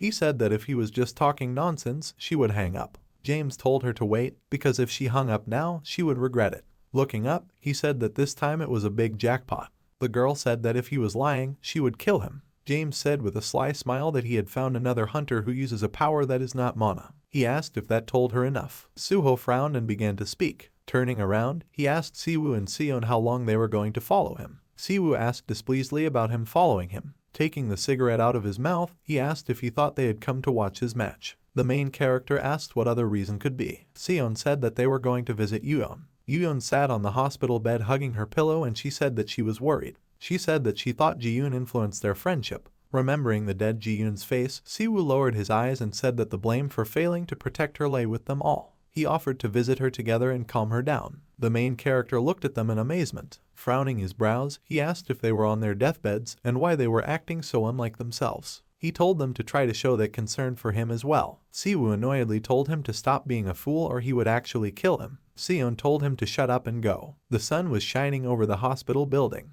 Yuon happily opened her mouth in a smile. She saw Suho, Sion and Siwoo. Approaching them, she said with a smile that she had not seen the 3 of them together for a long time and she missed them a lot. Sion apologized and said that she didn't know it was so hard for her. She said if only they had known about this sooner. Closing her eyes in an awkward smile, Yuon said that everything was okay because it was already over. She said she was just glad they came to visit her together. Sion asked how he was feeling. Someone behind shyly raised a voice. A little boy, peeking out from behind the door, told Yuon that she was seeing something strange. Sion asked if this was her friend. Yuon, leaning to the side, said that he is from the ward next door and he often falls and gets hurt. The boy looked at them modestly, and she said that she became friends with him while she was treating him. The main character thought that she really reminded him of Ji-yoon, because she also constantly heals others and takes care of the younger ones. Squatting down in front of the boy, he greeted him, said his name and said that he was a friend of Yuon. He asked his name, and the boy, turning pale, cried out in fear, looking above him. Pointing his finger at him, he exclaimed that he was strange. Suho looked at him in amazement. Siwoo laughingly said that he knew this would happen and maybe he should look in the mirror first before saying he looked threatening. The main character annoyingly told him to shut up. Turning to the boy, he asked what was strange about him. The boy's face became covered with cold sweat, and he said, "Behind you." Behind Suho stood a demon, who opened his mouth in slight amazement, and the boy asked what was wrong with this ghost behind him. Opening his eyes in amazement, the main character asked what he just said. The green silhouette was reflected in the eyes of the frightened boy. He looked into the astonished heavenly demon's face, and the protagonist wondered if there were others who could see him. The boy looked out from behind the door in fear. The demon next to the main character smiled with interest. Seon hugged Yuon in fear. The main character asked the boy to tell him what this ghost looks like. Siwoo looked at him with concern and said that something like this couldn't exist. Suho told him to be quiet. Turning to the boy, he asked if he could describe him. The boy said, puzzled, that he had long hair. The demon towered over them with his arms folded across his chest, and the boy said that he looked like a young man who wore long, loose robes, like people in historical series. He said he looks a little fierce. The demon leaned sharply closer to his face, and the boy screamed, covering his face with his hands. He told him not to come closer. Suho telepathically told the demon not to come near him. He asked if he had heard him. The demon said displeasedly that he was a weakling. He asked if he didn't realize how beautiful his face was. Frowning, the main character asked him what was happening. The boy trembled as he looked at the demon, and Suho asked why he could see it. The demon replied that there was nothing special about it. He calmly said that this happens sometimes, and people born with weak energy are able to see spirits from a young age. Seon watched them, and the demon said that these people have existed since the time of Murim, and this child is most likely one of them. Seon, frightenedly squeezing Yuon with her hands, asked the main character if he didn't believe his words. She said ghosts don't exist. Yuon said she was having trouble breathing. Turning around, the demon displeasedly asked how they dare deny his existence in front of him. Sighing, Suho told him to be quiet. Standing up, he asked if they had forgotten that this was a world where monsters emerged from gates. Frowning his brows, he asked what was strange about ghosts existing too. Siwoo narrowed her eyes and said that he looked like he knew something about it. The ground under their feet suddenly began to shake. Light bulbs on the ceiling exploded with sparks. Yuon covered herself with her hands with a scream, and Seon instantly changed her clothes to combat ones. With her back to Siwoo, she said that from now on they should breathe as silently as possible and move quietly. Yuon, paying attention to Mana, asked what was going on. The main character, putting his hand on the boy's shoulder, said that this was a dungeon break. A dungeon that they could not clear had reached its limit and exploded. Siwoo said that in such situations, all the monsters inside the dungeon will go to the outside world. Yuon turned pale in fear. The hospital was surrounded by purple energy, and they said that, in simple words, this hospital had turned into a dungeon. The main character opened the door. He went out into the corridor and thought that this was definitely a dungeon break. Siwoo joined and Suho said something was wrong. He asked if dungeon breaks didn't only happen if the dungeons weren't cleared. Siwoo said yes. A purple aura swirled around the hospital, and he said that hospitals and critical national facilities have hunters who live there, so break almost never happens. Closing his eyes, he swore and said that at least that was the case before the association made him director. Seon told him to watch his words because there is a child here. Siwoo was silent for a while and agreed. The hospital corridor was hidden in pitch darkness. Frowning, Suho said that there are a lot of monsters here. He told the others to be careful because they were close. Seon asked tensely where they were. She said that she could detect their mana, but she couldn't see anything. The frightened boy asked if she really couldn't see anything, because there were so many of them here. Turning around, the main character asked what he meant. The boy pointed his finger forward and said that they were looking at them. He pointed somewhere behind Siwoo and Seon and said that there were people there. Putting his hand on his shoulder, Suho looked down the corridor. Turning pale, he frowned. There were a huge number of red energy people around them. Smiling, the demon said that this child has pretty good instincts. The creatures looked at them ominously. They were surrounded on all sides. Looking at the main character, the demon said with a smile that it was true. They stood in the corridor, surrounded by darkness, and he said that they were dolls whose souls had become offerings. Frowning, Suho turned around. Siwoo and Seon also turned their heads. The boy pressed himself against Yuon. Suho, Siwoo and Seon stood around them with their backs to each other. The blade of the blade flashed in the darkness. The main character waved his sword. Black energy scattered into the air in front of him. Blue energy enveloped Seon. Suho told them both to focus. The flames engulfed Siwoo, and the main character told them that they were puppet-type monsters that could not be seen. They stood surrounded by magic, ready to fight. The main character's hand was covered in blood. There was blood splattered on his face and his eyes glowed green. Siwoo and Seon furrowed their brows, and Suho told them to get into position. The energy twisted in the darkness. It dissipated in the air. The guy was sitting on the floor, down on one knee. His eyes were closed and his brows furrowed. Taking the sphere in his hand, he said that people are like weeds. Holding up a sphere that glowed with a dim purple light, he said that no matter how many times you step on them, they still continue to rise. Looking inside the sphere, he said why they were so stupid. He opened his blue eyes, and the sphere became covered with cracks. The guy crushed the sphere into fragments, clenching his hand into a fist. A bright flash of light flashed. Many images with the faces of Ji-yoon, Suho, Yuon and Siwoo flashed in space, and the guy called Suho's name. The memories gathered into the ghostly image of Ji-yoon, hovering above his palm. He said that he wondered how long the bloodline of the heavenly demon could withstand the endless attacks. The guy laughed with a sinister smile. A red thread held Ji-yoon's wrist. Dressed in bloody gym clothes, she stood up like a puppet. The guy laughed madly, and bloody tears came from the girl's red eyes. The main characters stood in a bloody corridor. Looking at the monsters on the left, Suho thought that small amounts of internal energy were mixed with the mana. Looking at the monsters on the right, he thought that although he thought it was different from other dungeons, who would have thought that this was a haunted dungeon? Eyes wide, he wondered if the blood demon was behind this too. The demon said yes. Frowning, he said that it seemed that blood demon was targeting him, and judging by the scale of his actions, it was obvious. Gritting his teeth, Siwoo swore. 2 of his fingers were engulfed in flames. With a wave of his hand, he sent the flame forward. Blood gushed out from the monster's invisible body. Turning around, Siwoo asked if they were monsters at all. He said there was something wrong with them. Frowning nervously, he said that this energy mixed with mana was similar to what he used. The main character replied that he would explain the details later. He told them to just follow his instructions for now. He said that despite how absurd it sounds, they are all ghosts, and they are people who died in this hospital. Sion exclaimed in horror. Stuttering, she asked how he knew this. Dark energy floated across the earth and Suho said to stop asking questions. With a wave of his hand, he told her to move according to his instructions. He told her to hold the shield and focus on defense. A shield appeared in her hand, and the protagonist thought that her defense was weak, so they would sacrifice some of her mobility in favor of using defense devices. Looking at the frightened Yuon, he thought that they did not have a decent healer because she still had not undergone hunter training. Gritting his teeth, he thought that even if they were injured, she would not be able to help them right now. He swore. Turning around, Suho told Siwoo to do what he could in front and hold the line. He told him to remember that his priority was to protect the girls. Siwoo replied that he already knew that. Surrounded by flames, he gritted his teeth and said that he didn't know what was going on here, but if he didn't give it a good explanation this time, he wouldn't forgive him. A ring of flame surrounded them. The main character clenched the hilt of the sword in his hand. He leapt forward, cutting down the ghosts in his path. Blood gushed onto the floor. Suho thought he was sure of it. It was faint, but nearby. He thought it was a strong individual with the energy of the blood demon. Looking to the side, he frowned and said that he had at least a rank, even an S rank. The demon asked him with a grin if he was sure he had time to think about such things. The main character replied that he himself knows that no. Green energy gathered in his palm. He raised his hand and green energy surrounded him. Sion and Siwoo widened their eyes in amazement. The ghost was shrouded in green energy. Suho turned around, frowning. He used Heavenly Demon Ice River and they were surrounded by walls of ice. The ice was surrounded by demonic energy. Sion's hair fluttered in the wind.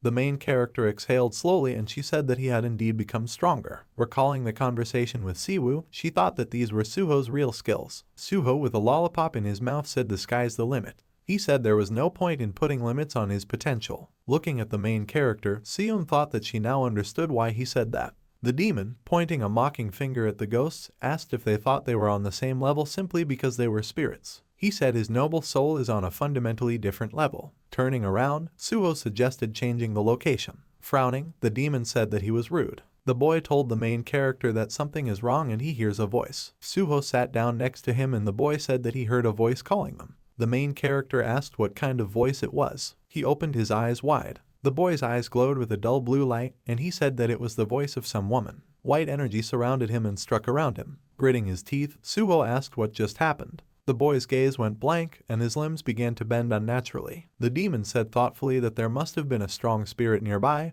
and it seemed that she had possessed this boy. A voice called out to them, and the main character turned pale. Tenny closed the boy's eyes and he said the names Yuon and Siwoo. Turning to them, he said that he missed them. Siwoo looked at him in horror. He saw Ji-yoon and the boy, who said that it was her, and they had not seen each other for a long time. The boy smiled with a cold gaze. Yuon opened her mouth in horror. Ji-yoon said that Siwoo hasn't changed at all. The main character's face was covered in cold sweat. Looking at Siwoo, who had turned pale with horror, Ji-yoon asked about the fact that he still hadn't quit smoking. A man with a goatee, reading from a piece of paper, said the names Suho, Siwoo, Sion and Ji-yoon. They stood before him and he said that these 4 trainees had achieved the most outstanding results. Ji-yoon looked at them and the man said that they will be working as a team from now on, so they should introduce themselves. Ji-yoon leaned forward a little, smiled and said her name. Sion smiled back, said her name and said that she has heard a lot about her and people say that she is destined to become the best healer. Ji-yoon, embarrassed, replied that they were simply exaggerating, although she still appreciated the compliment. Sion said she was just joking and only attention seekers like things like this here. Turning to Suho and Siwoo, she sternly told them to introduce themselves.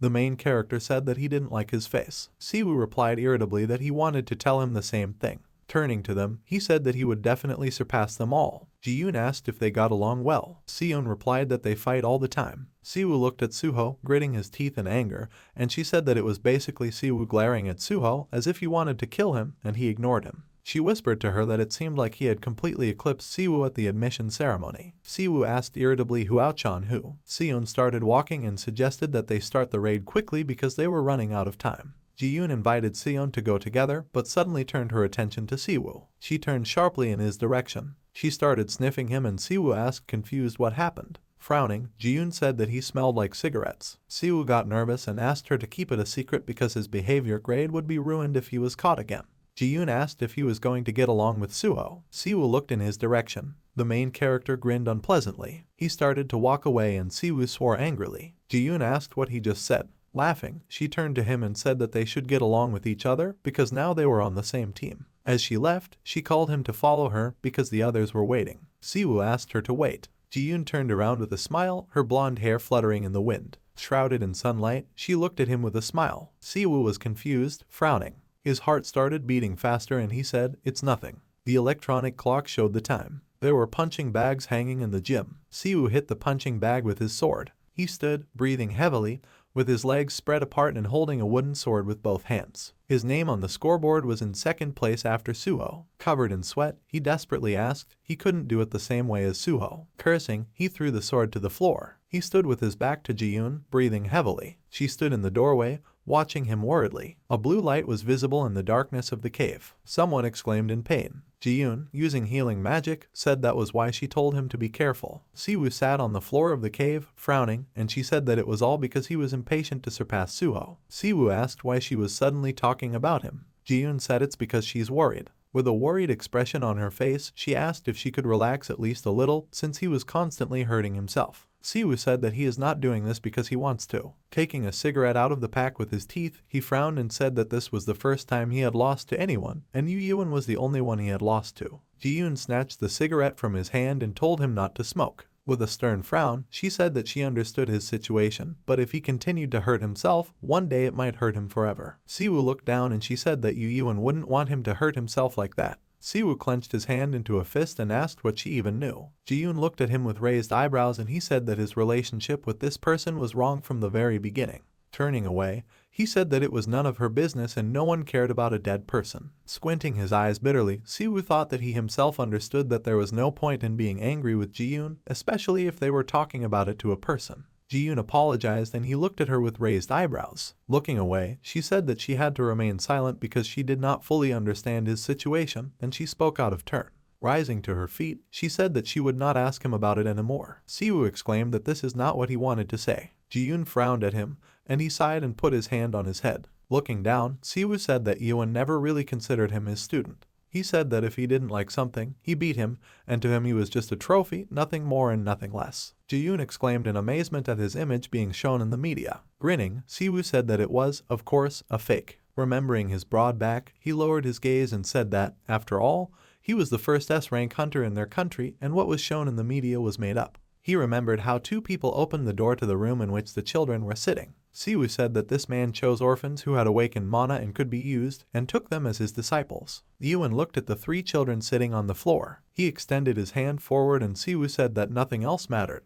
Little Siwoo looked at him with tired eyes, and he said that time he happened to be that person. Clenching his hands into fists, he asked if she knew what he was thinking when he first came to his house after leaving the shelter, and finished his first warm meal. Yuan's hand was on little Siwoo's shoulder. He said he had to survive. His eyes began to glow with an ominous purple light. Ji-yoon listened to him worriedly, and Siwoo said that even this would kill him. He can't fall out of his good graces, and it sounds treacherous, but that place was heaven for him then. Raising his palm, he said that he did not want to go back to the hell he lived in before, or to be bullied for being an orphan. Clenching his hand into a fist, he said that the only thing he could do in this situation was win. Ji-yoon finished his sentence for him and said that, however, he lost to Suho. With his hands down, Siwoo said yes. He said that then the person he considered his ultimate goal died, and after that he was lost. With a slight frown, Ji-yoon asked if that was why he was so concerned about Suho. She asked if he thought a win over Suho would allow him to make up for his loss against Iwin. Clutching his head, Siwoo gritted his teeth and said that he didn't know. Squinting his eyes, he said that he didn't know,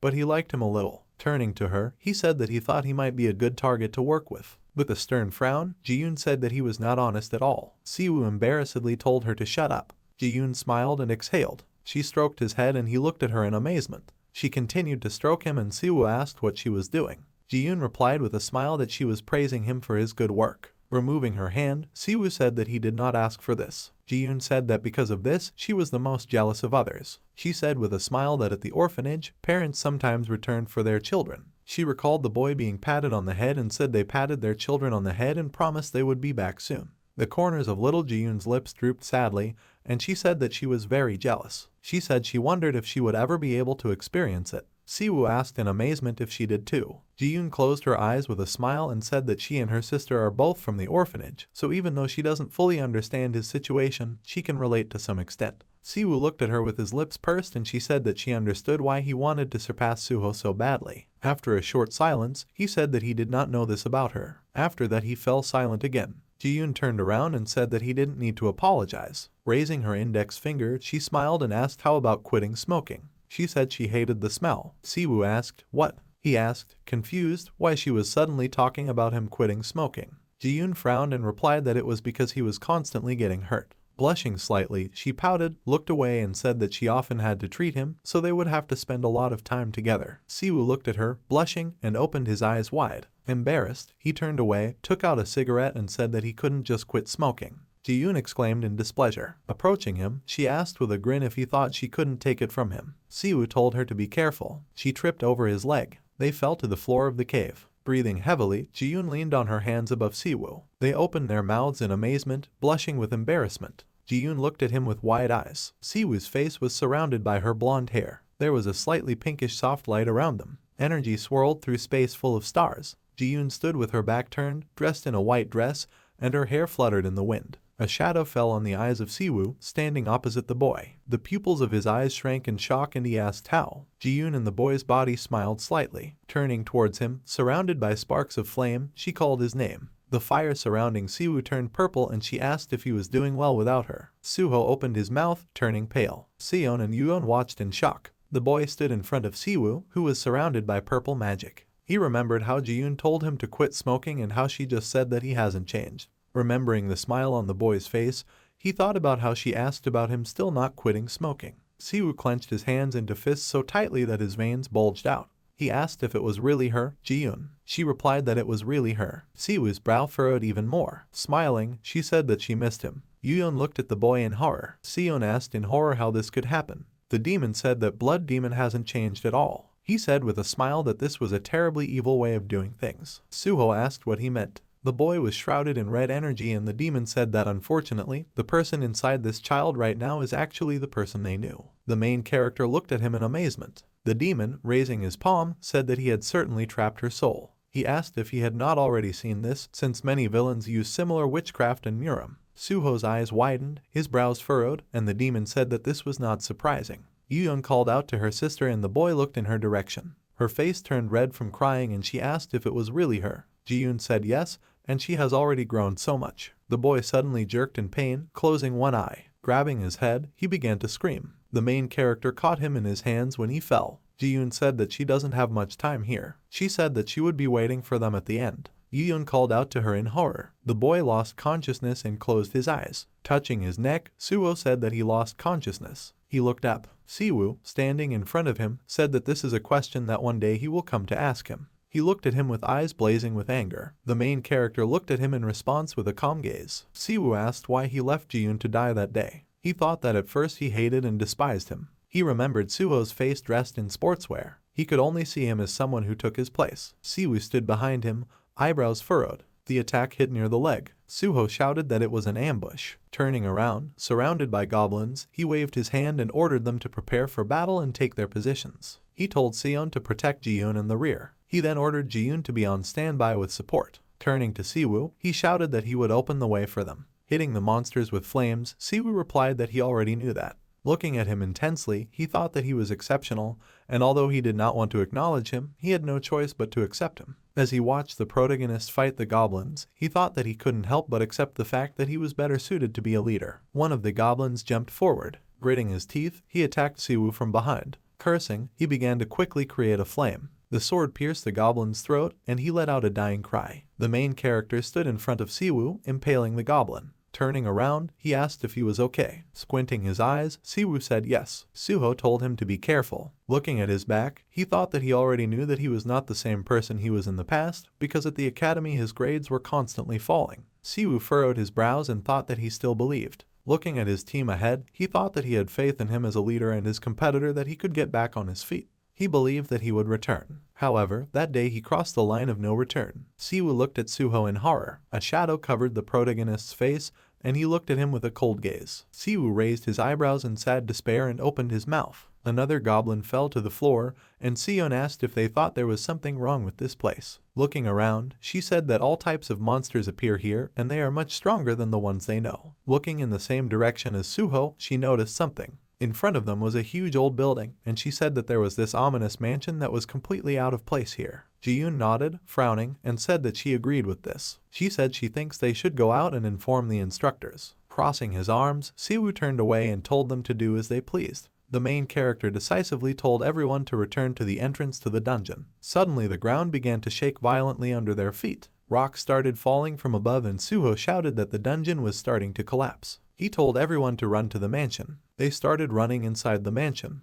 The door closed as soon as they walked inside. The system reported that they had entered the boss's room. Siwoo, Seon and Ji-yoon opened their mouths in confusion. A dialogue box stated that each player's location would change when the clock struck 12. Standing against the wall was an armored man holding a battle axe. The next dialogue box stated that when one or more party members died, the boss room would reopen. Ji-yoon asked about the fact that this is the boss room, and it will open again when one or more of them die. There were dim torches on the stone walls. Someone said that boss rooms like this don't exist even in ranked dungeons. Pulling the door handles, the protagonist said that this door was indeed locked, and at this rate they would have no choice but to go through as the system told them. Crossing his arms, Siwoo agreed and said that he wanted to get this over with quickly and rest. Ji-yoon also agreed and said that they don't know if anyone outside will come to their aid, even if they just wait here. Seon looked down and said that things couldn't help but get more complicated on the last day of their practicals. She asked why the floor was both slippery and sticky. Suho suggested breaking into 2 teams, because this mansion is so big that moving around together would be a waste of time.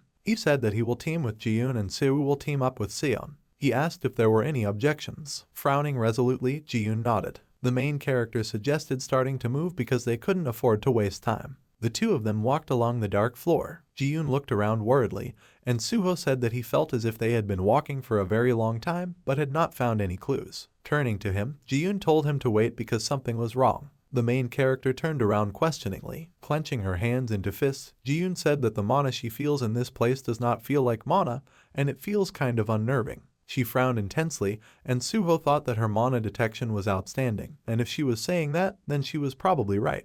He wondered if that meant there were other unexpected variables in this place. He turned his head sharply, eyes wide. Swinging his sword, he repelled the sudden attack. The arrow pierced the ground, and Ji-yoon looked at it in fear. Surrounded by the bodies of people, the main character raised his head up in fear. The eyes of the armor with bows glowed red. They were surrounded by steel armor and the corpses of other students. Taking a step, Suho cursed. Turning around, he invited Ji-yoon to retreat carefully. He opened his eyes and mouth in shock. The attack hit her in the chest, pushing her back. She opened her eyes wide and blood began to pour out of her mouth. The main character watched in shock as she fell down. The system announced that it was 12 o'clock. Player locations inside the mansion will be changed. Gritting his teeth, Siwoo grabbed his head. Noticing Suho, whose face was hidden in the shadows, he asked what happened. Lifting his face towards him, he asked if they were back where they started. Looking around, he asked where Seon was because she was a little hurt. Petrified with horror, he opened his eyes wide. In front of them, Ji-yoon's corpse lay on the bloody floor. Her eyes were closed and her lips were stained with blood. With a look of horror on his face, Siwoo called her name.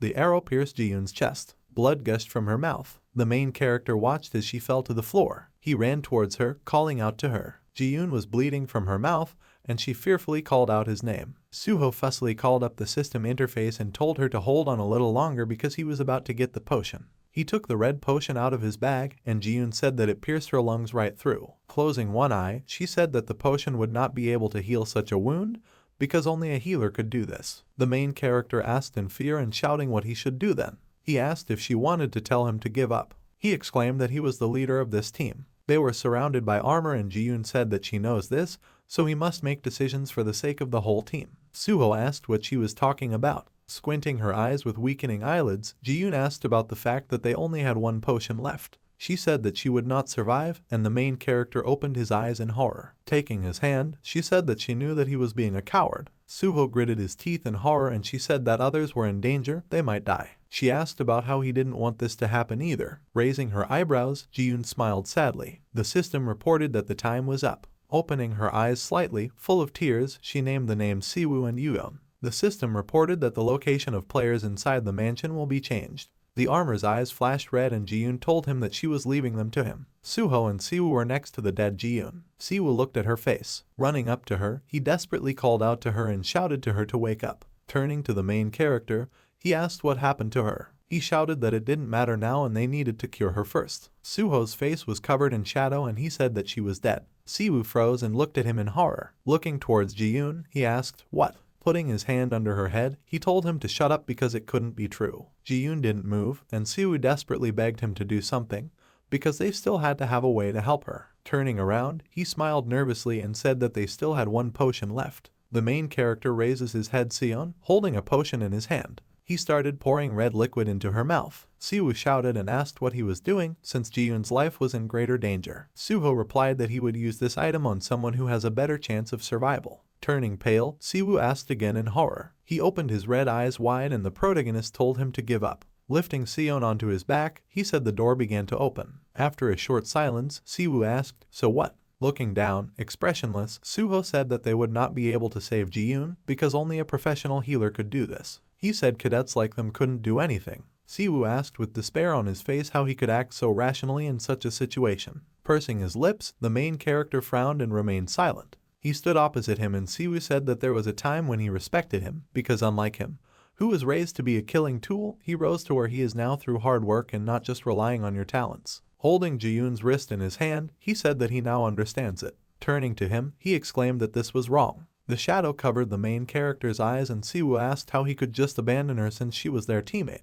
Approaching the doors, Suho told him to start walking before the door closed. Still sitting on the floor, Siwoo said if he walked out that door, they would never go back to the way things were before. He told him to keep that in mind. The main character stopped. Then he began to walk forward. He left silently and Siwoo called out to Ji-yoon. Suho looked down while Siwoo begged her to wake up. The news anchor said that more than 200 cadets were believed to have died in the dungeon incident that occurred 3 days ago. He said that amid speculation about this strange underground phenomenon, the academy had not yet expressed its position. Sion stood opposite the main character and asked if it was true. She opened her eyes in shock and asked about Ji-yoon dying. Suho said yes. Lowering his eyes, he said that it was all because of his incompetence, and she could scold him. Sion looked at his hands, which were covered in bandages and dripping blood. She pursed her lips and her face turned red on the verge of tears. 2 people passed each other in the corridor. Siwoo and Suho passed each other without looking. Siwoo frowned with tired eyes. Raymond asked Yuyeon that she must be Ji-yoon's younger sister. Yuyeon turned around and he, holding out his hand to her, told her not to be scared, and his name is Raymond, he is new in this shelter. Standing opposite her,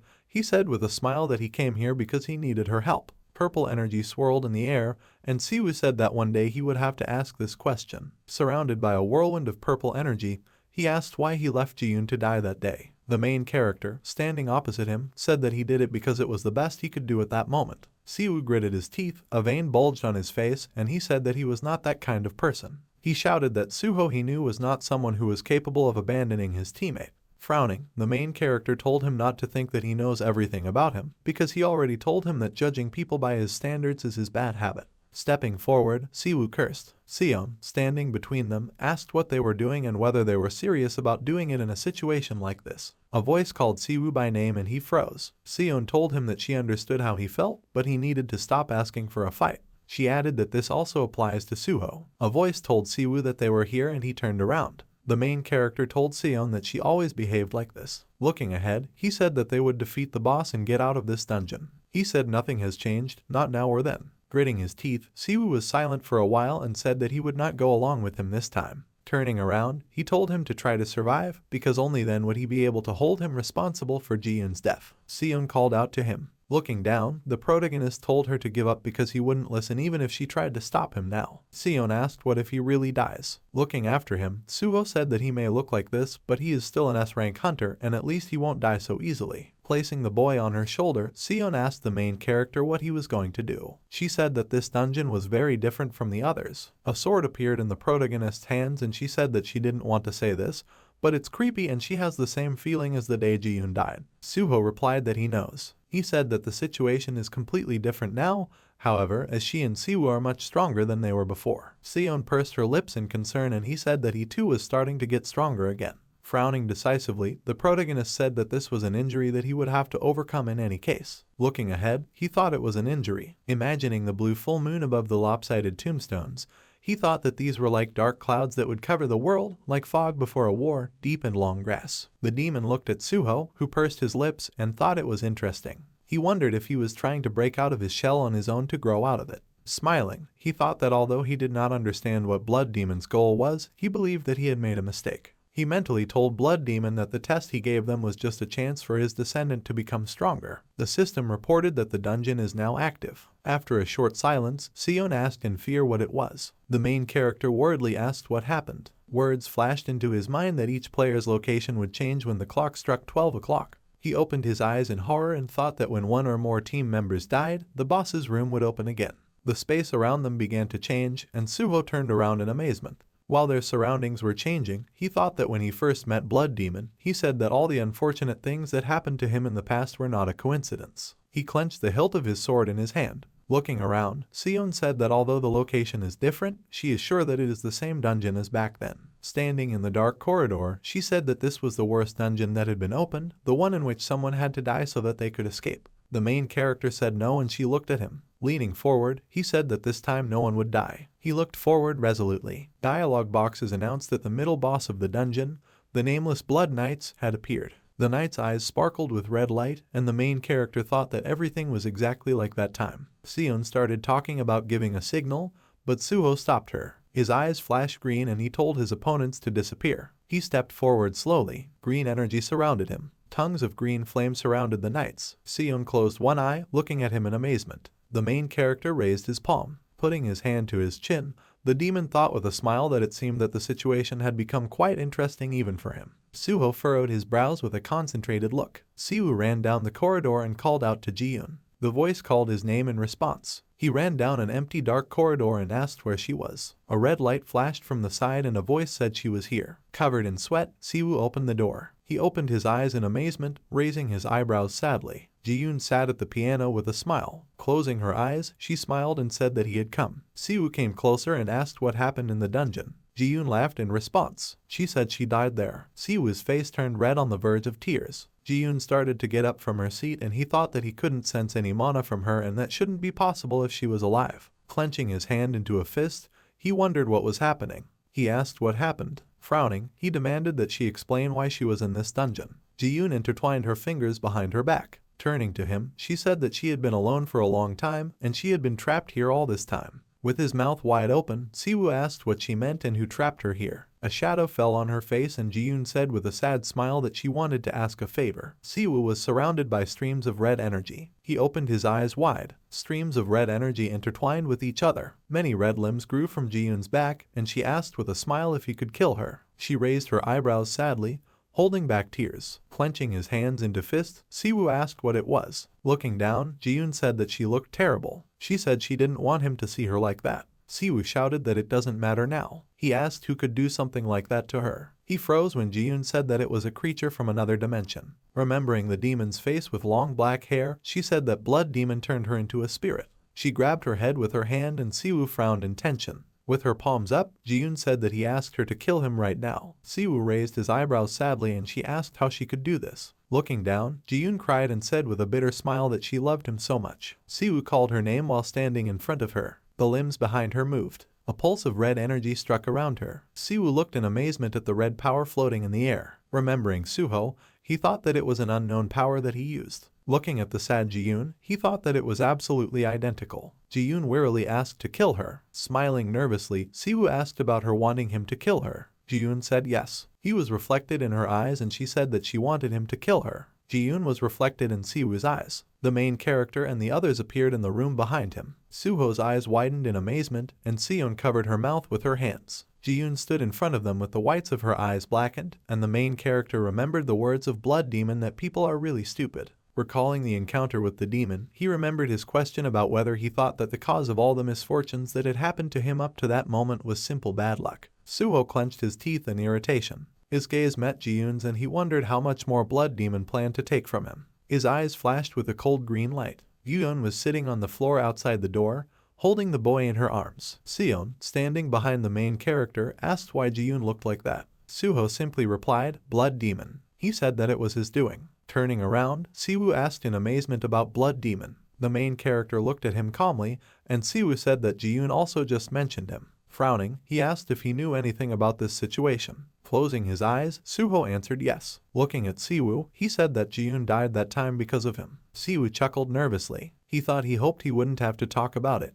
He remembered how he was sitting on the arena ground opposite Suho. Suho looked ahead intently, and Siwoo thought that he was his target. He was sure that he would surpass him, but he still found himself following him. He remembered standing behind him in the dungeon. Siwoo exhaled and smiled. He was sure that following someone like him was not a bad idea, even despite his own potential. The main character stood with his back to him, his hands clenched into fists. Siwoo thought that the reason for this was not because he admitted his incompetence. Ji-yoon, standing next to him, looked at him. Closing her eyes, she smiled pleasantly. Siwoo thought that those who are more desperate would be able to climb higher. They walked through the dark dungeon, and he thought that he also understood why she said that he had no need to be impatient.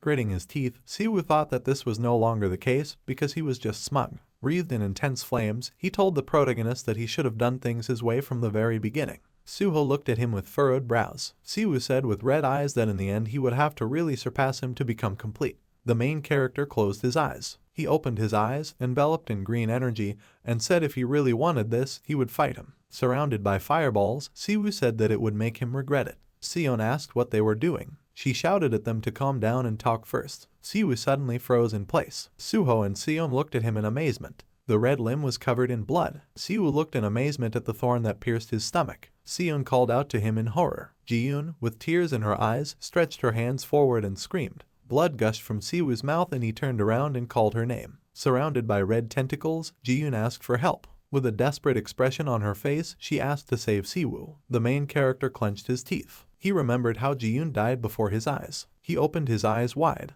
Ji-yoon swung one of the red limbs and Suho dodged it. He turned around, mouth wide open. The red limbs shot forward and Ji-yoon begged them to stop. She shouted at them to leave. The main character clenched the hilt of the sword in his hand. He cut the tentacles with several blows of his sword. Frowning, he thought he had heard this before. He remembered the attack piercing her chest. The dying Ji-yoon said that she was leaving the rest to him. Taking his hand, she asked him to save the others. Gritting his teeth, Suho thought that it must have been him last time too. He cut the tentacle. He moved forward, cutting the tentacles with his sword, repeating in his mind her request to save them. Seon fought, gritting her teeth tightly. Yuyeon hugged the boy to her, closing her eyes. The main character, looking forward with concentration, thought that this was her request, and he agreed for his own safety, because he could not die in such a place. Remembering his mother's death, he thought that he too had unfinished business. Siwoo's hand twitched on the floor, and he thought that he really thought that he would not regret this. Looking at the injured Siwoo, he thought that this kind of thing happened all the time, especially among hunters like them.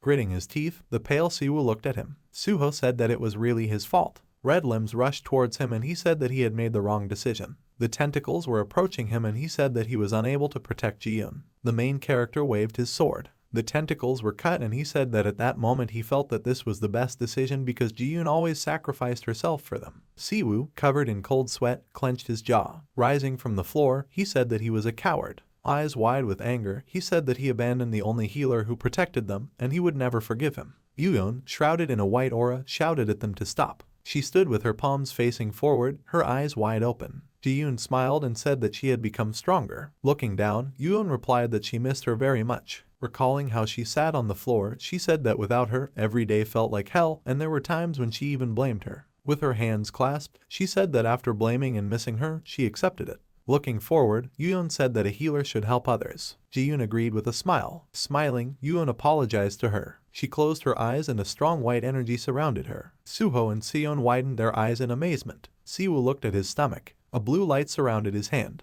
Jiyoon happily said Yuyeon's name. Blood Demon told her to kill them and her eyes widened. The tentacles on her back began to move, and the main character turned around. Frowning, he shouted to everyone to be careful. Strong red energy surrounded Jiyoon. Seon shouted to Suho that she didn't understand all the details, but he seemed to know something about it. Turning to her, he said yes. Seon said that she wants to hear everything as soon as this is over. With her mouth wide open, she said that she wanted to hear all the details about why Jiyoon had to die. Turning to the enemy, Suho said that this will happen later, but now they need to focus. Jumping forward, he said that a person should not be distracted on the battlefield. He jumped between the red tentacles. Pursing his lips, the main character thought that she was fast, but there was a delay between her long-range attacks. Jiyoon raised 2 fingers up, and he thought that the blood demon had not completely taken over her body. Heavenly Demon asked with a smile that he was able to understand this. The main character jumped into the attack. Appearing behind Jiyoon, he thought that in this case he needed to approach her from the blind spot where she could not attack. Seon thought in amazement that he had become even faster. She wondered if he was hiding his abilities. She opened her eyes wide and thought that this was not so. Looking at Suho, shrouded in green energy, she thought that he had simply grown, and even at this moment he was still growing.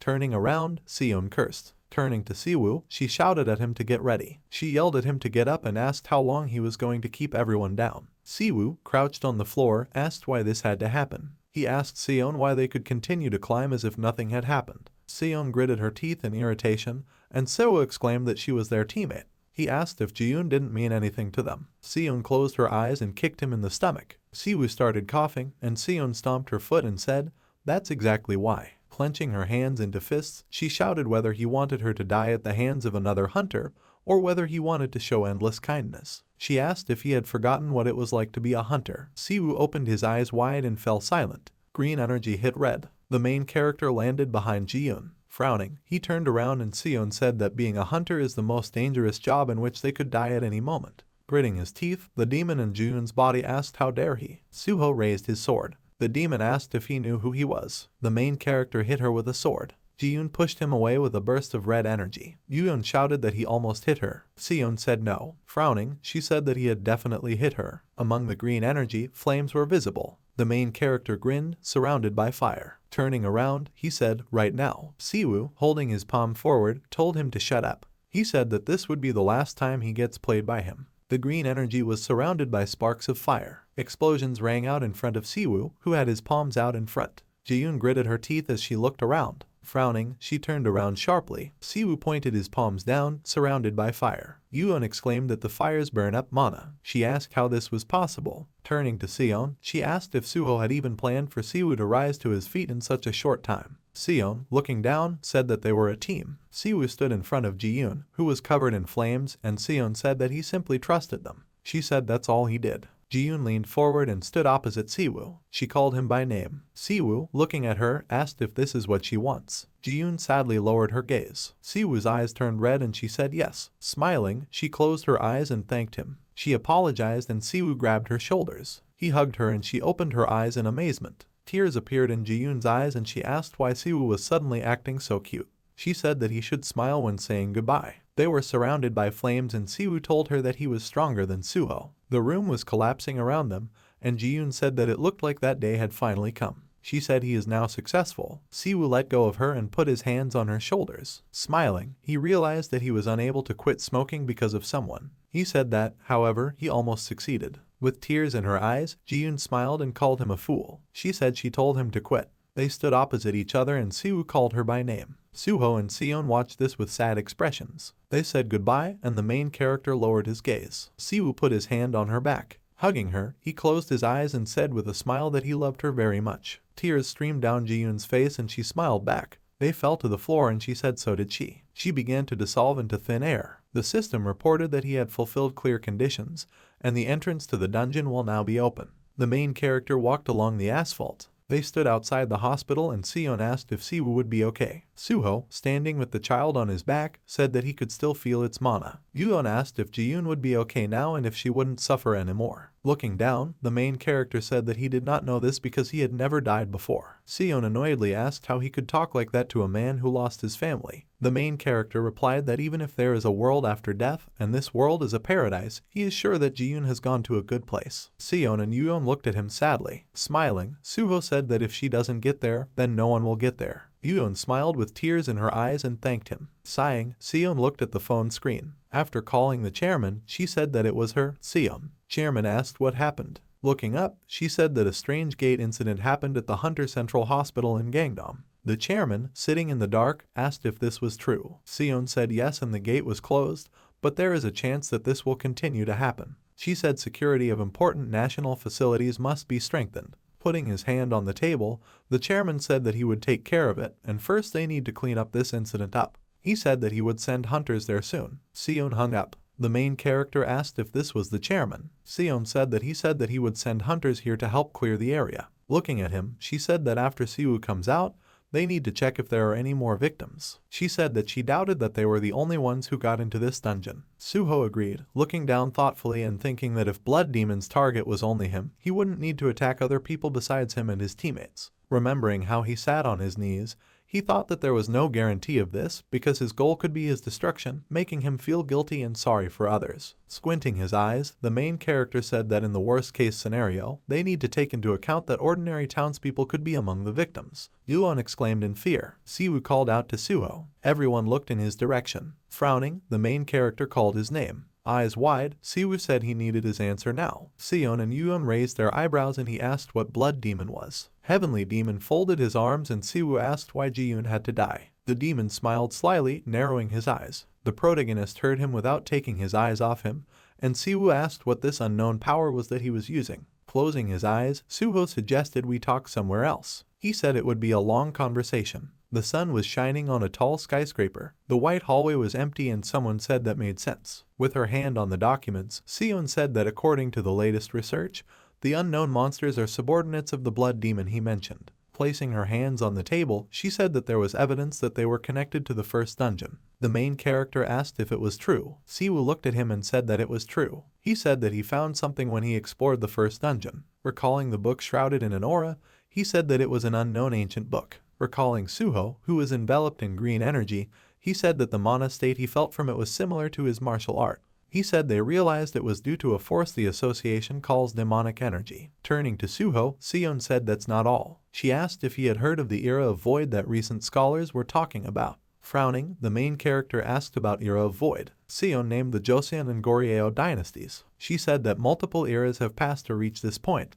The image of the forest shattered into pieces, and she said that in the middle of the story that they knew, there was a single part that was completely empty, as if it was an era of emptiness. Pointing her finger at the paper, Sion said that this cannot be explained by the knowledge they have now, but there is no record of that timeline until the moment when the gate began to appear. Looking down, puzzled, Suho said that to describe this world, it was called the Era of Void. Looking at her, he asked that this world could be Murim, which he told them about. Sion replied that this is just a theory, but such a possibility exists. Siwoo closed his eyes and said that he did not know how the power known as martial arts disappeared, how mana took its place, or how Blood Demon opened the gate in this era. Opening his eyes, he said that if it was haunting him because of the Heavenly Demon, then it was not an easy matter. The demon stood next to the main character, and Siwoo said that it was so serious that people would want to dissect and analyze his body if it suddenly became known. Suho apologized and said that he would like to do without it. Siwoo replied that of course he didn't want that either. Frowning, he added, at least for now. Frowning, the main character asked if this was so. Sion and Yuon thought they were starting again. Siwoo said about the flame, and the main character looked at him. Folding his hands on the table and looking down, he said that he heard a voice in it.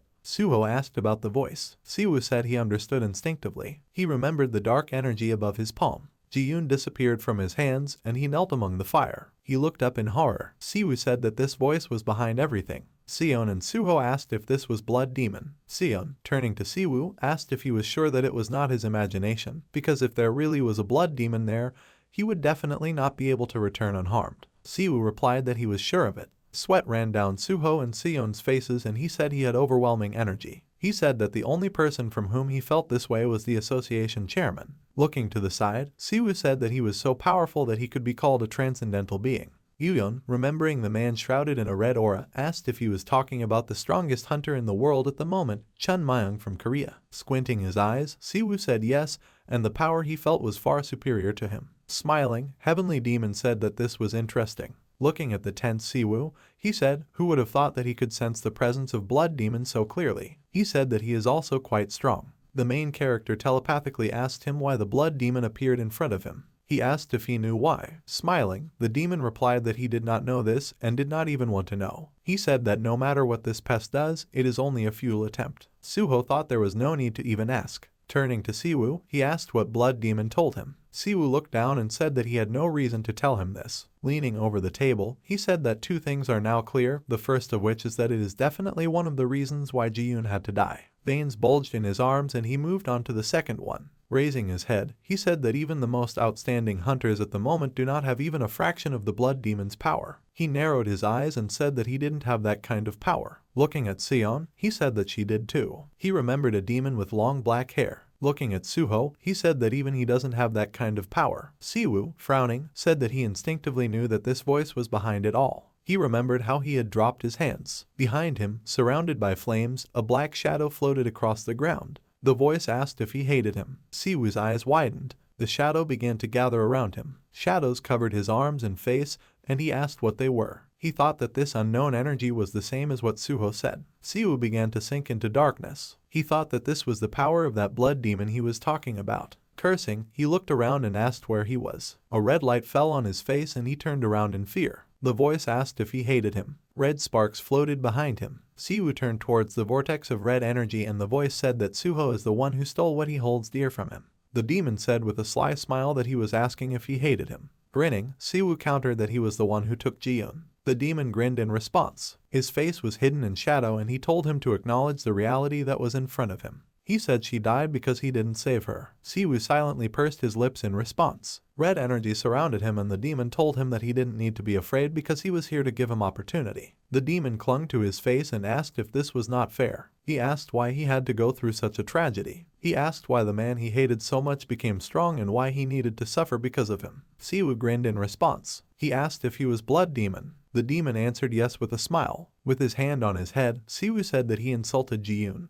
because he not only played with her soul after her death, but also forced him to kill her with his own hands. Frowning, he looked at him and asked why he should listen to trash like him talk. The demon, without changing his face, replied that he knew him, and he, too, would know who he was. Siwoo, standing opposite, asked what he meant. The demon said that he could not break out of his bonds. Raising his palm, he said that it was fate, which also meant that their meeting was also fate. Siwoo looked at his palm and the demon said that whether he wanted it or not didn't matter. Siwoo told him to explain more clearly what he meant. Closing his eyes, the demon said that he was slowly understanding. He said that he was talking about the fact that he needed power in order to kill his old rival. He looked at him with red eyes. He said that he could never forget her. Siwoo opened his mouth in amazement. Big red eyes looked at him, and the demon said that the only way to free himself from his bonds was to kill him. Looking around, Siwoo cursed loudly and shouted that if he was trying to manipulate him, then he might as well forget about it. Looking the other way, he said that he would no longer restrain himself. A stream of dark energy grabbed his head and he opened his mouth wide.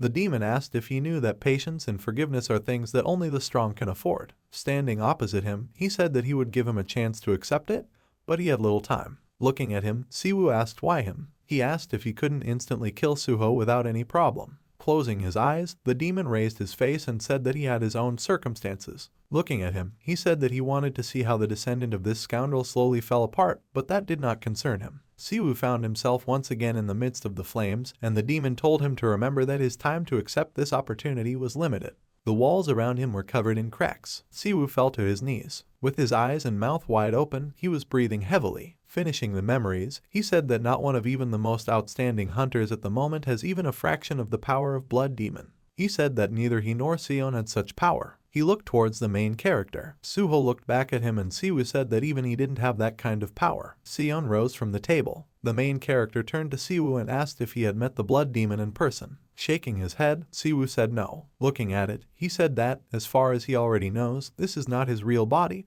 but just a clone. Turning to Sion, he said that this clone was enough to easily fight any S-rank hunter. Sion said that if his clone is at the S-rank level of a hunter, then his real body is essentially a global disaster. Looking at Siwoo, she said that they might not be able to stop him even if every hunter association in every country were mobilized. Siwoo agreed. He said that, as he said, it was a very dangerous situation. Sion furrowed her brows with wide eyes, and he said that this was not a problem that the current hunters could stop. Turning to Suho, he asked him to answer him. Squinting his eyes, he spoke about his strength. The protagonist looked back at him and Siwoo asked if he diligently trained his strength known as martial arts, would he be able to surpass the hunter's limit known as S-rank? Turning away, Suho said that it was true. Siwoo said that he is the only one who can use martial arts. He asked if he meant to say that they couldn't stop him. The main character, after a short silence, answered yes. Yulon exclaimed that this couldn't be true. She asked worriedly if this meant that if he didn't get stronger, the blood demon would be able to take whatever he wanted from them. Siwoo said no. Frowning his brows, he said that he wouldn't let that happen. He told them not to worry because he had a plan. Sion frowned in response and asked what the plan was. The protagonist looked at him and Siwoo told him that he wanted him to share with him all the information he had.